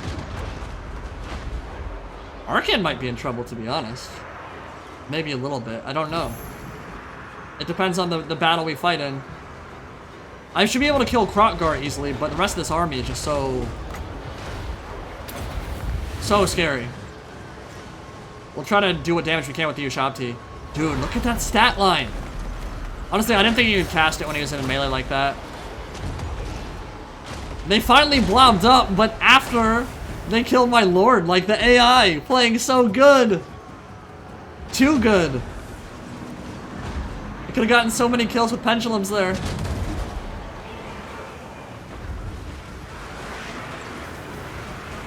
Alright. I see you. I see you, Krokgar. Let him die. Do whatever damage we can. Yikes. That was pretty sick.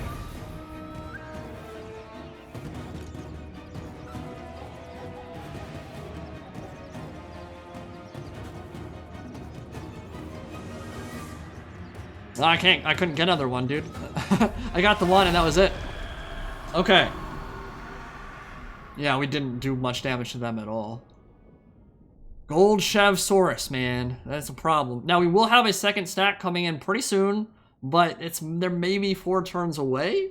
So, that's an issue. I can recruit a new stack closer by, though, but it'll be a while before they're ready to go. Yikes. Yeah, Krokgar's only half HP. Yeah, they're a problem, man. Krokgar has 1 settlement and he has 2 full stacks of Gold Shavsaurus. How that's possible, no one knows. Here we go. Oh, it's an open field battle too. Yeah, we might lose this, guys. We might lose it. The stat line of all these Saurus is insane, and Krokgar is really, really strong. So what I'm gonna do this time, though, now that I know about it, I'm gonna keep Cryptors right in front of all of my casters, so that they can't get Hand of the Gods. And we're gonna Spirit Leech Krokgar down. He will die quick. The issue after I kill Krokgar is that there's still a million Saurus that I have to deal with. So we do have a Casket of Souls, which will help tremendously. We do have a Tomb Scorpion, which can kill a lot of infantry. But I'm a little... I'd rather not lose my Tomb Scorpion and Casket and all this stuff. Like, that's Gold Chef. Like, this is a losable battle. So, let's play it. Let's do it. Let's see what happens. Oh, don't control large army? Yeah, that's true.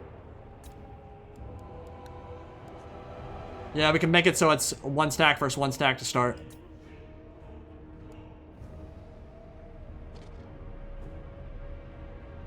And I want to uncheck AI control too, right? That doesn't affect whether multiple armies show up as reinforcements, does it? I want that unchecked. Well, I can't do anything with that anyway, so... We're good, right? What I have right here is good to start. Because yeah, if I uncheck control large army, then it's only 20 versus 20, which is very, very reasonable.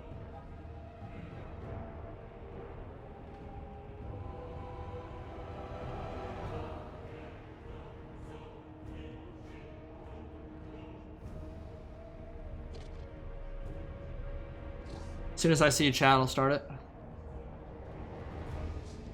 We good?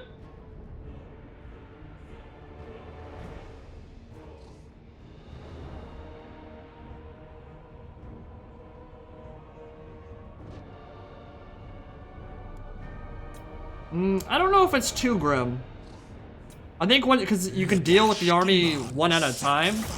Like, we'll just get a full surround off, and then they'll be sending in troops 1 at a time, which makes it a lot easier to deal with. We'll see.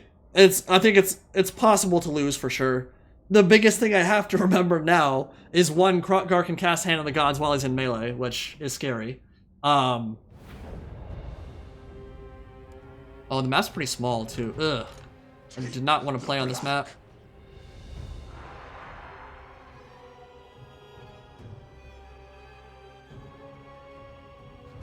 Where's the corner? Okay, I don't want to set up on either side. I like corner camping, but the map is actually super not conducive to it because the casket will be hitting the trees if I fire in from the sides. I basically have to sit in the middle, which means I have to defend more sides, which is annoying. Okay. First things first. My bodyguards, do not allow Arkhan or the wizard to be shot by Krokgar and his Hand of the Gods. Please. We're gonna put him directly behind. We have that ready. We'll also put some Karen Race in this control group as well. This will be my goon squad. Tremble before Arkhan. Alright, so that's my goon squad. That'll be like the core of my army. Now we need to put spears in the front because they last for the longest, which is still not going to be for very long as we saw. Gold Chev skeleton archers in the rear.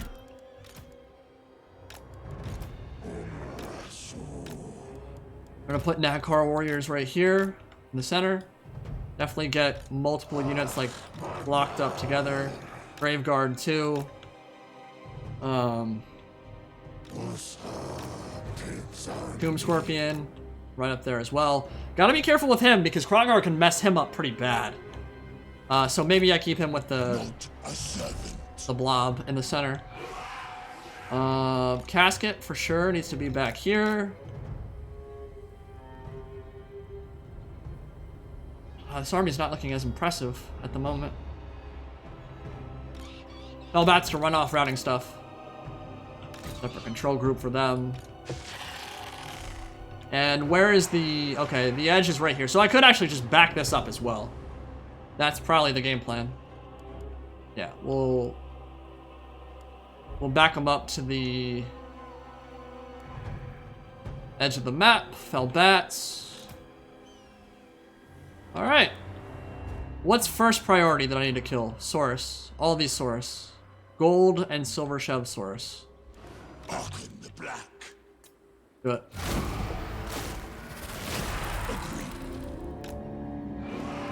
Move back quickly. Here they come.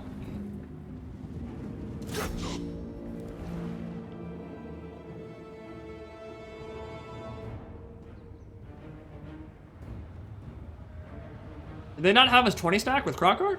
They must not have. That's a great start. Keep doing that. I need all of that.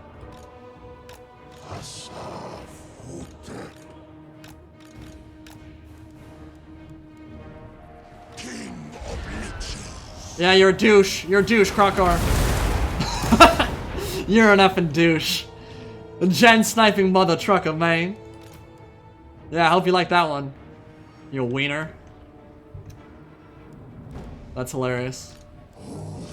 That is actually so unbelievably brutal against Tomb King's Lord. It's not even funny, because it deals magical damage and fire damage, which obviously dumpsters them. Oh my god. So mean!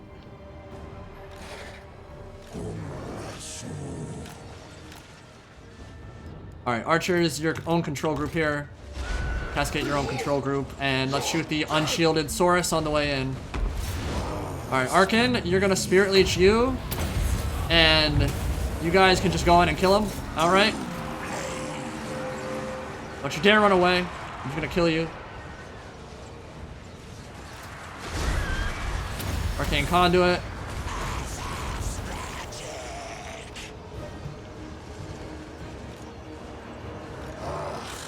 They're gonna need help on that side. So let's start shooting the Saurus.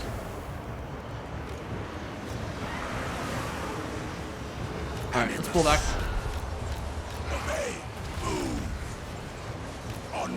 I do have Invocation of the Heck, which will also be really useful in these blob fights. Vengeance for Nagash. Necromantic. Cetra shall pay. Invocation of the Heck, the blob.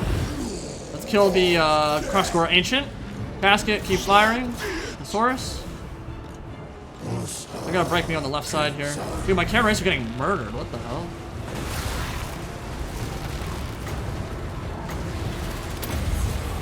Alright, pull back.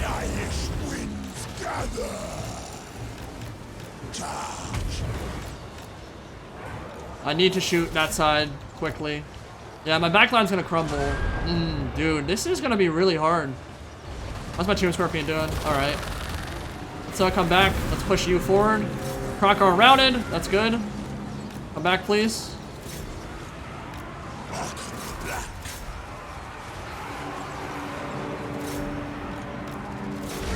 I will probably lose my Whites of Stone Wrath Tarn, I think. Archers, fire at the Crosscore Ancient. We're gonna have to pull one of these guys off, and then pull them off. Oh, hold the line, guys. Just hold the line.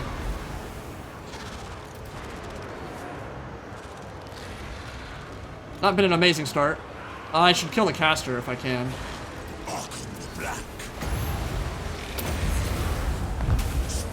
I'm gonna hold on to the summon for now. Can you guys please shoot?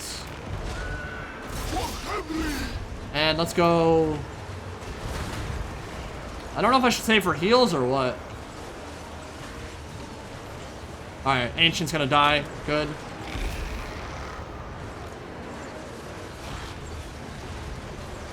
Ready. We do have Purple Sun if the blobs form again. Go help him out. Yeah, we're doing good. We're doing good.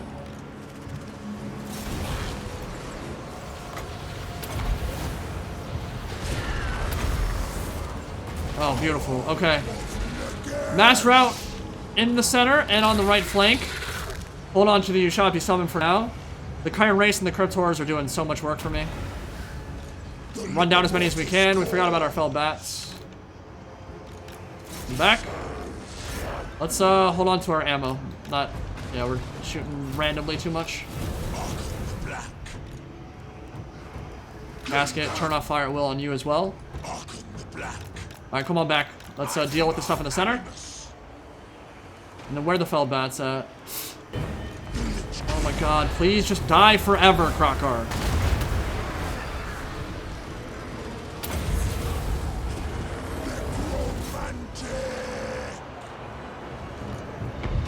Alright, he's dead. Or should be, right? Yeah. Thank you.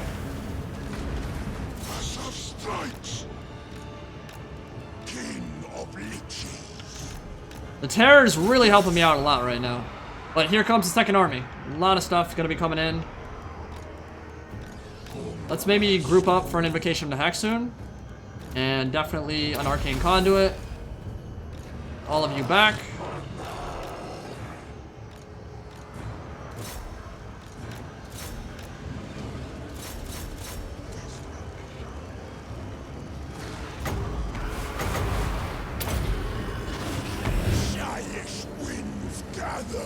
Yeah, it's gonna be really good. They shall perish. Alright, let's reform. We'll get a lot more value out of our spells if we keep this high and tight and force them into this block formation again. I don't know if they have casters in that second army. Where's the Whites of Star Tarn? This should be part of this blob.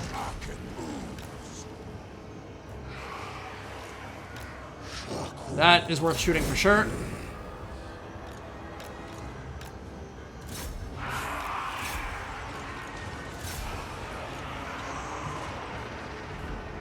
Casket, you may continue. Attack! No!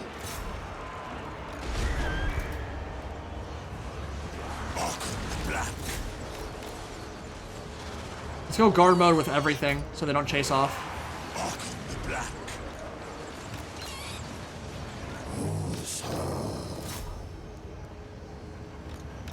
Come on over.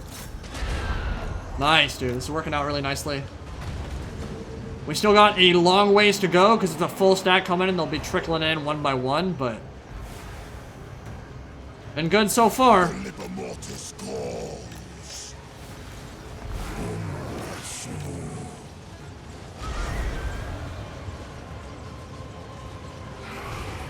Yeah, I can't take Croc's settlement right away, but I mean, I'm getting rid of gold chevron Sora stacks. Like, I'd say that's totally worth it either way.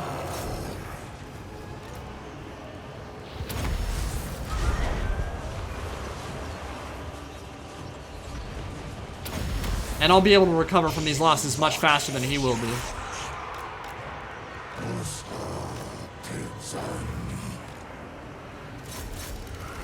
And now it's blob tactics.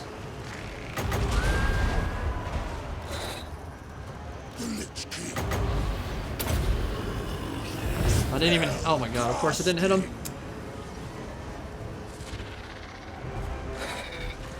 I don't know if there's much they can do to me at this point.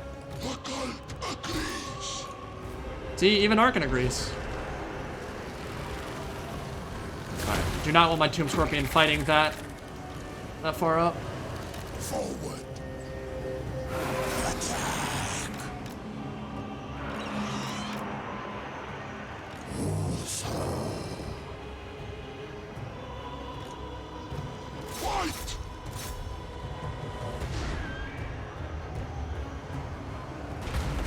Decent shot. Cetra shall pay.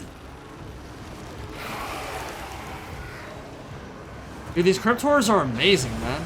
They're all full HP. And nowhere near their healing cap.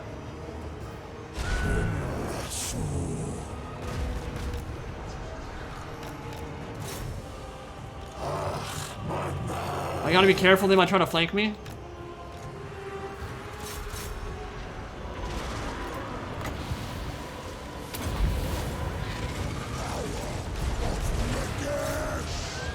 That's gonna be a big shot, yeah.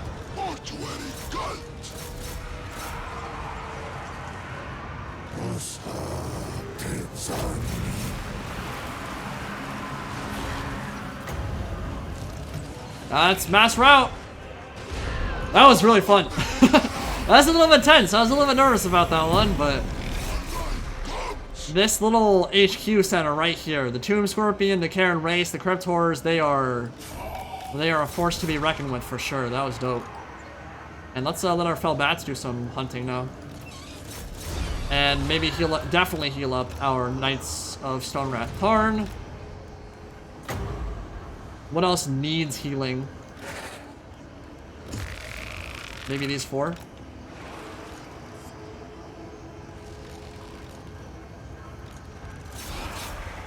GG.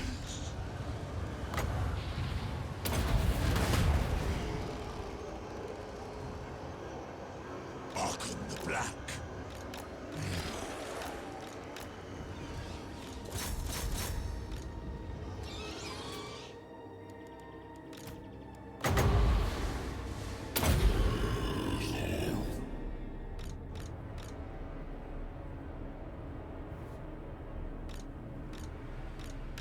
Okay, so with that army, both those armies dead pretty much now. Actually, the issue I'm gonna have here is a lot of it just routed to army losses, which I can't really do anything about.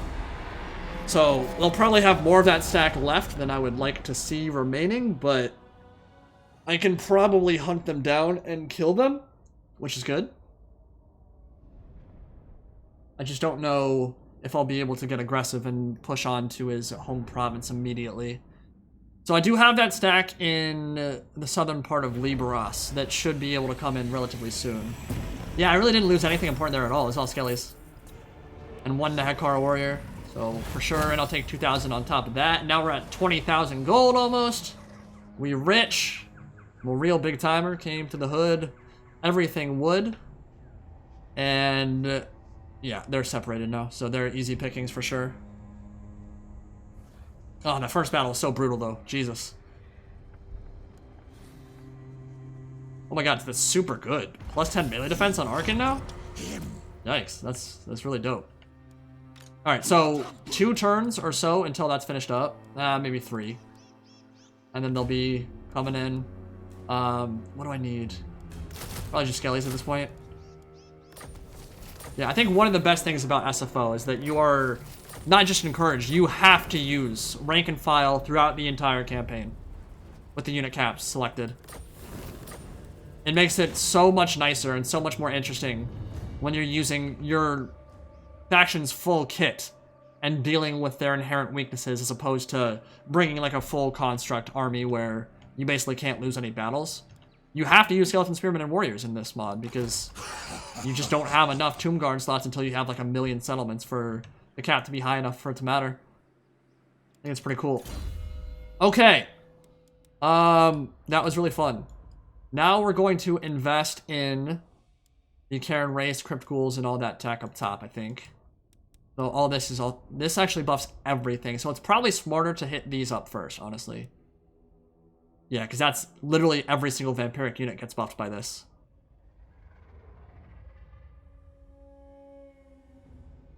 And Curse of Undeath means every time you cast, he's also giving you healing map-wide on top of the casting from your Nagakara caster. Yeah. Let's go... Vengeful so ass, but everything after it's really good. Right hand of Nagash. Yeah. Okay. We'll go Vengeful.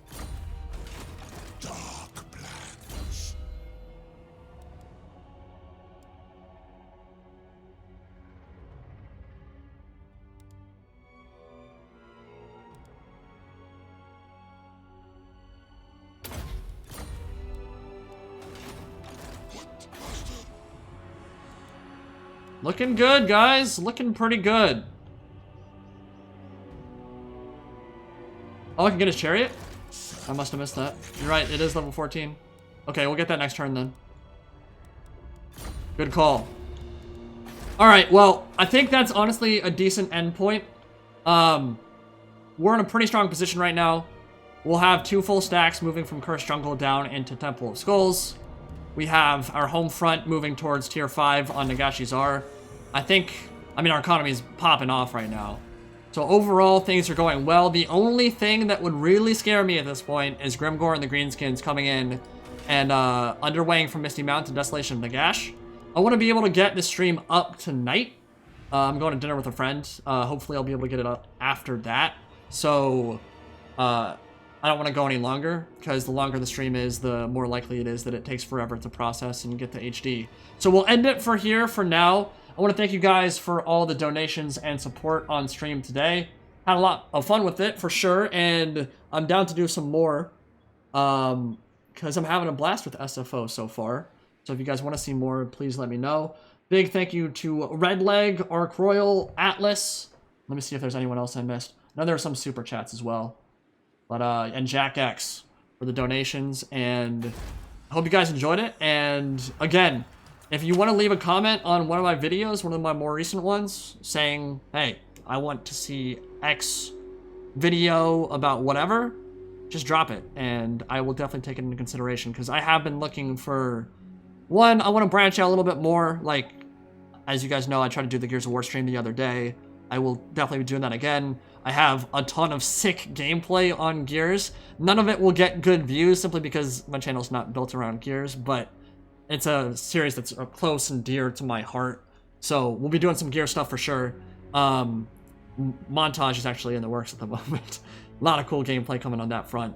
And other stuff as well. Like, we'll be doing lore videos and gearing up for Warhammer 2 and Warhammer 3 DLC. So, again, hope you guys enjoyed it. I will see you all very soon.